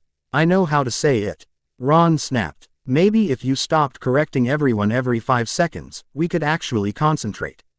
I'm trying to help. You're trying to show off. There's a difference. Ron's ears had gone red. Not everyone can be perfect at everything like you, Hermione. Some of us are just normal. Hermione's face crumpled. She gathered her books, shoved past Ron, and fled the classroom. Professor Flitwick called after her. But she was gone. Well done, Ron, Harry said coldly. Really excellent work making our friend cry. She's not my friend, Ron muttered, though he looked guilty. She's always correcting people. Always acting like she's better than everyone. She's trying to help because she cares. And you just threw it in her face because you're insecure about your own abilities. Harry stood, gathering his things. I'm going to find her. Try not to insult anyone else while I'm gone. He left Ron sputtering protests and headed into the corridor, looking for Hermione. She wasn't in the library or the Gryffindor common room. Harry checked the Ollery, the grounds, even asked the portraits if they'd seen her. Finally, nearly headless Nick, the Gryffindor ghost, Mentio. Ned seeing a crying girl heading toward the girls' bathroom on the 2nd floor. Harry found her there, sobbing in one of the stalls. He knocked gently on the door. Hermione, it's Harry. Can I come in? Go away. Her voice was thick with tears. Not until you talk to me. Harry leaned against the wall. Ron's an idiot. You know that, right? He's right though. I am annoying. I do show off. Nobody likes me. Hermione's voice broke. I thought maybe if I was smart enough, helpful enough, people would, but they don't. They just think I'm an insufferable know-it-all. I don't think that, and Ron doesn't either, not really. He's just frustrated because you're better at magic than he is, and instead of admitting that and asking for help, he lashed out. Harry slid down the wall, sitting on the bathroom floor. For what it's worth, I think you're brilliant. And kind. And one of the best friends I've ever had. The stall door opened. Hermione emerged, her eyes red and puffy, her bushy hair even wilder than usual.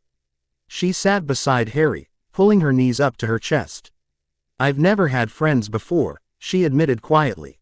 I was always the weird girl at my Muggle school, too smart, too eager, too much. When I got my Hogwarts letter, I thought maybe in the magical world I'd fit in. But I'm still too much. You're not too much. You're exactly the right amount of Hermione. Harry bumped his shoulder against hers. And anyone who can't see that isn't worth your time. Hermione smiled tremulously. Thanks, Harry. They sat in companionable silence for a moment. Then Harry heard it, a sound like stone scraping stone, coming from somewhere deeper in the castle. Heavy footsteps, and a smell like a sewer mixed with a garbage heap. Do you hear that? Harry whispered. Hermione nodded, her eyes wide. What is it? The bathroom door burst open. A troll lumbered through, 12 feet tall, gray-skinned, with a tiny head on a massive body. It carried a club the size of a tree, trunk and smelled like 1,000 rotting things. Its tiny eyes fixed on Harry and Hermione, and it roared. Run! Harry grabbed Hermione's hand and pulled her toward the door, but the troll was faster. It swung its club, smashing sinks and sending water geysers erupting from broken pipes. Hermione screamed, and Harry pulled her behind an intact stall, his mind racing. The troll was between them and the door. They couldn't fight it. First years against a mountain troll was suicide. But they couldn't stay here either.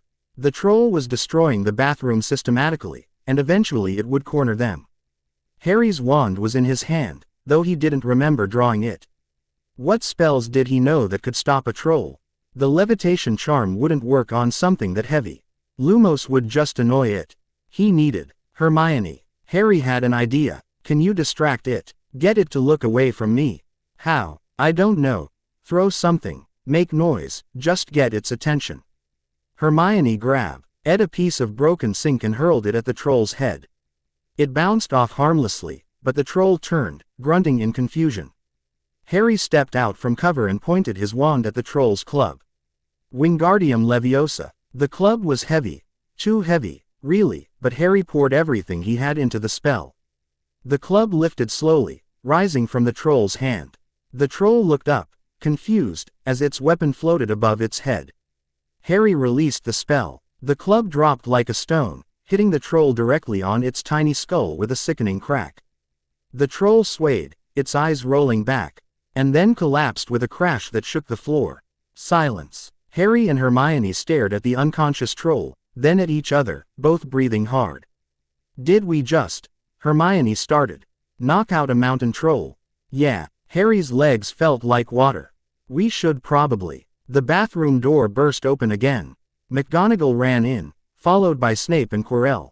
All three professors stopped short, staring at the scene, the destroyed bathroom, the unconscious troll, and 2 first-years standing in the wreckage.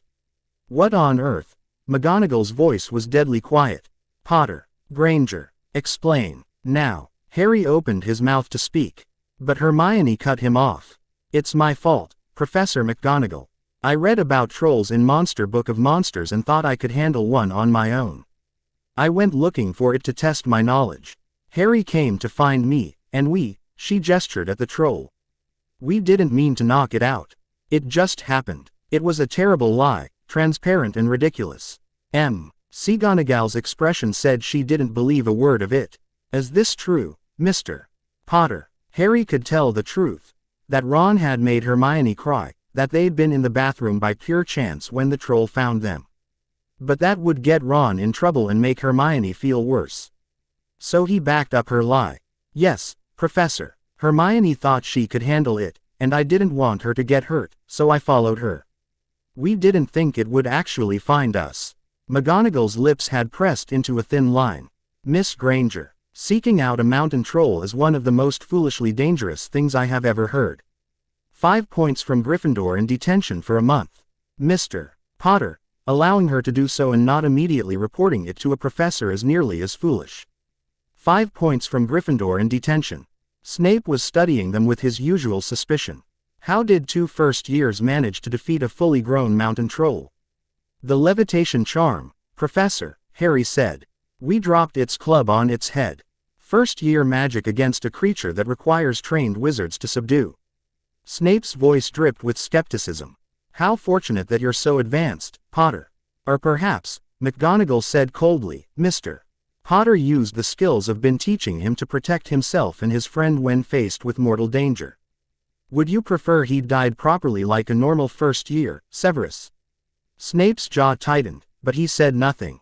Quirrell had been silent through the entire exchange, trembling and white-faced, one hand holding his turban like he was afraid it might fall off. Go, McGonagall said. Both of you, return to Gryffindor Tower and stay there. The feast is cancelled. All students are to remain in their common rooms while we search the castle for any other trolls. Harry and Hermione fled, their robes soaked and smelling of sewer water. They didn't speak until they'd reached Gryffindor Tower, given the password to the fat lady, and collapsed into armchairs by the fire.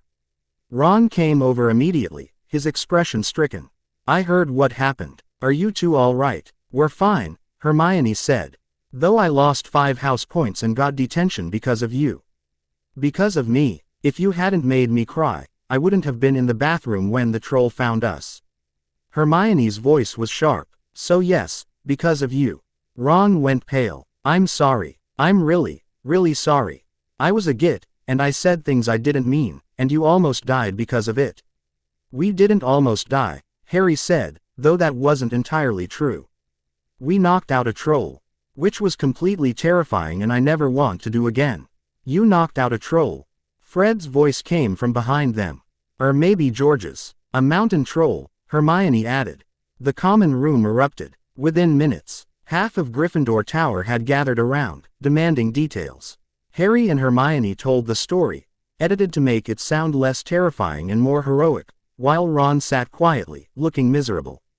When the crowd finally dispersed, Harry pulled Ron aside. You need to apologize properly, he said. To Hermione. What you said hurt her, and she deserves better. I know. I will. Ron hesitated. How do I? I've never really had friends who weren't my brothers. I don't know how to do this.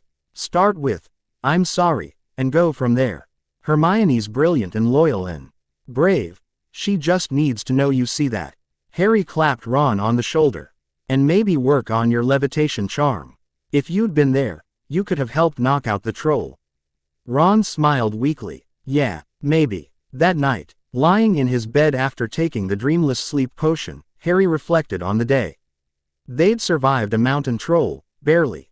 Hermione had lied to protect Ron, who'd been awful to her. Ron was learning that friends required actual effort and care. And somewhere in the castle, Voldemort Quirrell was plotting, searching for the Philosopher's Stone while Dumbledore tried to stop him. But Harry had friends now. Real friends who'd faced down a mountain troll with him and survived. That had to count for something. He closed his eyes and let the potion pull him down into dreamless darkness. Grateful for the oblivion. Chapter 6 End. Chapter 7. The Ministry's Hand. The morning after Halloween brought unexpected visitors. Harry was halfway through breakfast when the Great Hall's doors opened with a bang. And a woman in garish pink robes swept in, her appearance so jarring that conversations died in ripples across the tables. She was squat and toad-like, with a wide, slack mouth and prominent eyes that bulged slightly as she surveyed the students. A pink bow perched in her short, curly hair like a malevolent butterfly. Behind her walked 2 stern-looking wizards in official ministry robes, their expressions professionally blank. Dumbledore rose from the staff table, his face carefully neutral.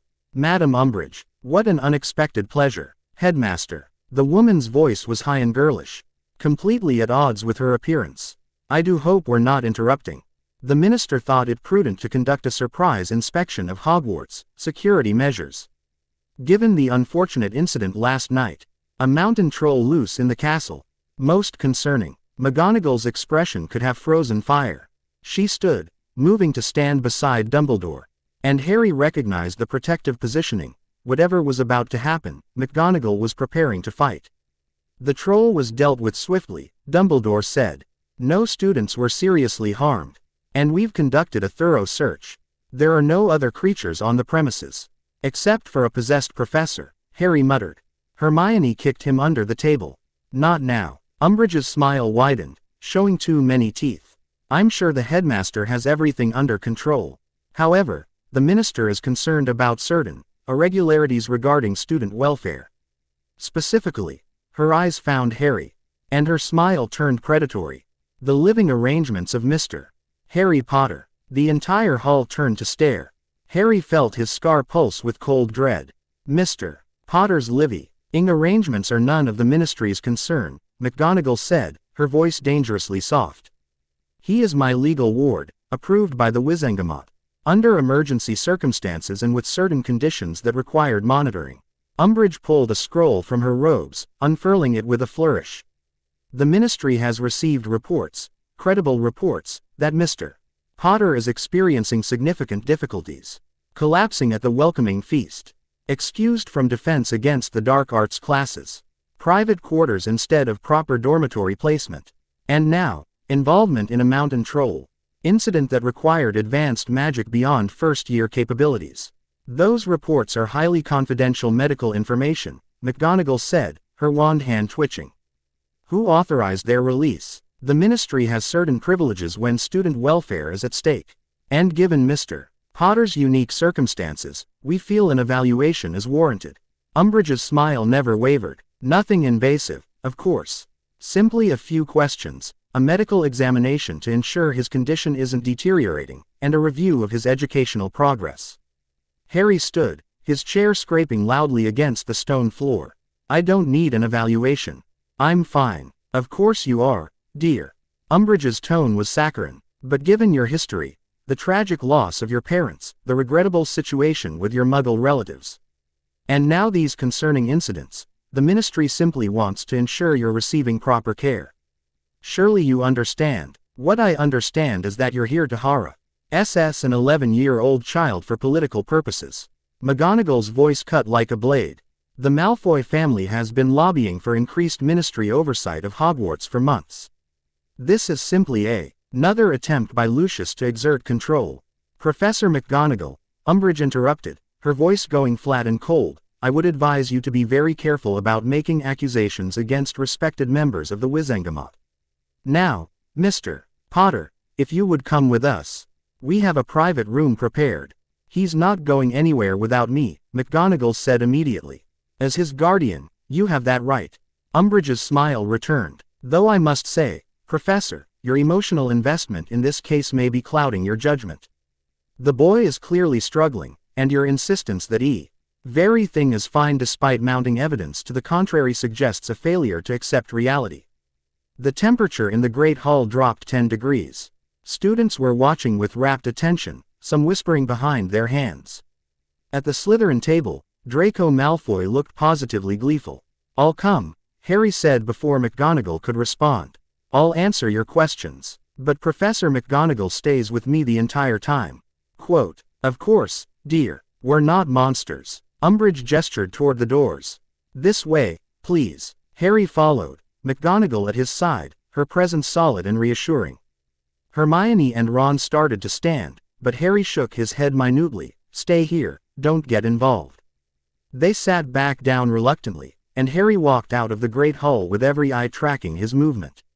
Umbridge led them to an unused classroom on the second floor, conjuring comfortable chairs with a wave of her wand. The two ministry officials positioned themselves by the door, guards, Harry realized. Though whether to keep him in or others out was unclear.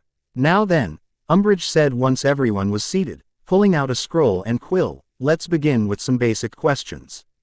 Mr. Potter, how would you describe your emotional state since beginning at Hogwarts? Fine. Elaborate, please. I'm adjusting to school, making friends, learning magic, normal first-year things. Harry kept his voice level, though his scar had begun to ache. Something about Umbridge set his teeth on edge, the fake sweetness masking something cruel underneath. And the collapse at the welcoming feast. That was simply adjustment. I was exhausted from travel and overwhelmed by the crowd. Madame Pomfrey treated me, and I've been fine since. Umbridge's quill was writing on its own, scratching notes that Harry couldn't read. I see. And these private lessons with Professor McGonagall. 3 times a week, I'm told. What do you discuss? Advanced transfiguration theory. I'm ahead of my year. So she's helping me progress at my own pace. How convenient. And the private quarters, recommended by the school healer to help me rest without disturbance from other students while I adjust. Harry was choosing his words carefully, staying as close to the truth as possible while revealing nothing important. Mr. Potter, Umbridge leaned forward, her voice dropping to a conspiratorial whisper, you can be honest with me. If Professor McGonagall is pushing you too hard, expecting too much because you're the boy who lived, well, that's nothing to be ashamed of. The ministry can provide alternative arrangements. Proper oversight to ensure your education is age-appropriate and your guardian isn't placing undue pressure. Professor McGonagall has been nothing but supportive and appropriate, Harry interrupted. His voice hard. She rescued me from an abusive household, provided me with a home and education, and has been the best guardian I could ask for. If you're suggesting otherwise, you're wrong. Umbridge's smile turned brittle. Of course, I'm simply ensuring all possibilities are considered. Now, regarding your absence from Defense Against the Dark Arts. That's a medical decision made by myself and Madame Pomfrey, McGonagall said. Due to Mr. Potter's condition, we felt it prudent to limit his exposure to certain magics until his symptoms stabilize. He's receiving compensatory instruction in other subjects. What condition, exactly? Umbridge's quill poised above the parchment, ready to record. That's confidential patient information, not when it affects student safety. If Mr. Potter has a condition that poses a risk to himself or others, the ministry has the right to know. Umbridge's false sweetness had completely vanished now, replaced by bureaucratic steel. I could subpoena his medical records, Professor, but I'd prefer you simply tell me the truth. McGonagall and Umbridge stared at each other, the air crackling with tension. Harry's mind raced. If Umbridge learned about the soul fragment, she'd use it as ammunition, claim Harry was dangerous, that he should be quarantined or studied or locked away for everyone's protection. But if they refused to answer, she'd force the issue through legal channels. I have a scar-related condition, Harry said carefully. From when Voldemort attacked me as a baby. The scar sometimes causes pain and other symptoms. It's being treated, and it poses no danger to other students. It was mostly true, just not the complete truth. Umbridge's eyes narrowed. A scar-related condition. How vague and convenient. She made another note. Mr. Potter, I'm going to need to examine this scar. Strictly for documentation purposes, you understand. No. McGonagall's voice was absolute. You will not touch him. I'm a ministry official conducting a legitimate investigation. And I'm his legal guardian refusing consent for an examination by someone with no medical credentials and a clear political agenda. McGonagall stood, her full height and authority on display. If you wish to examine Harry, you can arrange it through Street Mungo's with Healer Strout, who has been treating him since summer. Otherwise, this interview is over. I could have you removed from your position for obstructing a ministry investigation. Try it. McGonagall's smile was sharp and cold. I've been teaching at Hogwarts for 40 years, Dolores. I have friends in the Wizengamot, allies in the Department of Magical Law Enforcement, and enough political capital to make your life very difficult. Not to mention that Albus Dumbledore is sitting in his office right now, waiting to hear how you treat a child who survived the killing curse. Do you really want to test how far you can push before he intervenes? Umbridge's face had gone an ugly shade of red. This isn't over. No, I suspect it isn't. But for today, we're done. McGonagall placed a hand on Harry's shoulder. Come, Harry. They left, Umbridge sputtering protests behind them. McGonagall didn't speak until they'd reached her office, the door closed and warded against eavesdropping. Then she collapsed into her chair, suddenly looking every one of her 60-plus years. That, she said quietly, was a disaster. We didn't tell her about the soul fragment, Harry pointed out.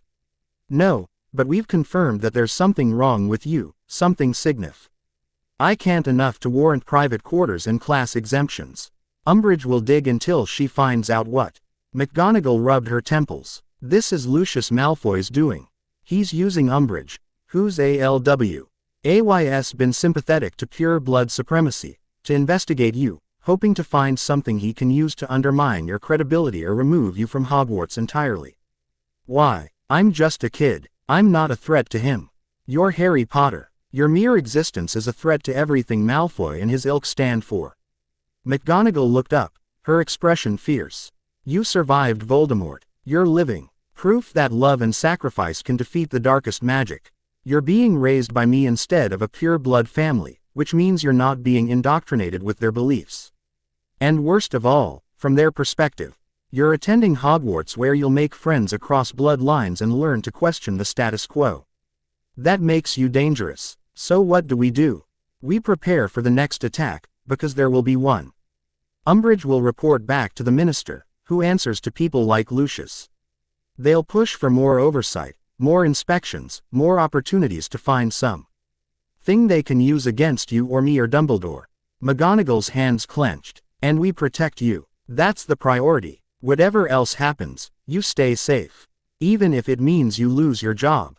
Even then, McGonagall's voice was absolute. Harry, you are more important than my career. Than my reputation. Than anything else. Do you understand? Harry's throat had gone tight. Yeah, I understand. Good. Now, back to your classes. Try to act normal, though I suspect that's asking too much given the circus this morning has been. McGonagall managed a slight smile. And Harry, thank you for not revealing more than necessary. I know the temptation to tell the truth must have been strong. Umbridge doesn't deserve the truth, Harry said. She just wants ammunition. Perceptive. You're learning. McGonagall stood, straightening her robes. Off with you. And find Miss Granger and Mr. Weasley. They're probably worried sick. Harry found them in the library, both pretending to study but clearly waiting for him. Hermione grabbed his arm the moment he appeared. What happened? Are you okay? Did they hurt you? I'm fine. Just questions. Umbridge is investigating me, or investigating McGonagall through me. Looking for reasons to claim I'm being mistreated or that McGonagall isn't fit to be my guardian. Harry collapsed into a chair. It's all political. Malfoy's father is behind it. Of course he is, Ron muttered. That family is nothing but trouble. They spent the next hour discussing the interview, Hermione taking notes and forming theories about what the ministry might do next. By the time they headed to Transfiguration, they'd developed a working plan. Be model students, give Umbridge no ammunition, and keep researching the Philosopher's Stone situation in case they needed leverage. The next few days proved the wisdom of that plan. Umbridge lingered at Hogwarts, observing classes, interviewing students, and generally making everyone's life miserable.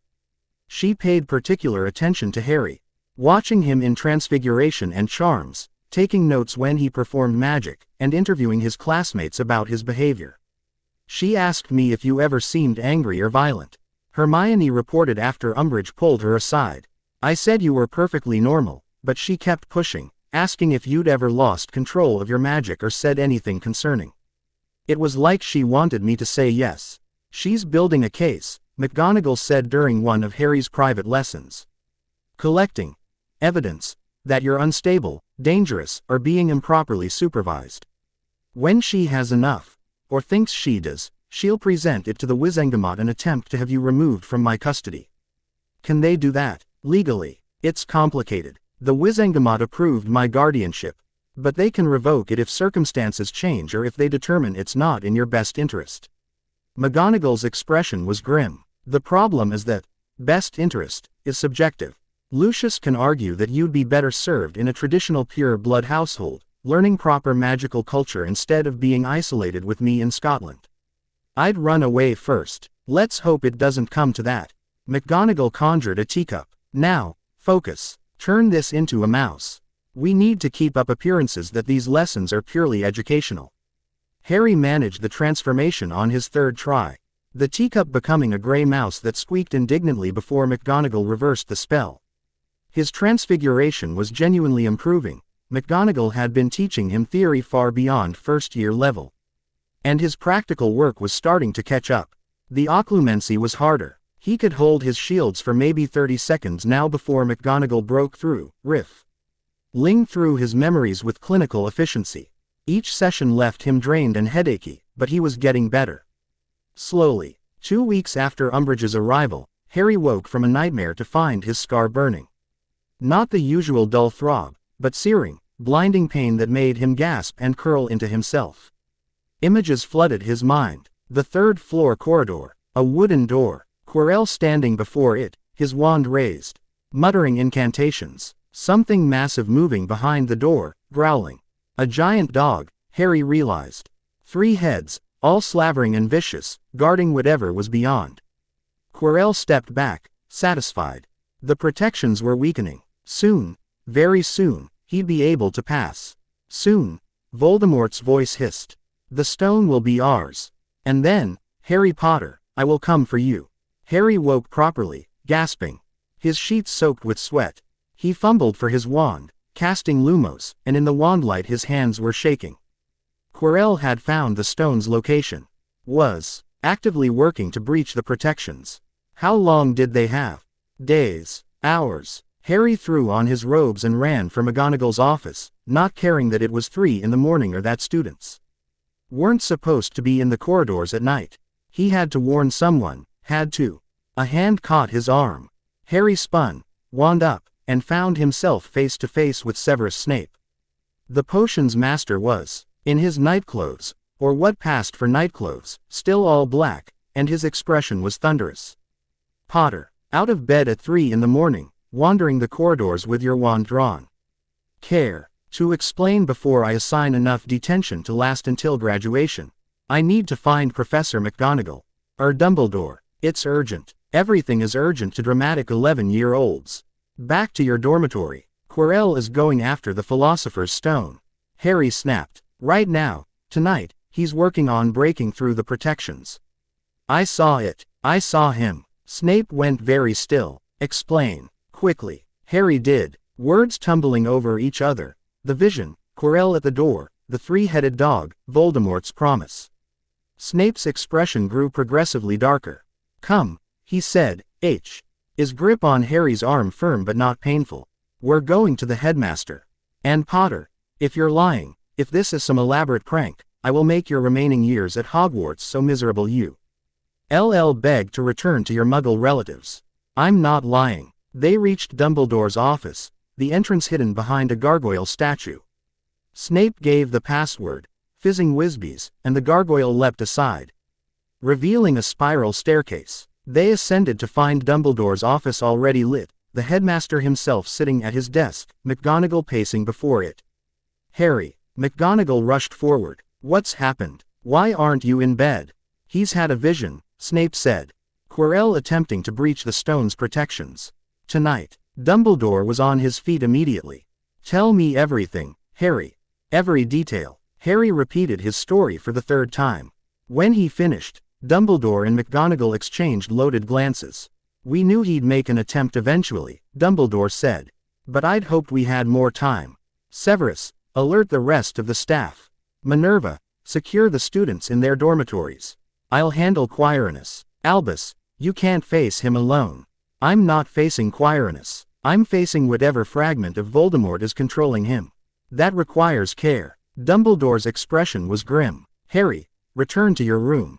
Do not leave it for any reason. Do you understand? But I could help. No. Dumbledore's voice was absolute. You are 11 years old, and you already carry a piece of that monster's soul. I will not risk him claiming more of you. Stay in your room. That's an order, not a suggestion. McGonagall placed a hand on Harry's shoulder. I'll escort him back. Albus, be careful. Always, my dear. They left, McGonagall practically dragging Harry through the corridors. Other professors were emerging from their quarters, Flitwick in a nightcap, Sprout with dirt still under her fingernails, even Snape sweeping ahead to presumably secure the dungeons. Will he be all right? Harry asked as McGonagall deposited him in his room. Dumbledore. Albus Dumbledore is the most powerful wizard alive. If anyone can handle Voldemort, it's him. But McGonagall's expression was worried. Stay here, Harry. I mean it. Whatever happens tonight, you stay in this room. She left, locking and warding the door behind her. Harry paced like a caged animal, his scar throbbing in time with his heartbeat. Somewhere in the castle, Dumbledore was confronting Quirrell Voldemort. Somewhere, the fate of the Philosopher's Stone, and possibly the entire wizarding world, was being decided. And Harry was trapped in his room, useless and helpless. He sat at his desk, pulled out his mother's Transfiguration textbook, and tried to focus on anything other than imagine. What was happening on the third floor? The words blurred together. He kept seeing Voldemort's red eyes, hearing the cold promise, "I will come for you." Hours passed. Dawn broke, gray light filtering through the window. Harry had dozed off at his desk, his head pillowed on his mother's book, when a knock startled him awake. McGonagall entered, looking exhausted but relieved. "It's over. Quirrell is in custody, the stone is safe. And Dumbledore is unharmed." "What happened?" Quirrell attempted to breach the final protections around the stone. Dumbledore confronted him. They dueled, briefly, and Voldemort abandoned Quirrell's body rather than be captured. Quirrell himself is in the hospital wing being treated for the aftereffects of possession. He'll likely be transferred to St. Mungo's for long-term care once he's stable. And Voldemort, gone. Again. Though how long he stays gone is anyone's guess. McGonagall sat heavily in Harry's desk chair. "Your vision saved us, Harry. If you hadn't warned us, Quirrell might have succeeded. Dumbledore wanted you to know that. I didn't do anything. I had a nightmare. You had a vision through the soul fragments connection, recognized it as real, and acted immediately to warn us. That took courage and clear thinking." McGonagall's expression softened. "I'm proud of you." Harry's throat had gone tight. "Is it over? The soul frag meant, will it stop now that Voldemort's gone again? I don't know. We'll need to monitor it, see if the connection weakens now that the other piece of Voldemort's soul is no longer in proximity." McGonagall stood. "For now, get properly into bed. Sleep. Real sleep, not dozing at your desk. Classes are cancelled today while we sort out the aftermath. Rest while you can." She left, and Harry finally climbed into bed properly, his whole body aching with exhaustion. His scar still throbbed, but quieter now, like whatever had been pressing against it had retreated. He closed his eyes and let sleep take him, too tired to even dread the dreams. The rest of November passed in relative calm. Quirrell was transferred to St. Mungo's, his recovery slow but steady. The defense against the dark arts position remained empty. Dumbledore announced they'd find a replacement after Christmas break. In the meantime, students were given independent study assignments and occasional guest lectures from ministry officials. Umbridge, however, didn't leave. She continued her investigation, interviewing staff and students, observing classes, and generally making everyone miserable. She paid particular attention to Harry, documenting every spell he cast, every interaction with McGonagall, every moment that could be twisted into evidence of instability or improper guardianship. "She's looking for ammunition," Hermione said during one of their library sessions. "Building a case to present to the Wizengamot. We need to be careful, give her nothing she can use." "I am being careful. I'm being so careful I'm practically invisible." Harry glared at his potions essay. "But she's still finding things to complain about. Yesterday she claimed I was performing magic, beyond my emotional maturity level, because say I successfully transfigured a beetle into a button." "A beetle into a button. That's literally the assignment McGonagall gave us." "She's grasping at straws," Ron said. "Which means she doesn't actually have anything solid." "That's good, right? Until she manufactures something," Hermione countered. "False testimony, twisted facts, selective reporting. There are dozens of ways she could make Har. Why look unstable if she's determined enough?" She wasn't wrong. A week later, Umbridge pulled Harry aside after Charms class. "Mr. Potter, I've been reviewing your academic progress, and I must say I'm concerned. Your marks are exemplary, too exemplary. First-year students don't typically achieve outstanding in Transfiguration and Charms. It suggests either Professor McGonagall is inflating your grades due to personal bias, or you're receiving unfair advantages not available to other students." Harry stared at her. "Or I'm actually good at magic. Confidence is admirable, Mr. Potter, but overconfidence suggests a lack of proper humility. The boy who lived should understand that his fame doesn't entitle him to special treatment." Umbridge's smile was poisonous. "I'll be recommending to the Headmaster that you undergo standardized testing, administered by neutral ministry officials, of course, to verify your abilities match your reported grades." "Do whatever you want," Harry said, too tired to be diplomatic. "Test me. I'll pass." Quote, "We'll see." Umbridge made a note on her ever-present clipboard. "We'll see indeed." The testing happened the following week, a grueling 4-hour examination. Covering every subject Harry had studied so far. Ministry officials administered it, watching his every movement, documenting every spell. Harry performed perfectly, his transfiguration flawless, his charms precise, his theoretical knowledge solid. Umbridge's expression when she received the results was almost worth the stress of the examination. "It seems you do possess genuine ability, Mr. Potter," she said, her voice clipped. "However, this only raises further questions about why you're receiving private instruction when you're clearly capable of succeeding in a traditional classroom environment."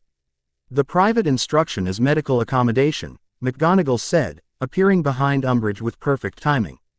"As I've explained repeatedly. Now, unless you have further pointless tests to administer, I believe Mr. Potter has classes to attend." They left Umbridge sputtering, but the victory felt hollow.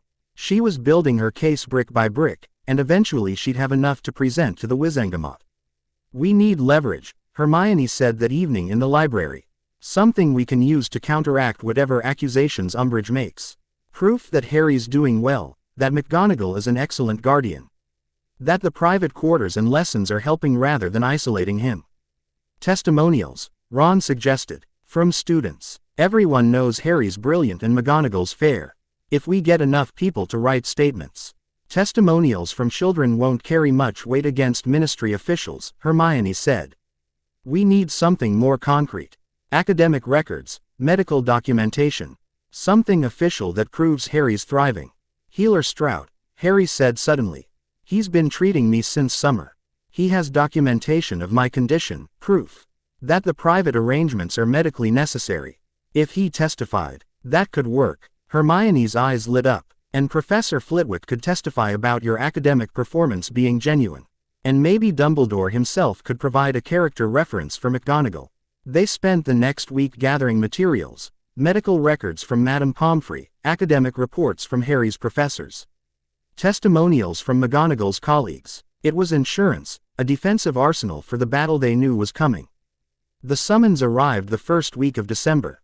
An official owl from the Ministry delivered it directly to Harry at breakfast, a heavy scroll sealed with the ministry's crest. Harry broke the seal with shaking hands. "Notice of hearing. Mr. Harry James Potter is hereby summoned to appear before the Wizengamot on December 20, 1991, at 10 a.m., to address concerns regarding his current living arrangements, educational accommodations, and overall welfare. Legal representation is permitted but not required. Dolores Jane Umbridge, Senior Under-Secretary to the Minister for Magic." Harry read it twice, the words not quite making sense. "A hearing. Before the full Wizengamot. 3 weeks before Christmas. They're actually doing it," he said quietly. "They're actually trying to take me away from McGonagall." McGonagall appeared at his shoulder. She must have been monitoring the owl post, waiting for this. Her expression was carved from granite. "Let them try," she said, her voice carrying across the suddenly silent Great Hall. "We'll fight them, and we'll win." But as Harry looked at the official seal, the ministry crest pressed into red wax, he wondered if winning was actually possible. Or if this was just another battle in a war he'd been fighting since the moment he survived a killing curse. Chapter 7 End. Chapter 8. Snape's Fury. The weeks leading up to the Wizengamot hearing passed in a blur of preparation and mounting tension. McGonagall spent every spare moment consulting with lawyers, gathering documentation, and drilling Harry on how to present himself before the court. Hermione researched legal precedents late into the night, her notes covering every face of the library table they'd claimed as their own. Even Ron helped, though his contribution mostly consisted of distracting Harry when the stress became too much. "You're going to wear a hole in the floor," Ron said one evening, watching Harry pace their usual corner of the Gryffindor common room. "And your scar's glowing again. That can't be good." Harry's hand flew to his forehead. Ron was right. The scar was warm to the touch, pulsing with a sickly green light visible even in the firelit room. "It's been doing that more lately," Hermione observed, looking up from her notes. "Ever since Voldemort left Quirrell's body. I thought the connection would weaken, but it seems to be getting stronger." "Healer Strout says the soul fragment is adapting," Harry said, finally sitting down before his pacing drove everyone mad. "It was dormant for years, but now it's active and growing." He thinks Voldemort's attempt to return, even though it failed, might have energized it somehow. That's terrifying, Ron said bluntly. Tell me about it. Harry pulled his potions textbook toward him, though he had no intention of actually studying. McGonagall wants me to testify about my condition at the hearing. Explain why the private quarters are necessary, why I need special accommodations. But if I tell them about the soul fragment, they'll use it as proof you're dangerous, Hermione finished.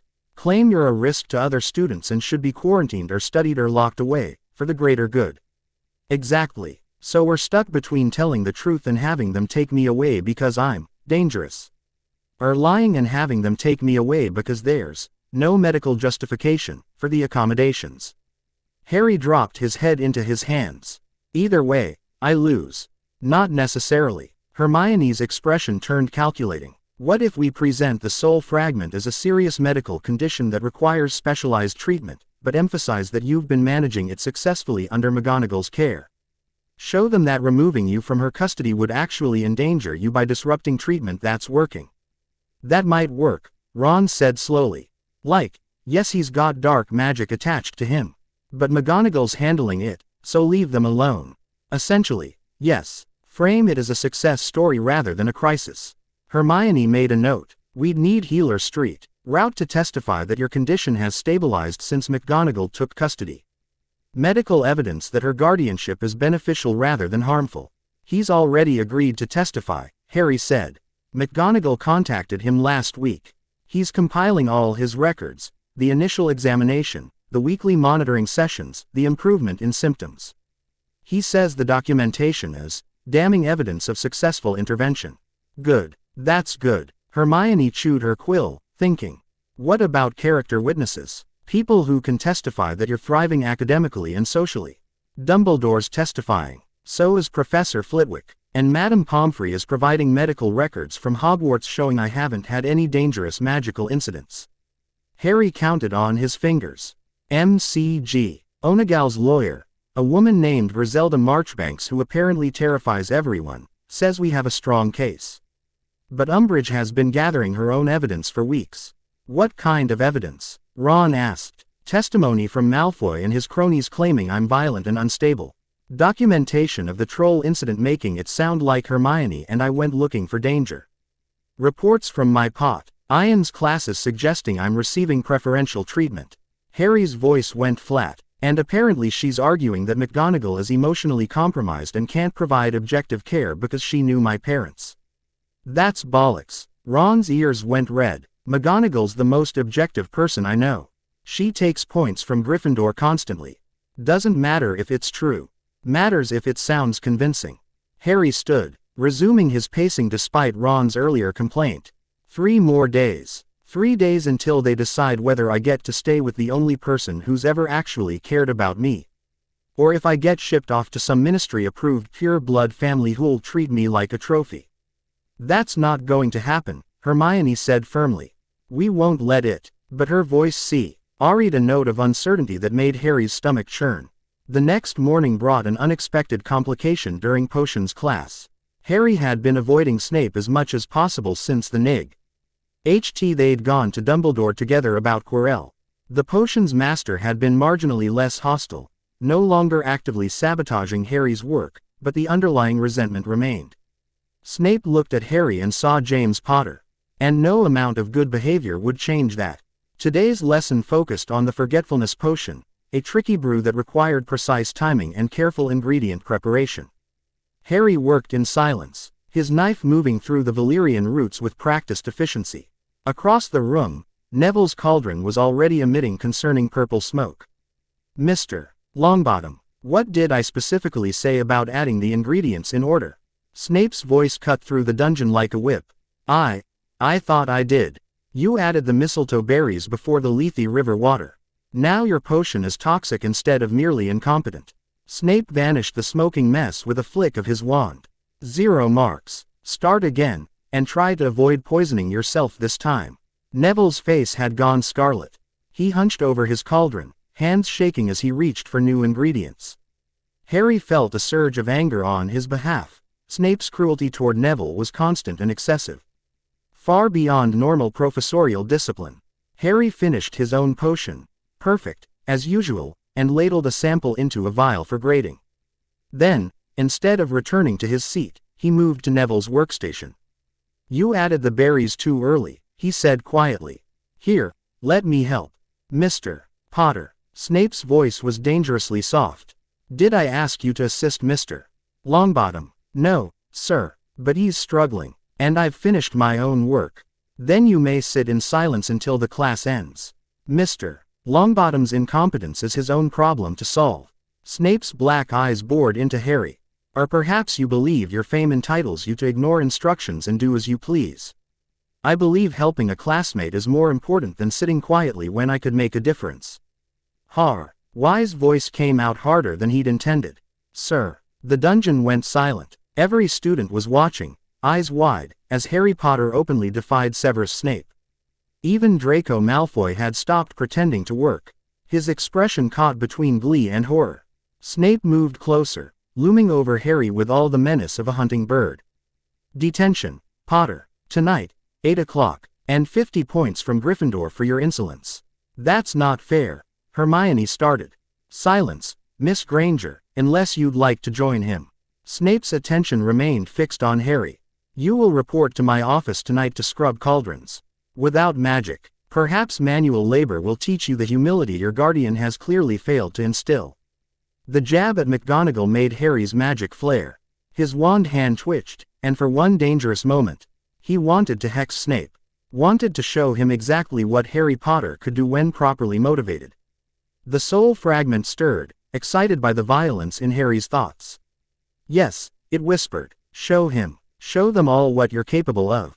Harry forced himself to breathe, to push down the rage in the fragment's encouragement. "Yes, sir," he said through gritted teeth. 8 o'clock. See that you're not late." The rest of the class passed in tense silence. When the bell finally rang, Harry gathered his things and fled the dungeon, Hermione and Ron hurrying after him.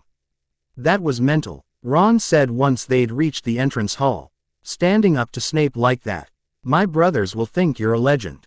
"I wasn't trying to be a legend. I was trying to help Neville." Harry's hands were still shaking with suppressed anger. "And Snape turned it into another excuse to punish me and insult McGonagall." "He's protecting his house," Hermione said. "Slytherins are way behind in house points because McGonagall's been fair about taking them when they deserve it. Snape's trying to close the gap by taking massive amounts from Gryffindor. By using me as his excuse." Harry slumped against a wall. "Great. Just great. 3 days before the hearing, and now I have detention with the professor who hates me most. Maybe it won't be that bad," Ron offered, though he didn't sound convinced. "It was worse." Harry reported to Snape's office at 8 o'clock precisely, knocking on the heavy wooden door with a sense of impending doom. "Enter." S.N. Ape's office was exactly what Harry expected. Dark, cold, and lined with shelves containing pickled animal parts in jars. A student desk had been set up in the center of the room, covered with dirty CA Aldrins that looked like they hadn't been cleaned in months. "Sit," Snape instructed, not looking up from the essays he was grading with what appeared to be vindictive pleasure, his quill leaving harsh red marks across nearly every line. "You will scrub each cauldron until I deem it acceptable. No magic, no shortcuts. When you're finished, you may leave." Harry sat and began scrubbing. The cauldrons were encrusted with burned potion residue that resisted the cleaning cloth with remarkable tenacity. His hands were soon raw, his arms aching, and he'd barely made progress on the first cauldron. An hour passed. 2. Snape continued grading, occasionally making disapproving sounds that might have been about the essays or might have been about Harry's cleaning technique. Harry's scar had begun to throb. The dull ache that meant the soul fragment was active, feeding on his frustration and fatigue. Finally, Snape set down his quill. "Potter," he said, still not looking at Harry. "Why do you insist on helping Mr. Longbottom?" Harry didn't stop scrubbing. "Because he's struggling and I can help. Isn't that what you're supposed to do for friends?" "Friends?" Snape's voice was laden with contempt. "You barely know Longbottom. You certainly don't share classes with him outside of potions and herbology. Yet you risk detention and point loss to assist him. Why?" "Because nobody helped me when I needed it." The words came out before Harry could stop them. "Except McGonagall," She helped when she didn't have to, and it made all the difference. Maybe if someone helps Neville, it'll make a difference for him too. Snape was quiet for a long moment. When he finally spoke, his voice had lost some of its edge. You are nothing like your father. Harry looked up, surprised. What, your father? James Potter. Arrogant, cruel, cared only for his own amusement and the admiration of his friends. He tormented students he considered beneath him, myself included, and faced no consequences because he was popular and talented and knew how to make teachers overlook his cruelty. Snape's expression was bitter. You look like him. You have his hair, his build, his casual talent for magic. But you are not him. I know I'm not him. Do you? Snape finally looked at Harry, and there was something raw in his expression, something almost vulnerable. Because I have spent 3 months treating you as if you were. Punishing you for crimes your father committed, resenting you for resembling the boy who made my school years a living hell. It's been, he paused, struggling, unprofessional, and unfair. Harry set down his cleaning cloth, giving Snape his full attention. This was the longest conversation they'd had that wasn't actively hostile, and he wasn't about to waste it. Why did my father torment you?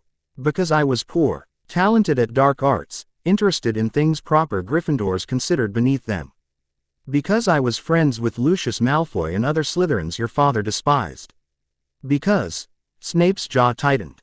Because I was in love with your mother, and she chose him instead. The revelation hung in the air between them. Harry had suspected something like this, the way Snape's hatred seemed personal. The comments about Lily, but hearing it confirmed was different. Did you know her well? My mother. We were friends. Before Hogwarts, during our early years here. I was the one who told her she was a witch, who explained the magical world, who stood by her when other Slytherins called her mudblood. Snape's voice had gone soft, almost reverent. She was brilliant, kind. She saw good in people even when they didn't deserve it, saw good in me long after she should have stopped trying. But I ruined it, called her a mudblood in anger during our 5th year, and she never forgave me. Rightfully so. She married my father. She did. And I hated him for it. Hated him for winning her when I'd lost her through my own stupidity. Hated him for being everything I wasn't, popular, accepted, free of the darkness I'd courted. When they died, when Voldemort murdered them, Snape's hands clenched. I blamed myself. If I hadn't joined the Death Eaters, hadn't reported the prophecy to Voldemort, hadn't set in motion the chain of events that led to their deaths. What prophecy? Harry asked. Snape's expression shuddered. That's not my story to tell. Ask Dumbledore if you want the full tale. The point is, he gestured at Harry. You survived. And when you arrived at Hogwarts, I saw James Potter's son, James Potter's face, James Potter's casual talent. I didn't see you. I didn't see Lily in you, even though you have her eyes, her kindness, her instinct to help others. I saw only what I wanted to see. So you tortured me for crimes my father committed, Harry said, unable to keep the bitterness from his voice. Made my life miserable because I look like someone you hated. That's what you're saying. Yes. Snape didn't flinch from the accusation. That's exactly what I'm saying. And I'm telling you it was wrong. Not just unprofessional, but cruel and undeserved. You are not your father, Harry Potter. You are, he struggled for words. You're Lily's son, in all the ways that matter. Harry didn't know what to say to that. Part of him wanted to rage at Snape for months of casual cruelty, for every snide comment and unfair deduction of points. But another part, the part that had learned forgiveness from McGonagall, that understood how trauma could twist people, recognized the peace offering for what it was. I'm not asking you to like me, Harry said finally. But could you maybe stop actively hating me? It makes potions really unpleasant. Snape's lips twitched, almost a smile. I can manage that, though I won't coddle you or inflate your grades. You'll earn every mark you receive in my class. I wouldn't want it any other way. Good. Snape stood, moving to examine the cauldrons Harry had been scrubbing. Adequate work. You may go. And Potter. He paused. Thank you for not being him. Harry left the office in a daze, his mind struggling to process what had just happened. Severus Snape had apologized, sort of, in his own twisted, emotionally constipated way, and had revealed that he'd loved Harry's mother, that he blamed himself for her death, that he'd been taking his guilt and grief out on Harry for months. It didn't excuse the behavior, but it explained it. Harry was halfway back to Gryffindor Tower when his scar exploded with pain. He gasped, stumbling against the wall, his vision whiting out. Images flooded his mind. Not Voldemort's memories this time, but something else. Something current. The third-floor corridor. The door Quirrell had been trying to breach. Someone was there now, standing before it, wand raised. Not Quirrell. Someone else. The person spoke a spell, and the door began to open. Harry came back to himself to find he'd collapsed on the floor, his scar bleeding freely, the coppery taste of blood in his mouth from biting his tongue. Someone was trying to steal the Philosopher's Stone. Again. Right now. Harry pushed himself upright and ran. He knew he should get McGonagall. Should get Dumbledore. Should alert the professors instead of charging off to investigate himself. But his feet carried him toward the third floor on instinct, his wand in his hand before he'd consciously decided to draw it. The corridor was dark, lit only by torches that cast dancing shadows. Harry crept forward, his heart hammering, until he could see the door. It stood open, darkness beyond, and someone was just stepping through. Harry got a glimpse, a figure in dark robes, face hidden by shadow, before they disappeared into the passage. The door began to close. Harry lunged forward without thinking, diving through the gap just as the door slammed shut behind him.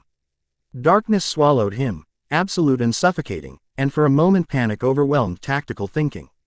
Lumos, Harry whispered, and his wand tip blazed with light. He was in a small chamber. The walls were stone, the floor dirt, and directly ahead, a trapdoor lay open. Stairs descended into deeper darkness, and from below, Harry could hear movement, footsteps. The scrape of something dragging. Every instinct screamed at him to run, to get help, to not be an idiot first year charging into danger alone. But the person was getting away, getting closer to the stone. And by the time Harry fetched the professors, it might be too late. Harry descended the stairs. They spiraled down into a massive underground chamber, easily 50 feet below the castle. The room was dominated by an enormous plant, Devil's Snare, Harry recognized from herbology. Its tendrils writhed across the floor, reaching toward the light from Harry's wand. But someone had already fought through it. A path led across the chamber to another door. Harry ran, the Devil's Snare's tendrils grabbing at his ankles but too slow to catch him. Through the door into another chamber, this one full of flying keys, thousands of them, circling the room like a tornado of silver and gold. A door on the far side required a specific key to open, and someone had already caught it. The door stood ajar. Harry grabbed a broom from against the wall, left there for this exact purpose, apparently, and flew after a silver key that looked like it had been handled recently. It took 3 attempts, but he caught it, unlocked the door, and continued. The next chamber made his stomach drop. A giant chessboard stretched across the room, the pieces as tall as Harry and carved from what looked like real stone. The figure in dark robes stood at the far side, having apparently played through the game already. They turned as Harry entered, and for the first time, Harry saw their face. Not a Death Eater, not some adult dark wizard. Draco Malfoy. Potter. Draco's voice was high with shock. What the hell are you doing here? I could ask you the same thing. Harry's wand was up, pointed at Draco. You're trying to steal the stone.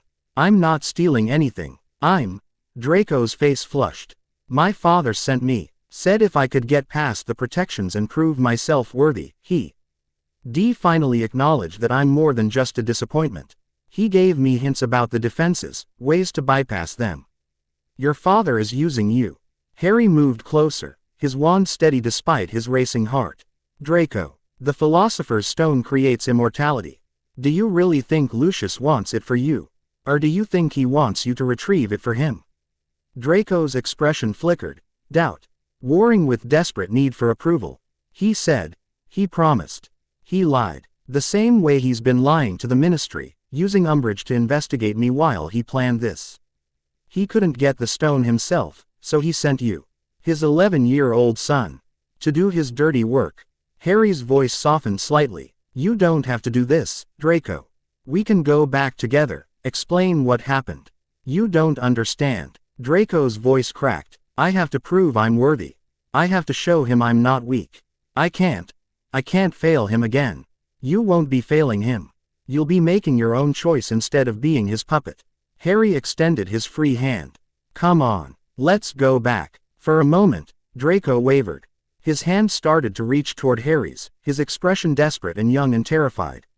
Then a voice spoke from the darkness beyond the chessboard, cold and sibilant and terribly familiar. How touching. The boy who lived, offering redemption to those who don't deserve it. A figure materialized from the shadows, not fully corporeal, more like smoke given vague human shape. Red eyes gleamed in the darkness, and Harry's scar erupted with agony. Voldemort, he gasped. What remains of him? Yes. The smoky figure drifted closer. Young Draco has been so helpful, doing exactly as his father instructed. Lucius has been whispering instructions through family artifacts, guiding his son step by step to this moment. And now, the red eyes fixed on Harry. Now I have both Potter boys. How delightful. Draco had gone white. You're not. Father said the protections were to test me. Your father lied. He always lies. Young Draco. But he does love you, in his way. Loves you enough to sacrifice you for the greater cause of returning me to power. Voldemort's laugh was like shattering glass. Now, both of you. Through the final door, Harry carries part of my soul in his scar. His presence will deactivate the final protections. Together, we'll retrieve the stone. No, Harry's wand was shaking, but his voice was steady. I'm not helping you. Then I'll kill young Malfoy and make you watch. Would you like that, Harry? Would you like to watch another person die because of you? The red eyes gleamed with malice. Or you can cooperate, retrieve the stone, and I might let him live. Your choice. Harry looked at Draco, who was frozen with terror, and made his decision. Run, Harry told Draco. Back the way we came. Get Dumbledore, now. But, run. Draco ran. Voldemort's smoky form surged forward, but Harry was faster. He cast the first spell that came to mind. Not a curse, not something dark. Just the knockback jinx he'd learned in defense class. Flipendo. The jinx passed harmlessly through Voldemort's incorporeal form, but it bought time. Draco made it to the chess chamber. Scrambling across the board, Voldemort shrieked with rage and turned his full attention on Harry. Foolish boy, I wanted to make this easy, but you insist on being difficult. Just like your mother. The red eyes blazed. She begged for her life, you know. Begged me to spare her. And I killed her anyway. You're lying. Harry's scar was bleeding now, warm blood trickling down his temple, but he held his ground. My mother died protecting me. She never begged. Believe what you like. It won't change what's about to happen. Voldemort's form solidified slightly, drawing power from somewhere, from Harry's scar. Harry realized with horror. The soul fragment was responding to its creator's presence, feeding him energy. You carry part of me, Harry Potter. That makes you mine. It's always made you mine. And now, I'm taking back what belongs to me. The soul fragment erupted. Pain like nothing Harry had ever experienced flooded through him. His scar split open further, and so, nothing cold and alien began to force its way out. Harry screamed, dropping his wand, clutching his head as the fragment tried to tear itself free. No, he thought desperately. No, you don't get to take me. I'm not yours. I'm not. But the fragment was stronger here, strengthened by Voldemort's presence and the stone's proximity. It pressed against Harry's mind with crushing force, drowning his thoughts in cold darkness. And Harry felt himself slipping. Mine, Voldemort's voice whispered directly into his consciousness. You've always been mine. Harry's vision went dark. His body moved without his permission, standing up straight. His hand reaching for his wand. He was being puppeted, controlled, the fragment taking over while Voldemort laughed in triumph. Then a voice cut through the darkness. Sharp and furious and achingly familiar. Harry James Potter, you fight back this instant. McGonagall. The sound of her voice gave Harry something to hold onto, a lifeline in the drowning darkness. He grabbed it with everything he had. Pulling himself back toward consciousness, toward control, toward his own mind. The fragment shrieked in protest. Voldemort's presence pushed harder, trying to shove Harry back down into oblivion.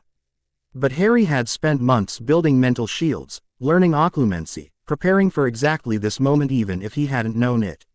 He would not surrender. Harry's consciousness slammed back into his body with explosive force. The fragment recoiled, wounded by the rejection, and Voldemort's smoky form scattered as if hit by a strong wind. Harry opened his eyes to find McGonagall standing in the doorway, her wand blazing with silver light, her expression more terrifying than anything Voldemort could manage. Behind her, Dumbledore stepped through, his magic filling the chamber with a pressure that made Harry's ears pop. "Tom," Dumbledore said quietly. "Still trying to cheat death, I see."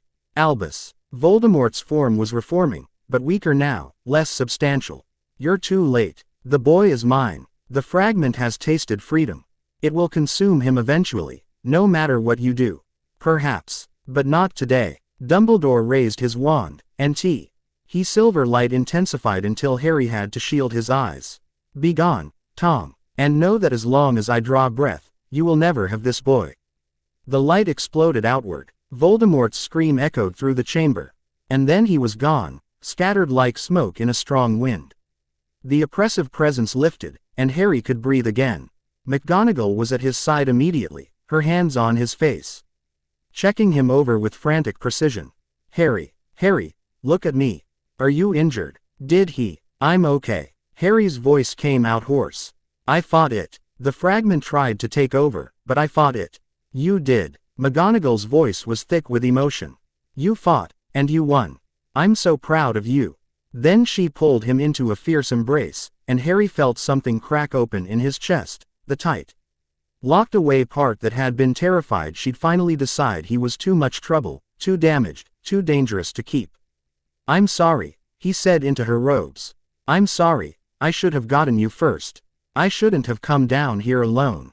We'll discuss your absolutely abysmal decision-making later. Right now, I'm just grateful you're alive." McGonagall pulled back, her eyes suspiciously bright.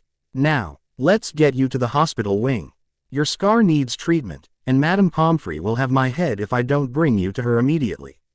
Dumbledore approached, his expression grave. "Harry, what happened? How did you come to be down here?" Harry explained. The vision, running toward the third floor, following the intruder who turned out to be Draco. Dumbledore's face grew progressively darker. "Lucius has overplayed his hand," he said when Harry finished. "Using his own son as a tool to retrieve the stone, putting him in mortal danger, the Wizengamot will not look kindly on that." "Where is Draco?" Harry asked suddenly. "Did he get out?" "He's with Madame Pomfrey, suffering from shock but physically unharmed. When he told us what was happening, we came immediately." McGonagall helped Harry stand, supporting him when his legs wobbled. "You saved his life, Harry. Despite everything he's done to you, you saved him.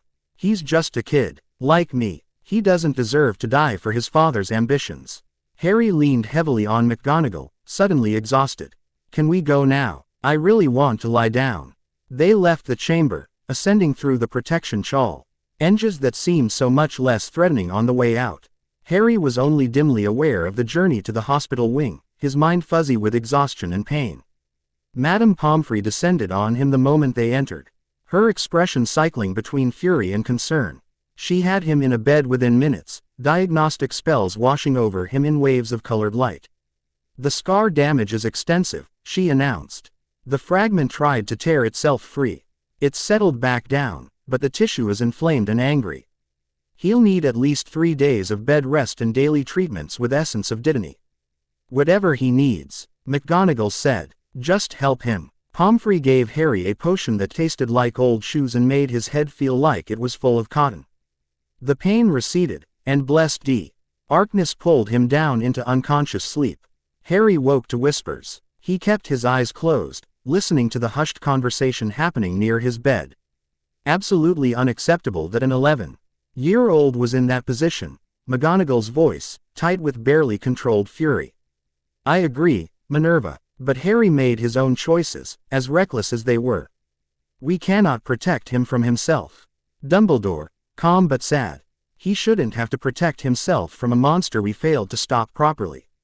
Tom should have been destroyed completely, not left as fragments scattered around the magical world." McGonagall's voice broke slightly. How many more times will Harry have to face him?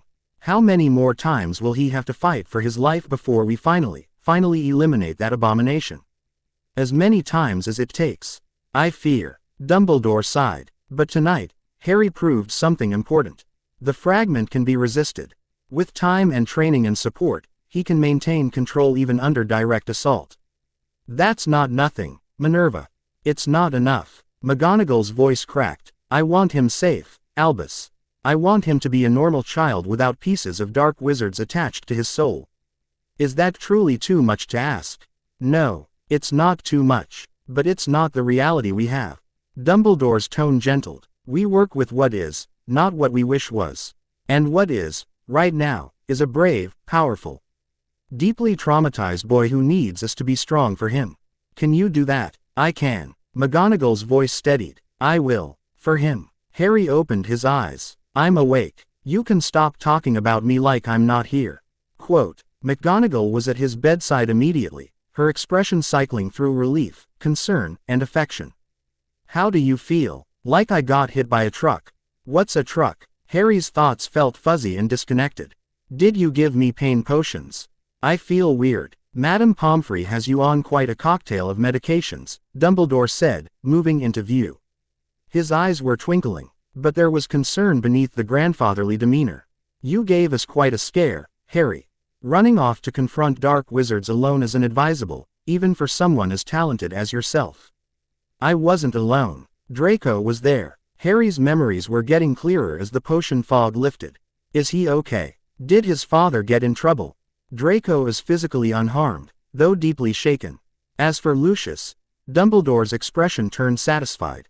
He's been arrested, using his son as a tool to retrieve a dangerous artifact, endangering a minor through magical coercion, conspiracy to steal from Hogwarts. The list of charges is quite extensive.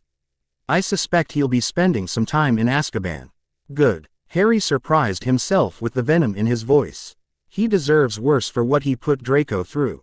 Indeed. Though I suspect young Draco will face his own consequences, not criminal, but certainly social and emotional. Learning your father willingly sacrificed you for power is a difficult truth to bear. Dumbledore conjured a chair and sat. Harry, I need to ask you about the moment the fragment tried to take control. Can you describe what happened?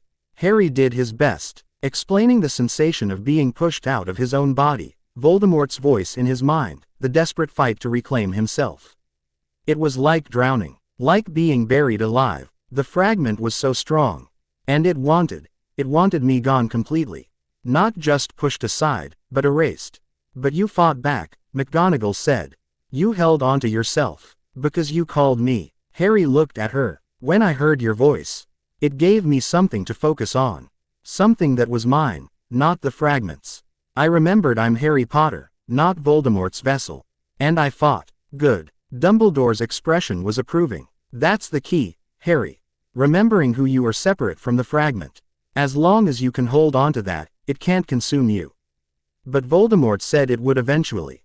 That no matter what we do, the fragment will win. Harry's voice came out small. Is he right? No. McGonagall's voice was absolute. He's not right, and he won't be proven right, because we're going to remove the thing from your scar if it's the last thing I do.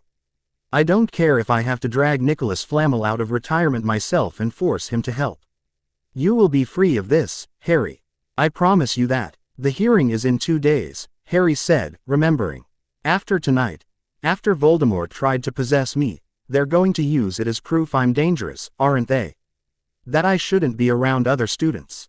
McGonagall and Dumbledore exchanged glances.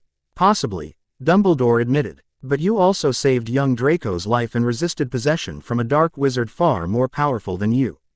That demonstrates remarkable character and control. I believe we can frame tonight's events in our favor. If the Wizengamot is reasonable, McGonagall said darkly. Which is no. T guaranteed when Lucius's allies are involved. Lucius is currently indisposed, Dumbledore pointed out. His arrest removes his voice from the proceedings. And I intend to testify on Harry's behalf quite forcefully. Between my testimony, Healer Strout's medical evidence, and the dramatic rescue of a pure-blood heir, I believe we have a strong case. Rest, McGonagall said, smoothing Harry's hair back from his forehead. The gesture was so maternal, so unexpected from stern Professor McGonagall, that Harry's throat went tight. "We'll handle the politics. You focus on healing." "I'm tired of healing," Harry admitted. "I just want to be normal." "Normal is overrated," McGonagall said with a slight smile. "And you, Harry Potter, are extraordinary. Try to rest. The hearing will come soon enough." She was right. 2 days passed in a blur of medical treatments, worried visits from Hermione and Ron, and Madame Pomfrey's relentless monitoring. When the morning of the hearing finally arrived, Harry was physically recovered but emotionally exhausted. McGonagall helped him dress in formal robes, deep blue, perfectly tailored, making him look older and more serious than his 11 years. She adjusted his collar with hands that trembled slightly. "Whatever happens," she said quietly, "know that I love you. Not because you're Harry Potter, the boy who lived, but because you're you, brave and kind and good. Despite everything that's tried to break you. You're my son in every way that matters, and I will fight for you until my last breath." Harry's vision blurred. "I love you too, and I don't want to lose you." "You won't, I promise." McGonagall took his hand. "Now, let's go show the Wizengamot what we're made of." They flowed to the ministry together, emerging into chaos. The atrium was packed with reporters. Camera flashes going off like lightning, voices shouting questions. "Mr. Potter, is it true you were possessed by you-know-who? Professor McGonagall, do you still claim you're fit to care for the boy who lived? Harry, look here, how does it feel to have dark magic in your scar?" McGonagall pulled Harry close, shielding him with her body as they pushed through the crowd toward the lifts. Oars helped clear a path. Kingsley Shacklebolt, massive and calm, and Tonks, whose hair was currently a violent shade of pink. "Straight to the courtrooms," Kingsley said, his deep voice cutting through the chaos. "Don't stop, don't answer questions. Just keep moving." They made it to the lift and descended to level 10, the Department of Mysteries and the Wizengamot courtrooms. The courtroom itself was circular. Benches rising in tiers around a central chair. It looked like an arena, designed to intimidate. Harry sat in the center chair, McGonagall at his side, and looked up at the assembled Wizengamot. 50 witches and wizards in plum-colored robes, their expressions ranging from curious to hostile. Dumbledore sat among them, wearing his Wizengamot robes, his expression serene but his eyes sharp. At the prosecutor's bench sat Dolores Umbridge, looking like a satisfied cat. "Court is now in session," announced the chief warlock, a stern witch with iron-gray hair. "Case number 91 to 47. Regarding the custody and welfare of Harry James Potter. Madam Umbridge, you may present your case." Umbridge stood, her smile wide and false. "Thank you, Chief Warlock.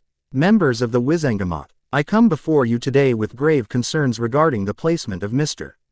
Harry Potter in the custody of Professor Minerva McGonagall." And so it began. Chapter 8 End. Chapter 9. The Echo's Truth. Umbridge's opening statement was a masterclass in manipulation. She painted a picture of Harry as a troubled, unstable child, collapsing at feasts, excused from classes, requiring private quarters and constant supervision.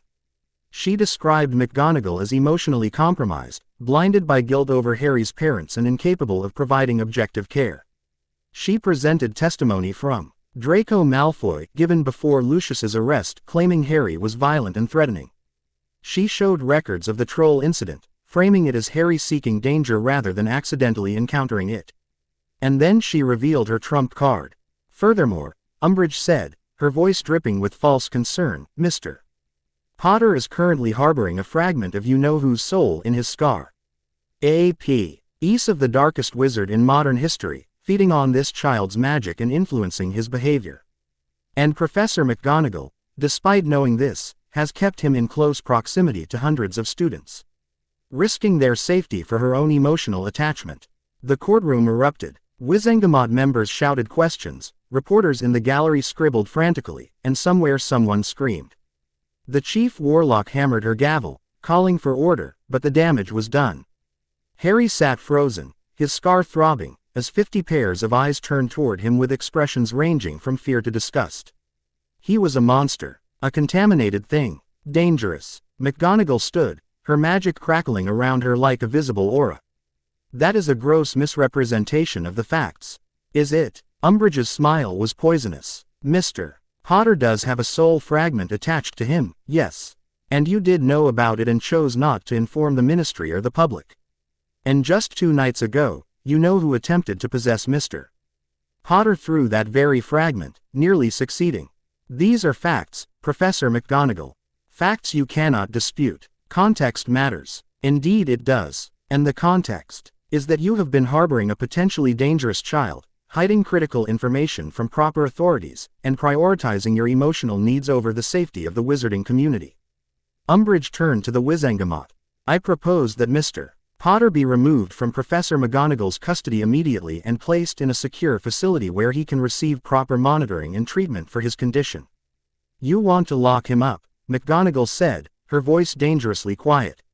That's what you're suggesting. Imprison an 11-year-old child for the crime of surviving an attack. I'm suggesting we prioritize safety. Mr. Potter's safety, the safety of other students, the safety of the wizarding world. Umbridge's expression was sanctimonious. Surely you can see the wisdom in that, Professor. Before McGonagall could respond, Dumbledore rose from his seat among the Wizengamot. If I may, he said, his voice cutting through the chaos with effortless authority. I believe you are allowing fear to override reason. Yes, Harry carries a soul fragment. Yes, it's dangerous. But he has also demonstrated remarkable control over it, resisting possession from Voldemort himself at great personal cost. To imprison him for being a victim would be a profound injustice. With respect, Headmaster, another Wizengamot member said, a thin wizard with a pinched face, the boy represents a risk we cannot ignore. What happens when he loses control? When the fragment takes over during a class and he hurts or kills other students? That won't happen, Harry said, his voice cutting through the murmurs. Everyone turned to stare at him. I won't let it. You're a child, Umbridge said with false gentleness. You can't possibly understand the forces at work here. I understand perfectly. Harry stood, though his legs felt like water. I've been fighting the soul fragment for months. I know what it feels like, how it thinks, how it tries to control me. And I've beaten it, every single time. Because I'm not just a victim or a vessel or whatever you want to call me. I'm Harry Potter, and I choose who I am. Not Voldemort, not the fragment, me. A pretty speech, the pinched-faced wizard said.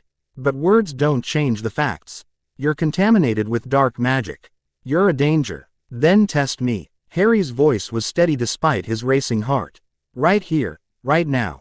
Test my control. Try to make the fragment take over. If I fail, you can lock me up. But if I succeed, if I prove I can resist, then you leave me with McGonagall and let us continue working on a real solution. The courtroom went silent. Umbridge's expression flickered. She clearly hadn't expected this. That's highly irregular, the chief warlock began. But not unprecedented, Dumbledore said. And it would provide concrete evidence of Harry's capabilities rather than operating on speculation and fear. I support this proposal. As do I, said a stern looking which Harry didn't recognize. Betty, are to know what we're dealing with then guess. The chief warlock conferred with 2 other senior Wizengamot members, then nodded. Very well, Mr. Potter, you will undergo a controlled test of your resistance to the soul fragment. If you succeed, this court will take your demonstrated control into account when making our decision. If you fail, I won't fail, Harry said. We shall see. The chief warlock gestured to a group of Aurors standing at the ready. Clear the center of the room. We'll need space. The next 10 minutes passed in a blur of preparation. Healer Strout arrived from St. Mungo's, summoned by emergency flow, and spent several minutes examining Harry's scar while muttering darkly about irresponsible legal theatrics and risking the boy's health for political points. The fragment is active, Strout announced. Agitated by the stress in the crowd. Attempting to force it to manifest for a test could cause significant damage. Noted, the chief warlock said. But Mr. Potter has agreed to the test. We proceed unless he withdraws consent. Harry met McGonagall's eyes. She looked terrified, and he could see her preparing to step in, to stop this, to protect him even if it meant losing the case. He shook his head minutely. Trust me, she bit her lip but nodded. The test began. 2 Wizengamot members, both trained in legilimency, approached Harry. One was the stern witch who'd supported the test. The other was a grandfatherly man with kind eyes that Harry instinctively distrusted. They explained the procedure. They would attempt to mentally probe the soul fragment, agitating it, forcing it to respond. Harry's job was to maintain control, keep the fragment contained, and resist any attempts at possession. This will be unpleasant, the grandfatherly wizard warned. The fragment will fight back. It will try to overwhelm you, use your fears and memories against you. Are you certain you want to proceed?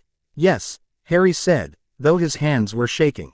Then we begin. Steady yourself. The invasion was immediate and brutal. Both legilimens struck at once, their magic slamming into Harry's mind like battering rams. He felt them push past his surface thoughts, diving deeper, searching for the soul fragment. When they found it, they poked at it deliberately, like prodding a sleeping dragon. The fragment woke with a roar. Pain exploded through Harry's scar, white-hot and blinding. The fragment surged upward, trying to force its way out, to seize control while Harry was distracted by the legilimens' assault. Voldemort's voice filled his mind, cold and triumphant. They've given me the perfect opening. Foolish. Attack now, while they've weakened your defenses. Harry's body moved without his permission, his hand reaching for his wand, his muscles tensing to strike. Around him, he heard gasps, shouts, the scrape of chairs as Wizengamot members prepared to defend themselves. No, Harry thought with everything he had. My body, my choice, not yours. He remembered McGonagall's voice cutting through the darkness when Voldemort had nearly possessed him. Remembered her fierce defense of him, her promise to fight until her last breath. Remembered Hermione and Ron standing by him despite the danger. Remembered Neville's grateful smile when Harry helped him with potions. He was not alone. He had never been alone, not since McGonagall found him in that alley. Harry grabbed the fragment with his consciousness, not trying to push it down or ignore it, but confronting it directly. He pulled it into his awareness, examining it, understanding it, and then he did something he'd never tried before. He accepted it, not as part of himself, but as something he carried. A burden, yes. A danger, absolutely. But also something he could acknowledge without letting it define him. The fragment was there, would always be there until they found a way to remove it, but it didn't have to control him. You're part of me, Harry thought at the fragment, at Voldemort's echo. But you're not me. You're a passenger, not the driver. And I'm done letting you drive. The fragment screamed, a sound like tearing metal, but its grip on Harry's body loosened. Harry's hand dropped away from his wand. His muscles relaxed. His breathing steadied. The legilimens withdrew, both looking shaken. Extraordinary, the grandfatherly wizard breathed. He didn't just resist, he integrated it. Made it part of his conscious awareness instead of fighting it unconsciously. I've never seen anything like it. Is he in control? The chief warlock demanded. Completely. The stern witch was studying Harry with new respect. The fragment is still active, still present, but Mr. Potter has established dominance. Remarkable for someone so young. Harry swayed, suddenly exhausted, and McGonagall was there immediately. Supporting him, her hand warm on his shoulder. Enough, she said firmly. You've had your demonstration. Harry has proven his control. Now, either make your decision, or adjourn so we can get him proper medical attention. The chief warlock conferred with her fellow Wizengamot members. The debate was heated. Harry could see wizards and witches arguing, some pointing at him, others at McGonagall. Some consulting thick legal tomes. Finally, after what felt like hours but was probably only minutes, the chief warlock hammered her gavel. Order. We will now vote. All those in favor of removing Harry Potter from Professor McGonagall's custody and placing him in a secure ministry facility, raise your wands. 15 wands rose. Umbridge's smile was triumphant. All those in favor of maintaining the current custody arrangement with additional ministry oversight. 20 wands. All those in favor of maintaining the current arrangement with no additional oversight. 15 wands, including Dumbledore's. The chief warlock tallied the results. The vote is split, with a narrow majority favoring continued custody with oversight. However, given the severity of T.'s situation and the divided opinion of this court, we impose the following conditions. The conditions were extensive. Monthly reports to the ministry on Harry's condition. quarterly evaluations by independent healers. Immediate notification if Harry exhibited any signs of losing control. McGonagall would be subject to periodic review of her guardianship, with the understanding that any failure to properly manage Harry's condition could result in immediate removal. Furthermore, the Chief Warlock continued, Professor McGonagall, you are hereby formally reprimanded for failing to immediately notify the Ministry of Mr. Potter's condition. While we acknowledge that you acted in his best interests, withholding information of this magnitude was inappropriate. Do you accept these conditions? McGonagall's jaw was tight, but she nodded. I accept. And Mr. Potter, do you accept these conditions and commit to cooperating with all required monitoring and evaluation? Yes, Harry said. I accept. Then this hearing is concluded. Mr. Potter will remain in Professor McGonagall's custody subject to the conditions outlined. Court is adjourned. The gavel fell, and suddenly the courtroom erupted in noise. Reporters shouting questions, Wizengamot members arguing, Umbridge's furious protests drowned out by the chaos. McGonagall didn't wait for any of it. She grabbed Harry's hand and pulled him toward the exit, Dumbledore clearing a path with his mere presence. They made it to the lifts, then to the flow, then back to Hogwarts. Only when they were safely in McGonagall's office, the door locked and warded, did McGonagall allow herself to collapse into a chair. We won, she said, sounding dazed. We actually won. Barely, Dumbledore said, having followed them through. And with conditions that will make your life considerably more difficult, Minerva. The Ministry will be watching closely for any excuse to intervene. I don't care. Harry stays with me. That's what matters. McGonagall looked at Harry, who'd slumped into another chair, his whole body shaking with delayed reaction. You were magnificent. The way you confronted the fragment directly, integrated it into your conscious awareness, Merlin, Harry. I don't think I could have done that at twice your age. I didn't have a choice. Harry's voice came out small. If I'd failed, they would have locked me up. Put me in some ministry facility and studied me like a thing instead of a person. That will never happen, McGonagall said fiercely. I will die before I let them take you. Please don't die, Harry said, and suddenly he was crying, great, gasping sobs that he couldn't control. Please, I can't lose you too. McGonagall was out of her chair and pulling Harry into her arms before he could take another breath. She held him while he cried, murmuring reassurances, her hand steady on his back. Dumbledore quietly excused himself, leaving them alone. I'm sorry, Harry gasped when he could finally speak again. I'm sorry. I shouldn't. You have nothing to apologize for. You're 11 years old, you've been through hell, and you just had to prove to 50 strangers that you could control a piece of Voldemort's soul. You're allowed to cry. McGonagall's voice was gentle but firm. You're allowed to be scared and overwhelmed and human, Harry. You don't have to be strong every moment of every day. But I have to be strong for the ministry reviews. And the evaluations. And, Harry pulled back, wiping his eyes. They're going to be watching me constantly now. Looking for any sign I'm losing control. I can't ever slip up or they'll use it as proof I should be taken away. Then we'll be careful. Together. McGonagall summoned a handkerchief, pressing it into Harry's hands. But Harry, what you did in that courtroom, the way you accepted the fragment instead of just fighting it, that was brilliant. Where did you learn that technique? I didn't. It felt right. Harry wiped his face. The fragment kept trying to take over, and I kept pushing it down, but that wasn't working. So I tried something different. Instead of treating it like an enemy I had to defeat, I acknowledged it. Made it part of my conscious awareness so I could monitor it instead of letting it work in the background. That's advanced occlumency theory. Masters study for years to achieve that level of integration.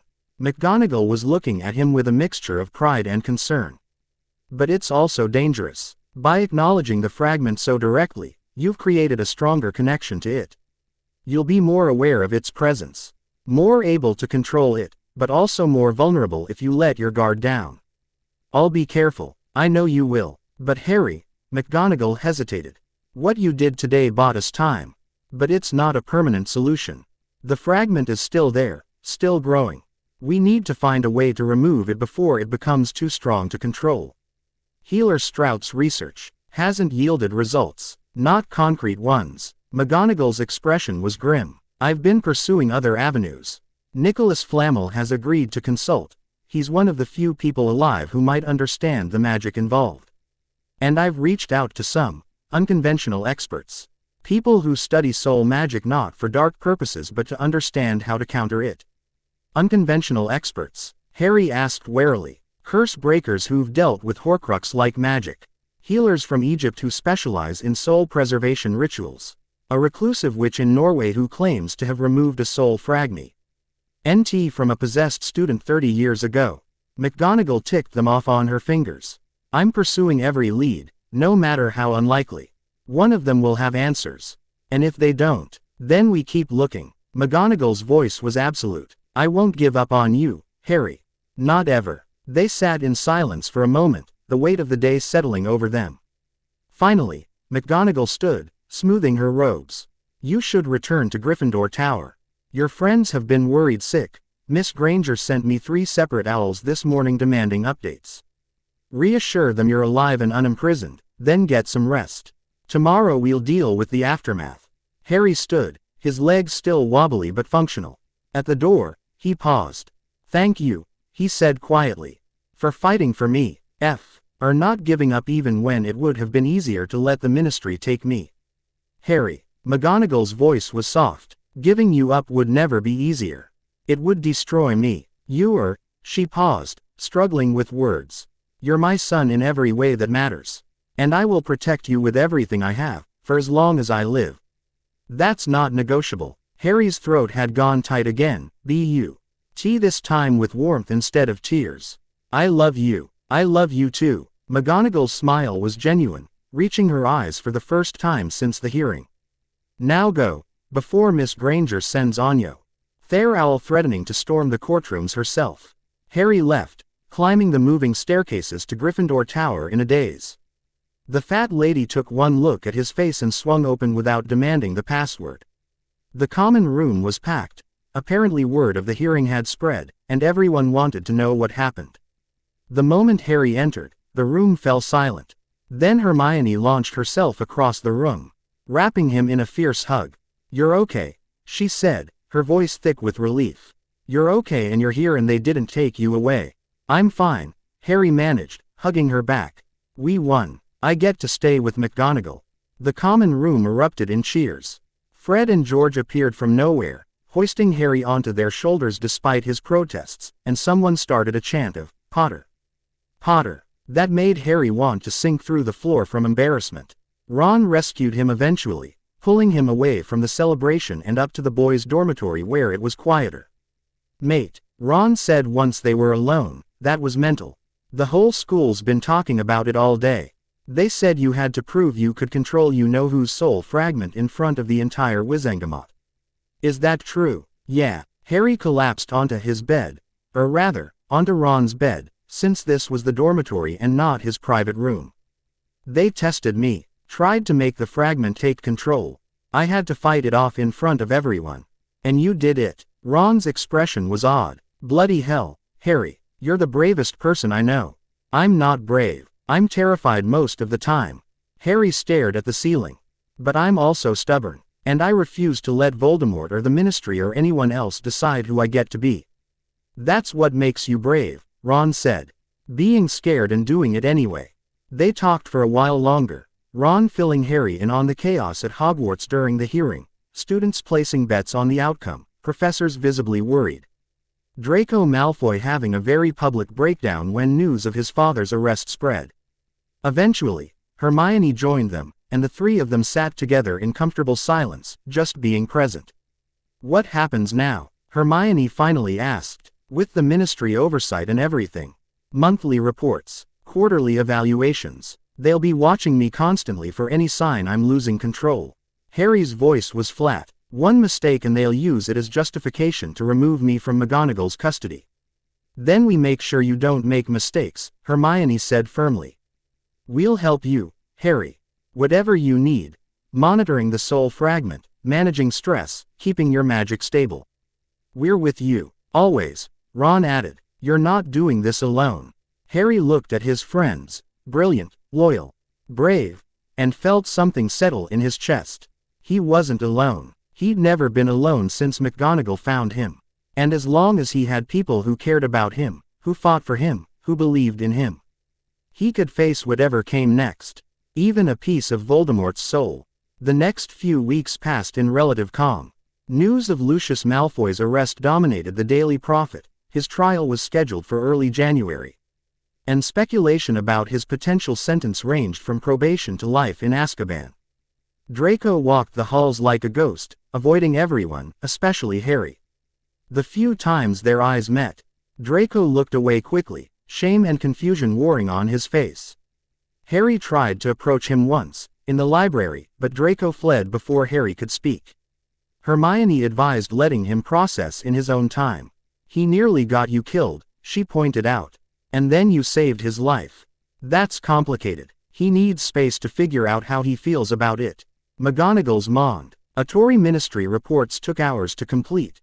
Detailed documentation of Harry's magical control, his emotional state, any incidents or concerns.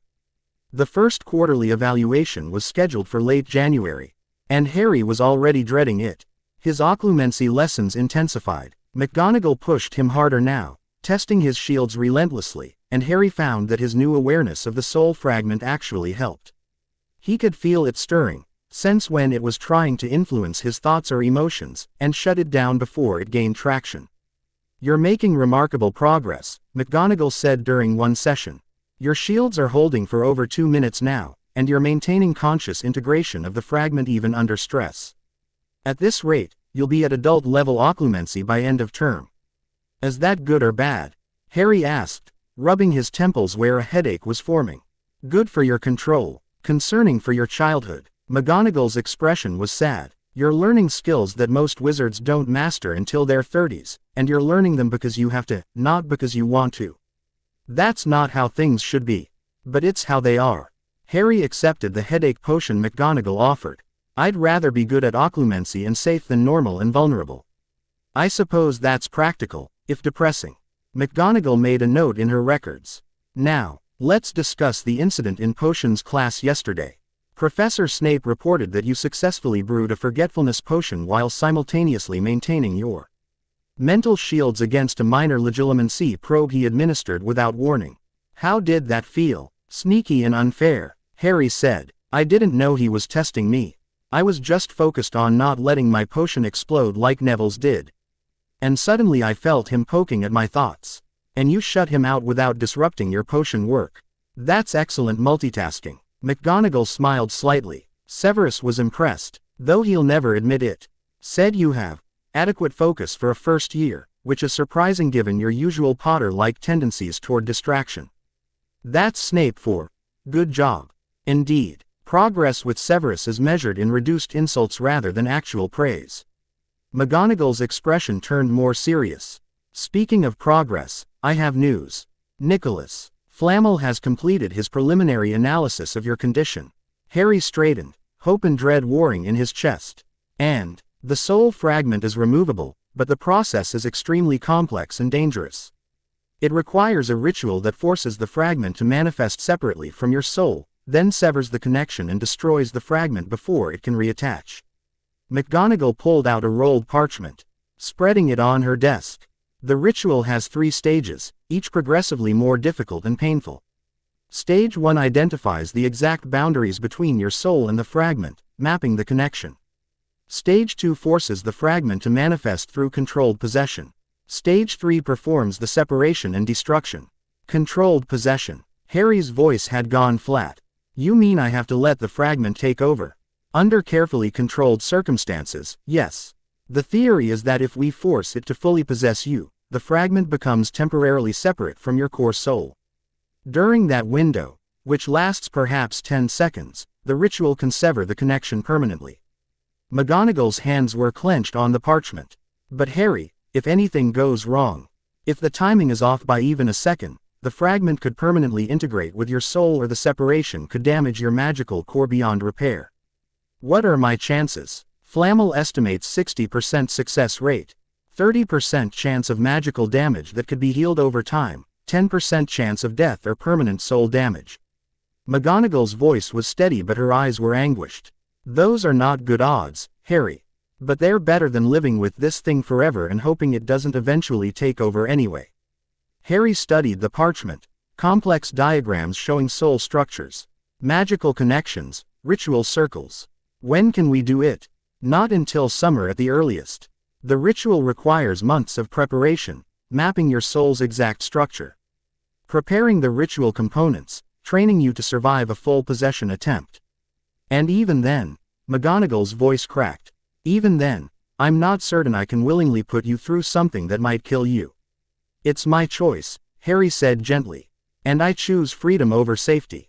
I'd rather risk dying trying to remove this thing than live my whole life as Voldemort's unintentional Horcrux. McGonagall closed her eyes, taking a shuddering breath. I know. I wish there were another way. Maybe there will be. Maybe one of your other experts will find a safer method. Harry reached across the desk, covering her hand with his. But if this is the only option, I'm taking it. I trust Flamel's research. And I trust you to keep me safe. I'll do everything in my power.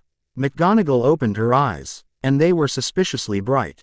Now, enough heavy topics. You have homework. Professor Flitwick assigned an essay on the summoning charm, and I expect it to be thorough and well researched. Harry groaned but accepted the subject change gratefully. Some conversations were too heavy to sustain for long, and planning his potential death via ritual soul separation definitely qualified. He spent the rest of the afternoon in the library with Hermione and Ron, ostensibly working on homework but actually just existing in comfortable companionship. Hermione corrected his essay 3 times. Ron complained about potions being impossible, and Harry felt almost normal. Then his scar began to burn.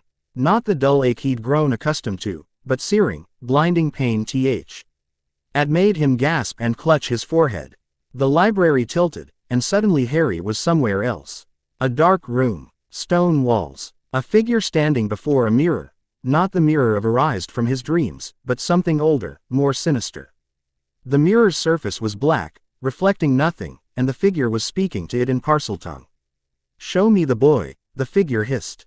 Show me Harry Potter. The mirror's surface rippled, and Harry saw himself, not as he was now, sitting in the library, but as he'd been during the hearing. Standing before the Wizengamot, the soul fragment fighting for control, his face twisted with effort. Magnificent, the figure breathed. The fragment is strong, stronger than I'd hoped. Soon it will be ready. The figure turned, and Harry saw a face he didn't recognize, middle-aged, cruel, with dark hair and dead eyes. Not Voldemort, not anyone Harry knew, but the malice radiating from them was palpable. The boy will be ours, the figure said to someone Harry couldn't see. The Dark Lord's vessel, the perfect host. All we need is the right catalyst, and the fragment will consume him completely. Then we resurrect our master within the Potter boy's body, no one will suspect until it's too late. Harry snapped back to himself with a gasp, his scar bleeding, his heart racing. Hermione was shaking his shoulder, her face white with fear, while Ron had already run to fetch Madame Pants. Harry, can you hear me? What happened? Hermione's voice seemed to come from very far away. Vision, Harry managed. The fragment, someone's trying to, they want to use it to bring Voldemort back. To possess me. They're planning something. We need to get you to McGonagall. Now. Hermione was already pulling him to his feet, supporting him when his legs wobbled. Ron, tell Madame Pants Harry had a medical emergency. We're taking him to the hospital wing. They half-carried Harry through the corridors, his scar throbbing with every heartbeat, blood trickling down his temple. Students stared as they passed, whispers following them like a wake. By the time they reached McGonagall's office, Harry's vision was blurring, the soul fragment writhing in his scar like it was trying to escape. McGonagall took one look at him and vanished her tea service, pulling Harry into a chair and pressing her wand to his forehead. The cooling charm flooded through him, and the pain receded enough for him to think clearly. Tell me, she commanded. Harry told her everything. The dark room, the mirror, the figure speaking in Parseltongue about using the fragment to resurrect Voldemort fully.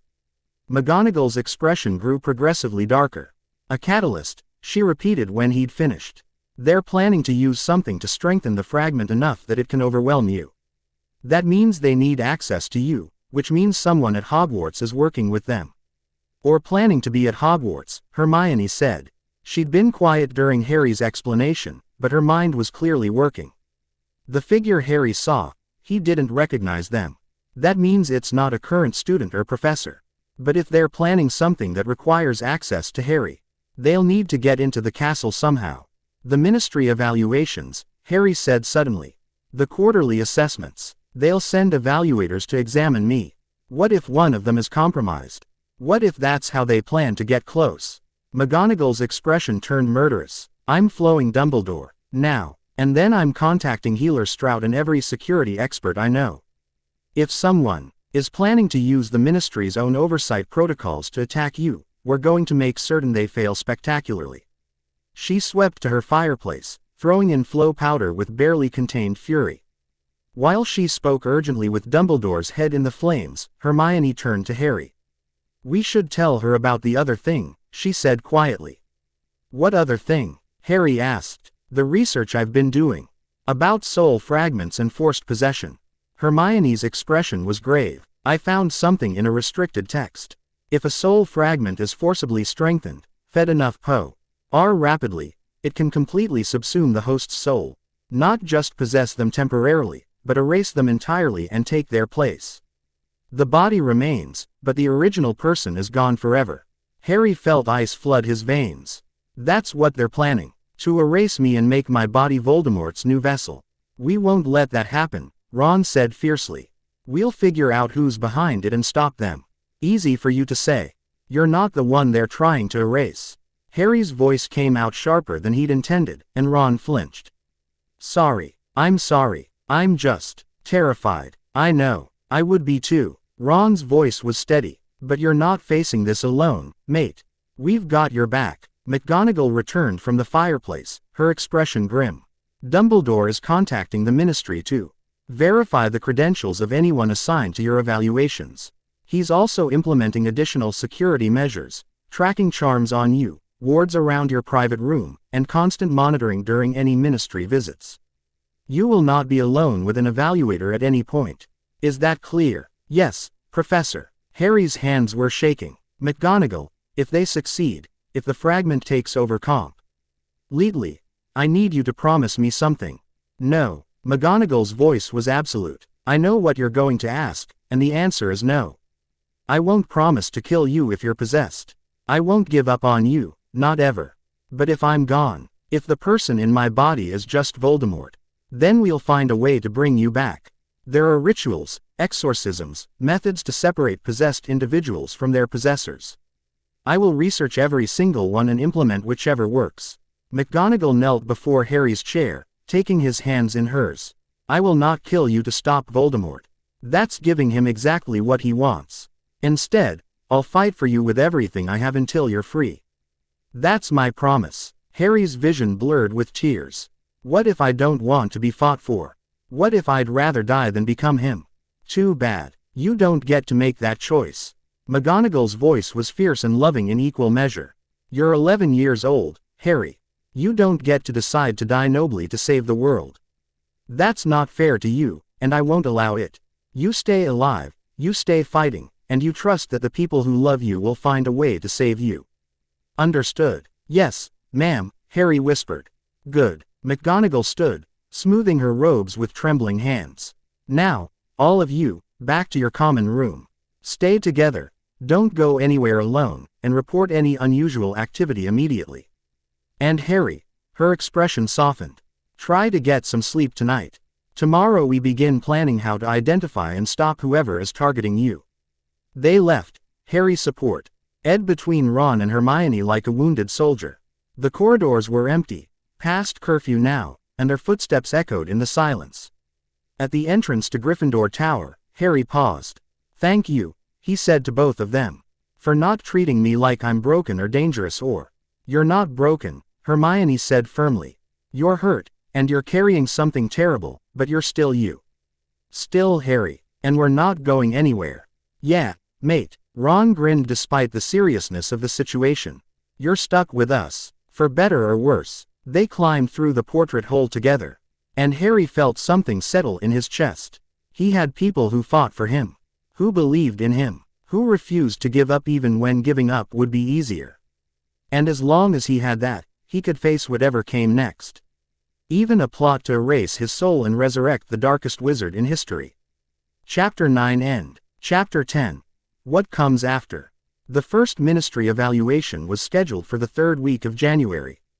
Just as students were returning from Christmas break, Harry spent the entire holiday at Hogwarts, partly because he wanted to stay close to McGonagall and partly because the GHT of traveling anywhere felt too risky. Hermione and Ron had both stayed as well, Hermione claiming she wanted access to the library for research purposes, and Ron because his family was visiting Harley in Romania and there wasn't enough money for everyone to go. Harry suspected they'd both stayed for him, but he was grateful enough not to question it. Christmas morning brought gifts Harry hadn't expected.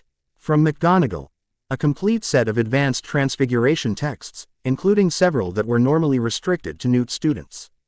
From Dumbledore, a book on famous Occlumens Thrugo, history and a note saying, "The mind is the greatest fortress we possess." From Hagrid, a wooden flute that played itself when you thought about music. From Hermione, a journal with self-inking quills and pages that couldn't be read by anyone but Harry. From Ron, a massive box of sweets from Honeydukes and a Chudley Cannons poster. And from someone anonymous, a silvery, fluid cloak that cooled like water in Harry's hands.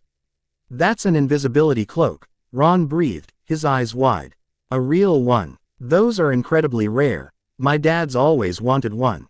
"Who sent it?" The note attached said only, "Yo. Father left this in my possession before he died. It is time it was returned to you. Use it well. Your father had an invisibility cloak." Hermione's eyes were enormous behind her bushy hair. "Harry, do you know how valuable these are? How rare. Most cloaks have disillusionment charms that fade over time, but true invisibility cloaks are heirlooms. Permanent magic." Harry wrapped the cloak around himself experimentally and looked down. His body had vanished completely, leaving only his floating head visible in the mirror. Ron laughed, and Harry grinned despite everything. "This is brilliant," he said, pulling the cloak off. "Though I'm not sure what I'm supposed to use it for." "Sneaking around after curfew. Staying safe," Hermione said quietly. "If someone's targeting you, if they're planning to attack during an evaluation, an invisibility cloak could save your life."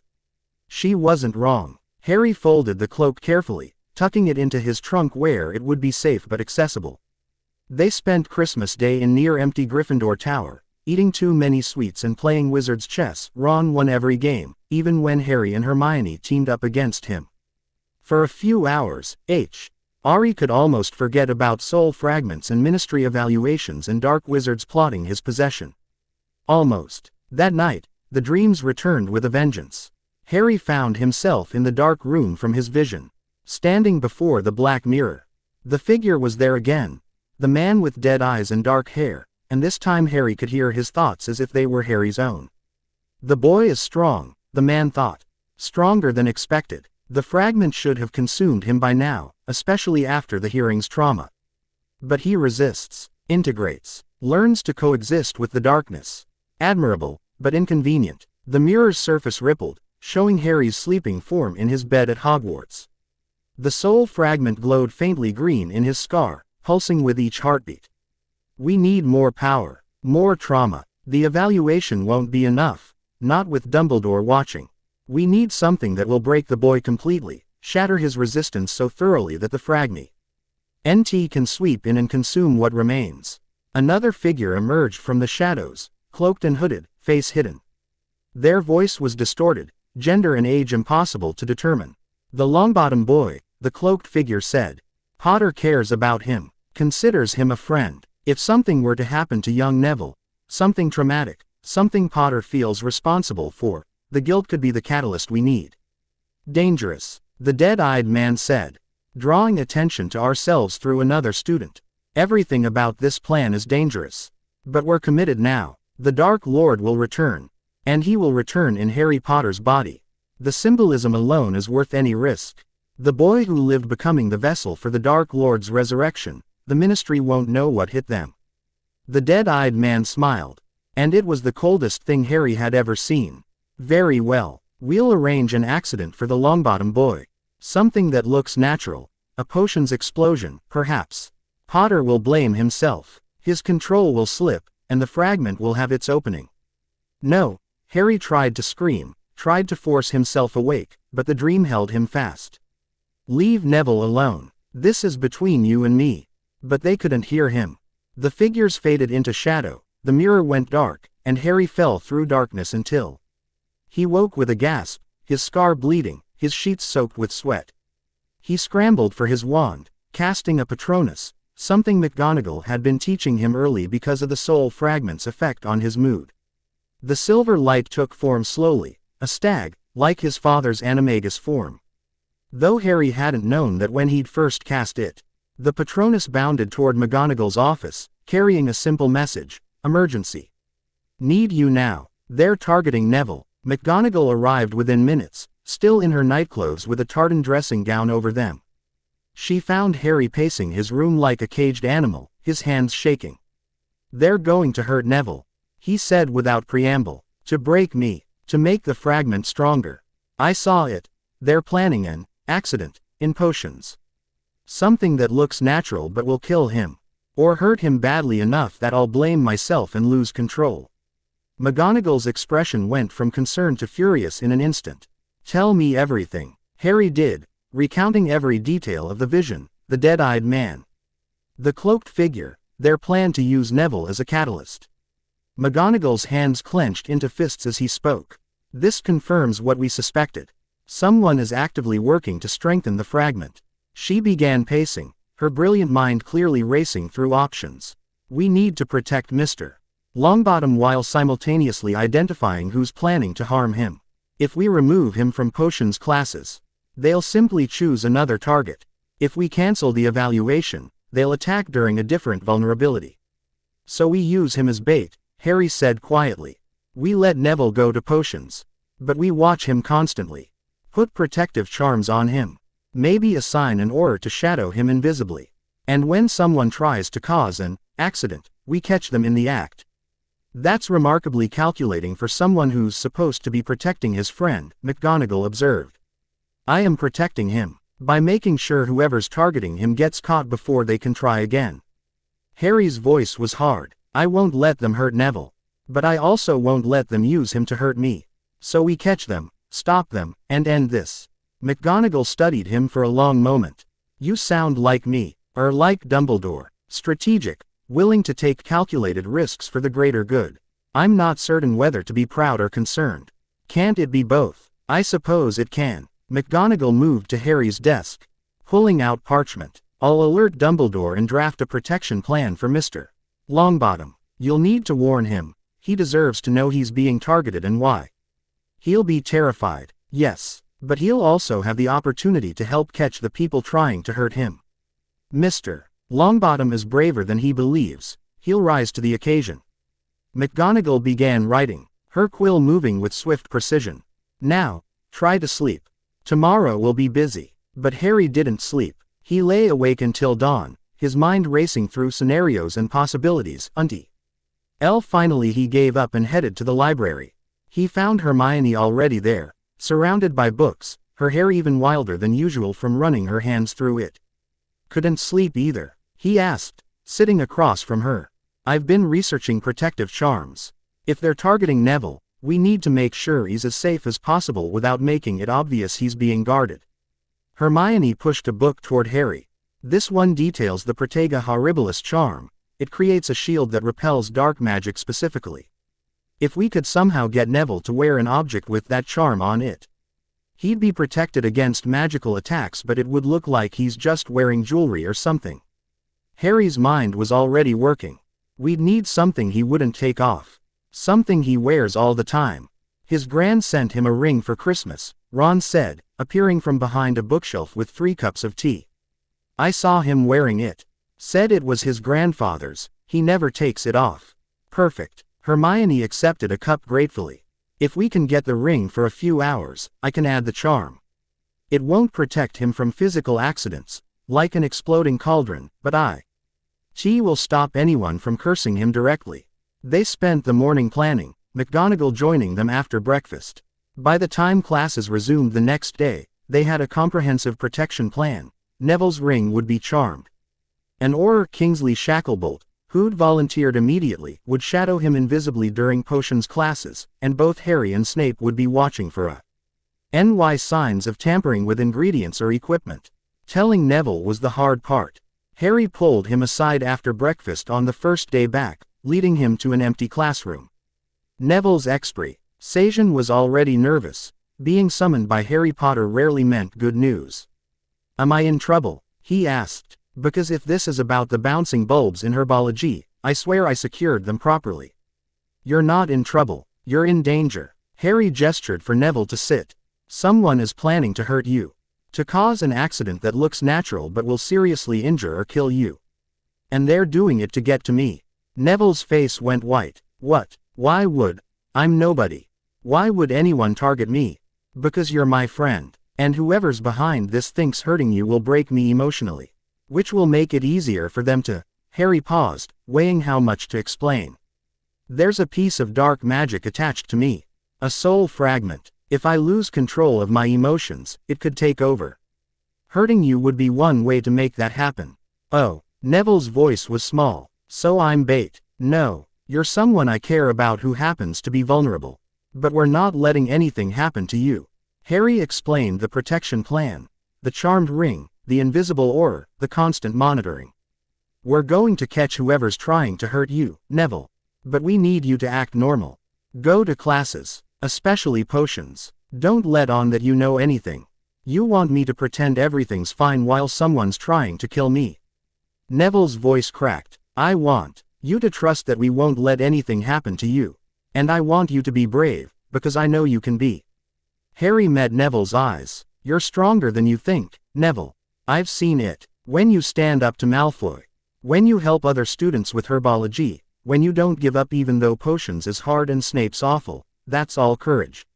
I'm just asking you to be brave one more time." Neville was quiet for a long moment, his round face scrunched in thought. Finally, he nodded. "Okay, I'll do it. But Harry," he paused. "If something does happen, if they get past all the protect ions, promise me you won't blame yourself. Promise me you won't let them win by making you feel guilty." Harry's throat went tight. "I can't promise that." "Then promise you'll try. That's all I'm asking. Try not to let them break you." Neville managed a weak smile.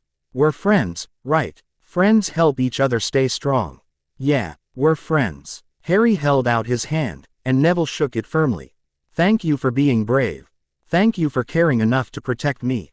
Neville stood, squaring his shoulders. "Right, normal behavior. I can do that, probably." The first few days passed without incident.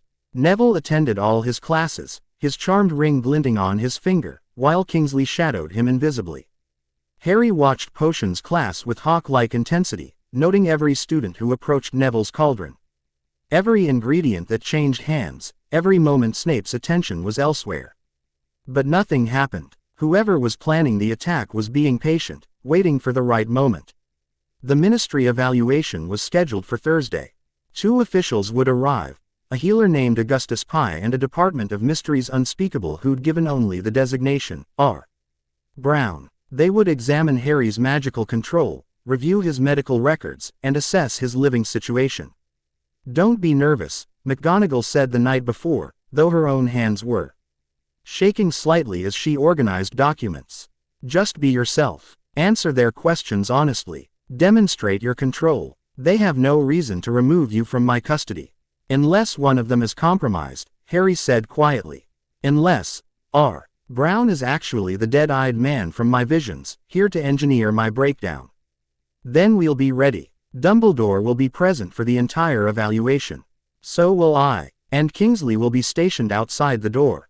McGonagall set down her papers, moving to Harry and placing her hands on his shoulders. "I won't let them take you. I won't let them hurt you. Whatever happens tomorrow, you're not facing it alone. I know." Harry leaned into her touch, drawing strength from her solid presence. "I'm just tired of fighting. Tired of being afraid. I want this to be over. Soon," McGonagall promised. "Once we identify who's behind the plot, once we catch them in the act, this will be over. And then we'll focus on removing the soul fragment permanently. You'll be free, Harry. I promise you that." But promises, Harry was learning, were fragile things. Easily made, easily broken, and never quite as certain as people claimed. The next morning dawned cold and gray. Harry dressed in his formal robes, the nice ones McGonagall had bought him for the Wizengamot hearing, and met her in her office at 9 o'clock. Dumbledore was already there, looking grave, and moments later Kingsley arrived with the 2 ministry officials. Healer Pye was a thin, nervous man who reminded Harry of a startled bird. He twitched at loud noises and spoke in a quiet, apologetic voice. R. Brown, on the other hand, was tall, imposing, and wore the hood and mask traditional to unspeakables. Their voice was magically distorted, impossible to identify. Harry's scar began to throb the moment R. Brown entered the room. Danger, the soul fragment whispered.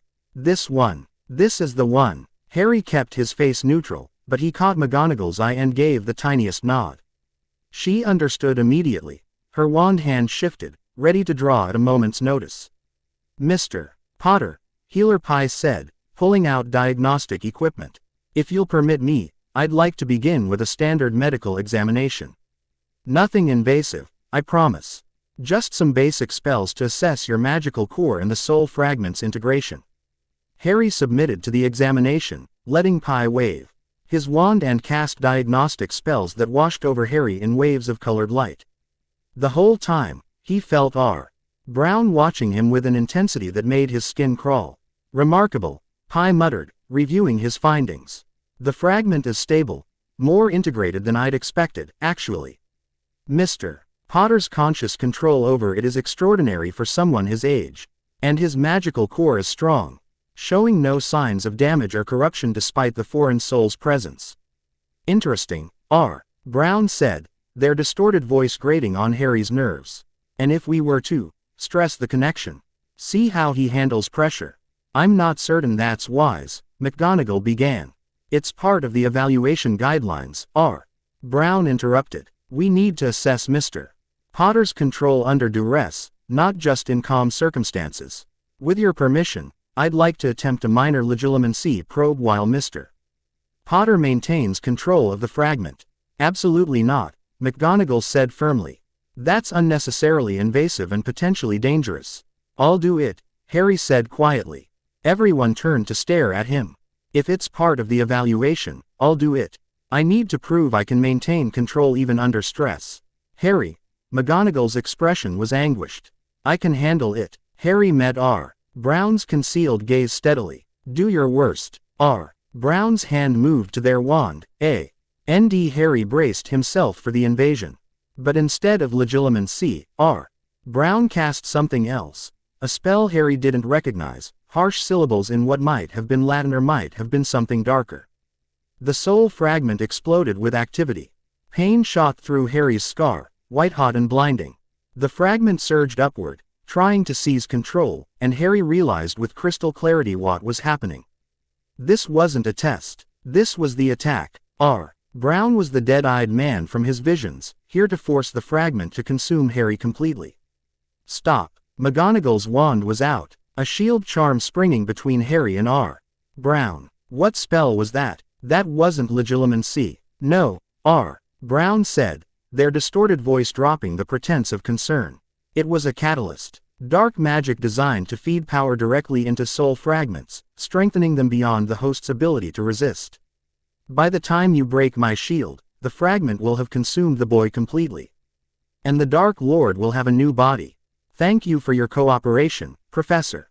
You've been most helpful. R. Brown's shield went up, a wall of dark magic that separated them from McGonagall, Dumbledore, and Kingsley.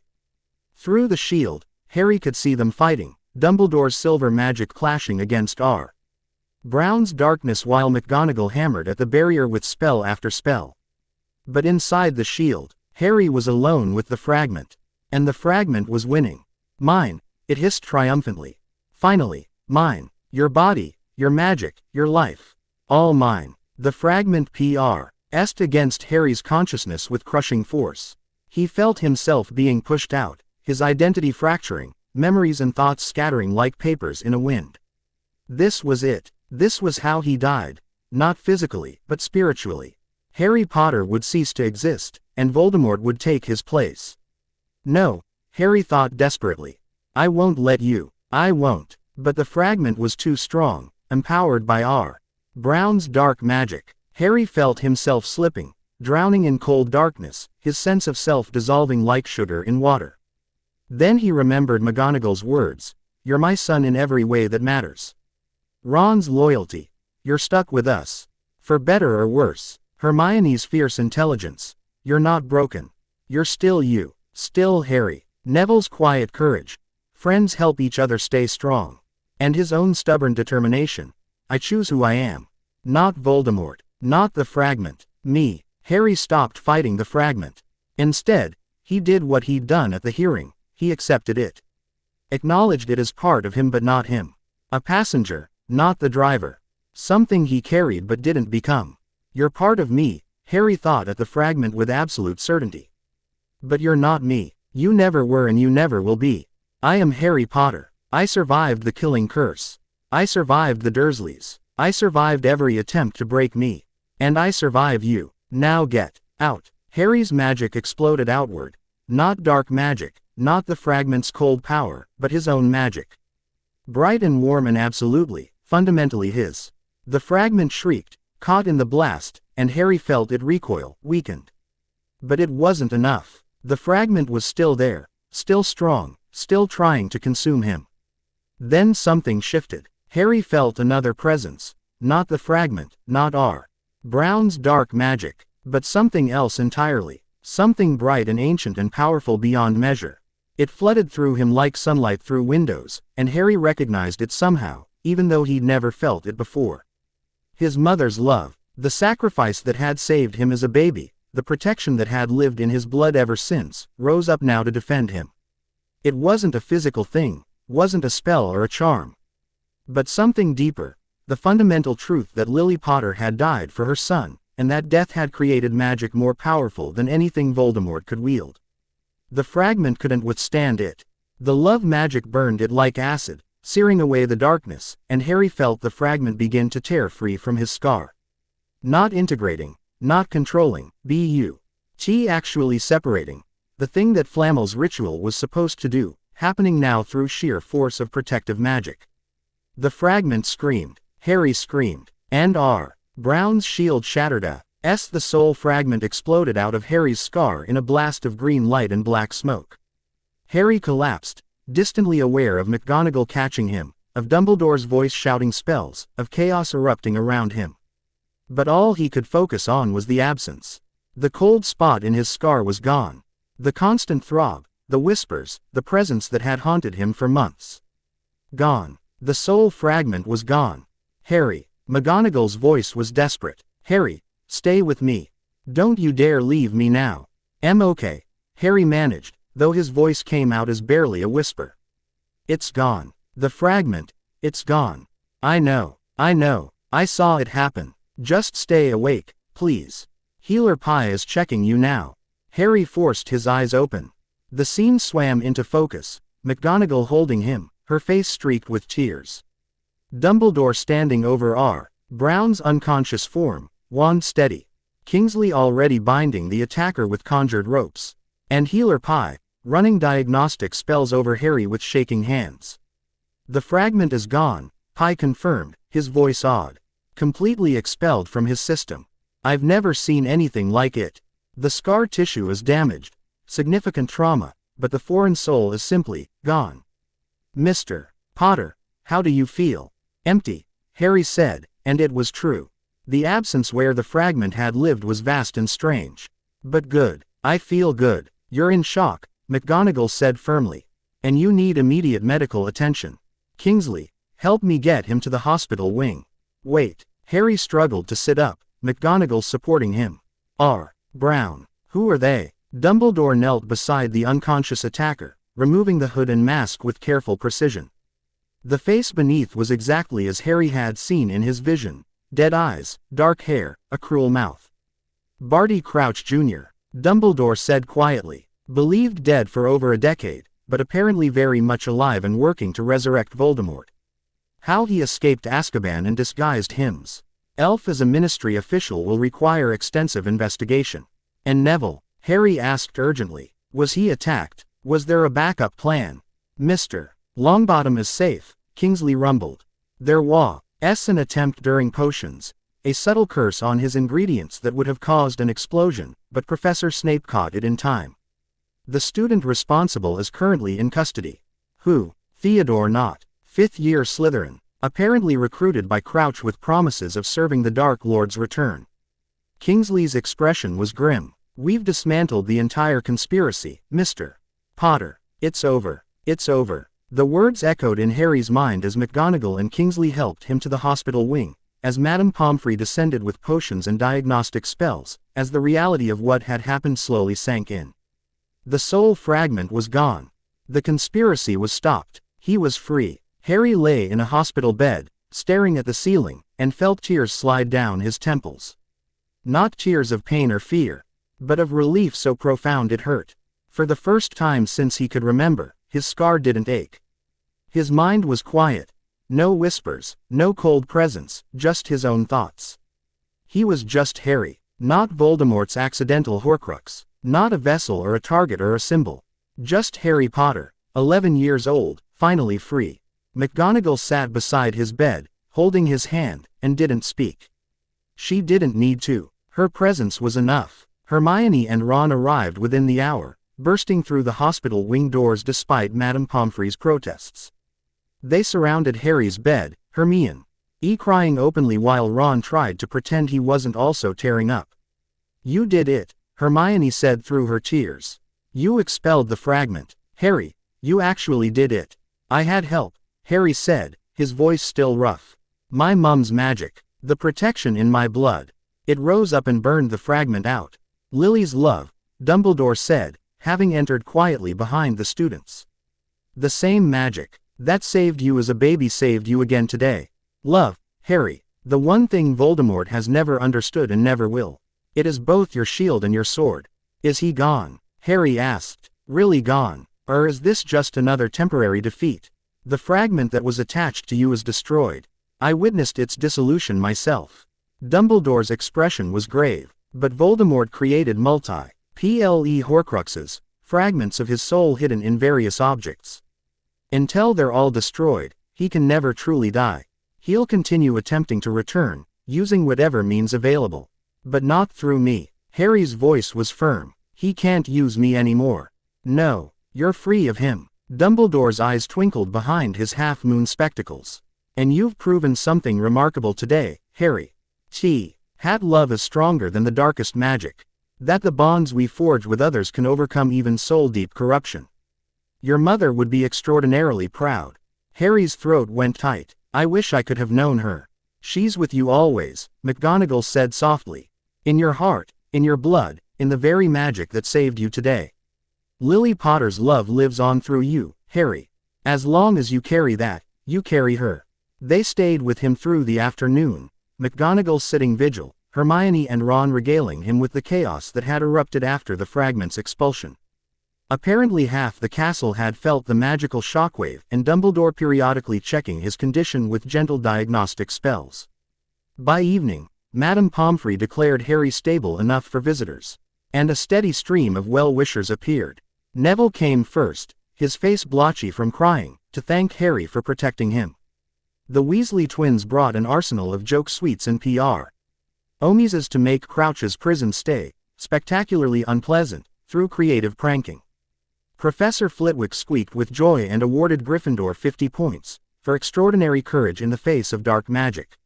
Even Snape appeared, studying Harry with an unreadable expression before saying simply, "You have your mother's strength. Use it wisely." The last visitor was Draco Malfoy. He appeared after dinner, when most people had left and Harry was finally alone except for McGonagall, who dozed off in the chair beside his bed. Draco stood at the foot of the bed, pale and uncertain, his usual arrogance completely absent. "Potter," he said quietly, so as not to wake McGonagall. I wanted to say." He struggled, the words clearly difficult. "Thank you, for saving my life, and for not telling everyone that my father tried to use me to steal the Philosopher's Stone. I know you could have. It would have been. I deserved it, after everything I've said and done." "You didn't deserve to die for your father's ambitions," Harry said. Nobody does. Father's been sentenced to 5 years in Azkaban, Draco said, his voice hollow. Mother says I should hate you for that. That you're the reason our family's been disgraced. But, he met Harry's eyes. You saved my life. You could have let Voldemort kill me, but you didn't. That means something. What will you do now? Harry asked. I don't know. Go back to Mother. Try to figure out who I am when I'm not just trying to please Father. Draco's hands clenched. I've been awful to you, Potter. To Granger, to Weasley, to everyone who isn't pure blood. And I don't know how to be different. Start by trying, Harry said. Start by choosing kindness instead of cruelty. That's all anyone can do. Draco nodded slowly. I'll try. I can't promise I'll be good at it. But I'll try. He left, and Harry watched him go, wondering if people could really change or if they just became better at hiding who they'd always been. He supposed time would tell. McGonagall stirred, waking from her doze. Was someone here? Draco Malfoy. Thanking me for saving his life. Harry smiled slightly. Weird day. Understatement of the century. McGonagall stretched, her spine cracking audibly. How are you feeling? Truly. Lighter, Harry said, and it was the truth. Like something heavy I didn't realize I was carrying has been lifted. My head is quiet for the first time in months. It's strange. Good strange, but strange. You'll adjust, and we'll be here to help you. McGonagall took his hand again. Harry, what you did to Day, expelling the fragment through sheer force of will in your mother's protection, that's not something most adult wizards could accomplish. You're extraordinary. I hope you know that. I'm just Harry. Yes, and Harry is extraordinary. McGonagall's smile was warm and genuine. Now, sleep. Real sleep, without dreamless sleep potions or fear of nightmares. You've earned it. She was right. For the first time in months. Harry closed his eyes without dreading what dreams might come. His scar was quiet, just a scar now, a reminder of what he'd survived, not a prison for darkness. His mind was his own. His future was his own. He was free. The rest of term passed in a blur of normalcy that felt almost surreal. Harry attended classes without excuse, sat with Ron and Hermione at every meal, and slowly adjusted to life without the soul fragment's constant presence. The absence was strange. Sometimes he'd reach for the cold spot in his scar instinctively, expecting to feel the fragment's influence. And would be surprised each time to find nothing but empty space. His magic had changed too. Without the fragment feeding on his power, his spells came easier, cleaner. His transfiguration ved dramatically. McGonagall had him performing 4th-year level work by February.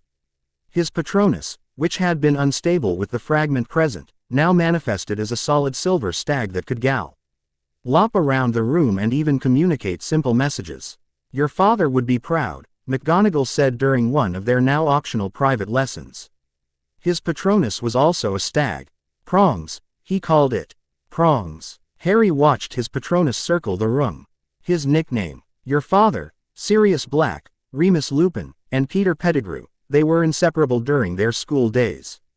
Called themselves the Marauders. Your father was Prongs, Sirius was Padfoot, Remus was Moony, and Peter was Wormtail. McGonagall's expression turned sad. They were brilliant, mischievous, loyal to a fault. When Voldemort rose to power, they all joined the fight. James and Lily died. Sirius was imprisoned for their murder, falsely, as we discovered years later. Remus went into hiding, and Peter was the real traitor. He betrayed your parents to Voldemort, then framed Sirius for it. Where's Sirius now? Harry asked. Free, finally. Dumbledore helped clear his name last year. The evidence was overwhelming once properly examined. He's been traveling, recovering from his years in Azkaban. But I've written to him about you. He wants to meet you, when you're ready. He was my dad's best friend. More like a brother. James and Sirius were inseparable. 2 peas in a pod, partners in mischief, always pushing boundaries and driving professors mad. McGonagall smiled at the memory. They would have loved seeing you now. Confident, powerful, choosing your own path. You're nothing like James in personality. You're quieter, more thoughtful, less arrogant, but you have his courage and his capacity for love. That's what matters. Harry absorbed this, adding another piece to the puzzle of who his parents had been. Could I meet him? Sirius, I'll arrange it. Perhaps over summer holiday, he could visit my cottage. Spend some time getting to know you properly. McGonagall's expression turned mischievous. Fair warning. Sirius is brilliant but utterly incapable of being serious. The man is a 12-year-old trapped in an adult's body. You'll either love him or find him exhausting. Sounds perfect, Harry said, grinning. The end-of-year exams approached with terrifying speed. Hermione became an unstoppable force of nature, dragging Harry and Ron through review sessions that lasted until Madame Pants physically ejected them from the library. Ron complained constantly but studied anyway, terrified of disappointing his mother. Harry found himself actually enjoying the revision. Without the fragment draining his energy and focus, learning felt natural instead of exhausting. They sat their exams in late May, written tests in the mornings, practical demonstrations in the afternoons. Harry's transfiguration practical involved turning a desk into a pig and back again, which he accomplished flawlessly under McGonagall's watchful eye. His charms practical required levitating increasingly heavy objects while maintaining 3 other spells simultaneously, difficult but manageable. Even potions went well, though Snape's expression suggested he was disappointed not to find fault. The results were posted the first week of June. Harry Potter. Transfiguration, outstanding. Charms, outstanding. Potions, exceeds expectations. Herbology, exceeds expectations. History of magic, acceptable. Harry had fallen asleep during the exam. Astronomy, exceeds expectations. Defense against the dark arts, outstanding. Outstanding in 3 subjects. Hermione squealed, though she'd received outstanding in everything except history of magic. Harry, that's brilliant. First years almost never get outstanding marks. McGonagall will be pleased, Ron said, studying his own results, acceptable across the board except for exceeds expectations in defense. My mum will probably explode with joy that I didn't fail anything. The end-of-year feast was a celebration. Gryffindor had won the House Cup by a comfortable margin, thanks partly to Harry's various point-earning moments and partly to Hermione's relentless academic excellence.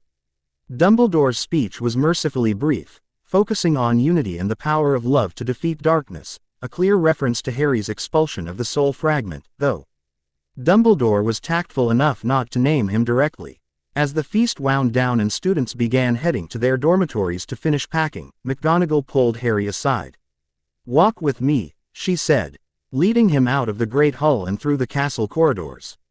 They climbed staircases and traversed hallways until they reached a tower Harry had never visited before, small, circular, with windows overlooking the grounds.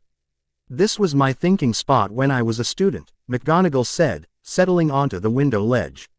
"When everything felt overwhelming, I'd come here and look out at the world and remember that whatever I was facing was temporary.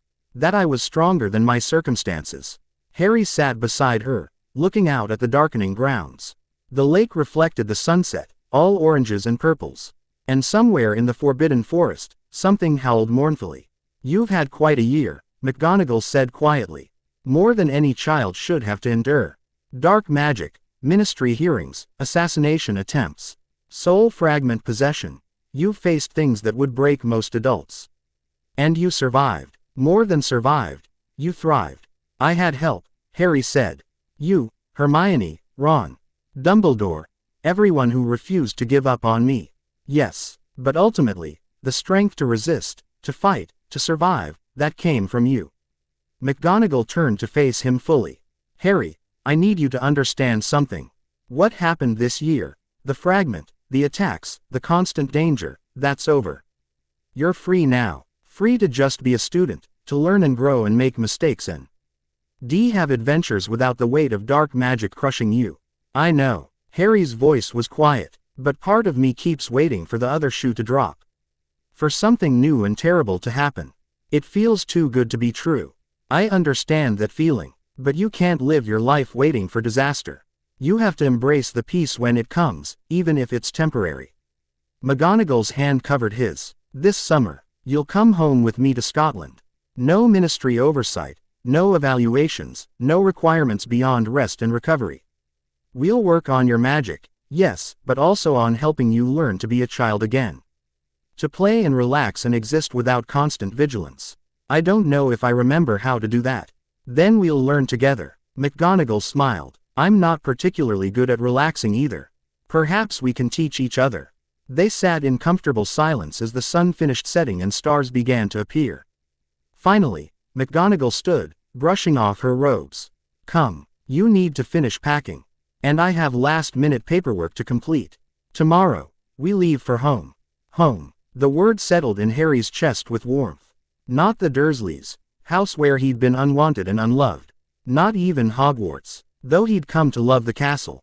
But McGonagall's cottage in the Scottish Highlands, the first place that had ever truly felt like his. The next morning, RRY boarded the Hogwarts Express with his trunk and Hedwig's cage, finding a compartment with Ron and Hermione. They spent the journey playing Exploding Snap, eating sweets from the trolley, and laughing at Ron's stories about his brother's summer plans. Fred and George were apparently opening a joke shop, much to Mrs. Weasley's horror. At King's Cross, McGonagall waited on the Muggle side of the barrier. She greeted Harry with a warm hug, still unusual enough to make him freeze slightly before relaxing into it, and helped him with his trunk. Ready? She asked. Harry looked back at the barrier. At Ron waving from where his family had gathered, at Hermione being smothered by her delighted parents. Then he looked at McGonagall, stern and fierce and absolutely, fundamentally his. Ready, he said. They apparated to Scotland, appearing on the familiar path to McGonagall's cottage. The air smelled like heather and rain, and the evening sun painted the hills in shades of gold. Harry breathed deeply, feeling something loosen in his chest. Welcome home, Harry, McGonagall said, opening the cottage door with a wave of her wand. Harry stepped inside, into warmth and safety and the smell of tea brewing itself in the kitchen. Hedwig hooted from her cage, eager to be released. His trunk sat ready to be unpacked. Everything was familiar and welcoming in his. Thank you, Harry said, and the words encompassed everything. The rescue, the protection, the love, the home. All of it. McGonagall understood. You're welcome. Now, put your things away and come down for dinner. I'm attempting to cook something other than porridge and toast. It may be a disaster, but we'll face it together. Harry laughed. Really laughed, free and genuine, and headed upstairs to his room. He unpacked carefully, etching his mother's annotated transfiguration text on the bedside table where he could see it every morning. His wand went in its holder beside the bed. Hedwig flew to her perch by the window, settling in with a satisfied ruffle of feathers. Through the window, Harry could see the hills rolling into the distance, the setting sun painting everything golden. Somewhere out there, Voldemort was plotting his return. Somewhere, dark wizards were scheming. Somewhere, danger lurked. But here, in this moment, in this room, in this home, Harry was safe. He was loved. He was free. He was just Harry. And that, finally, was enough. Chapter 10 End. Epilogue. 3 months later, on a warm August afternoon, Harry sat in McGonagall's garden with a book on advanced transfiguration theory and a glass of lemonade. Hedwig dozed on her perch nearby, occasionally hooting softly in her sleep. The sun was warm on Harry's face, and for the first time in his memory, he felt completely at peace. The cottage door opened, and McGonagall emerged with a second visitor, a man in his early 30s with long black hair, aristocratic features, and eyes that danced with mischief despite the shadows lurking beneath. Harry, McGonagall said, I'd like you to meet Sirius Black, your godfather. Harry stood, his heart suddenly hammering. Sirius studied him for a long moment, his expression cycling through joy, grief, and wonder. Merlin, Sirius breathed, you look just like James. But you have Lily's eyes. He laughed, the sound slightly broken. I can't believe you're real. I can't believe I'm finally meeting you. I can't believe you're real either. Harry said honestly. McGonagall told me about you. About my dad and the Marauders and everything. Only the good parts, I hope.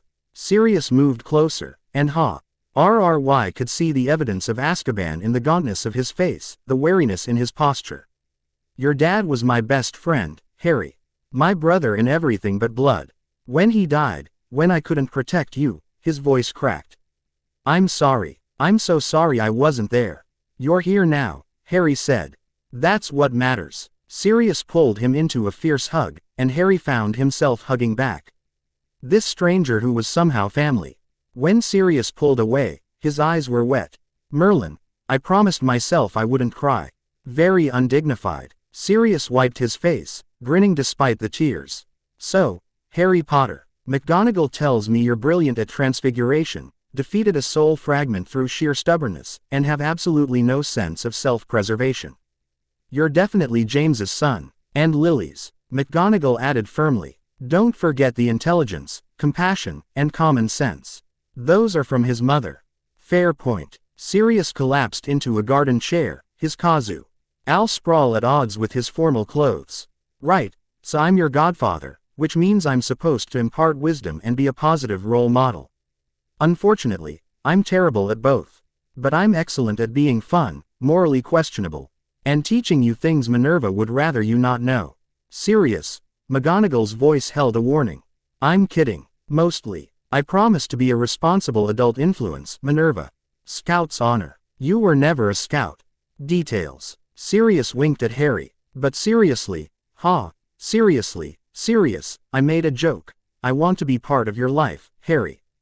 If you'll have me. I know I can't replace James. And I'm not trying to. But I'd like to be. I don't know. Uncle Sirius. Cool godfather who teaches you pranks. Whatever you need. Harry looked at Sirius. This man who'd survived Azkaban. Who'd lost everything. Who was trying so hard to be what Harry needed. And he looked at McGonagall, watching them both with cautious hope. I'd like that, Harry said. I'd like to have a godfather. Even if he is terrible at being a role model. Sirius laughed, and the sound was lighter this time, more genuine. Excellent. Now, let's discuss something important, your Patronus. A stag, Minerva tells me. That's Prongs's form. We should work on making it corporeal enough to carry messages. Very useful skill, message-carrying Patronuses. They spent the afternoon in the garden. Sirius regaling Harry with stories about James and Lily, about Hogwarts in the 70s, about pranks and adventures and the war that had taken so much from all of them. McGonagall added her own perspective, correcting Sirius's more outrageous exaggerations while smiling at the memories. As the sun began to set, painting the hills in shades of purple and gold, Harry felt something settle in his chest. A sense of belonging that went beyond just safety or acceptance. He had a godfather who cared about him. A guardian who loved him. Friends waiting for him at Hogwarts. A future that was his to shape.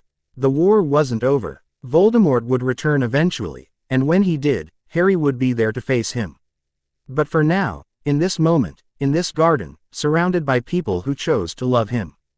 Harry was home. He was free. He was exactly who he was meant to be. And that was everything. The end.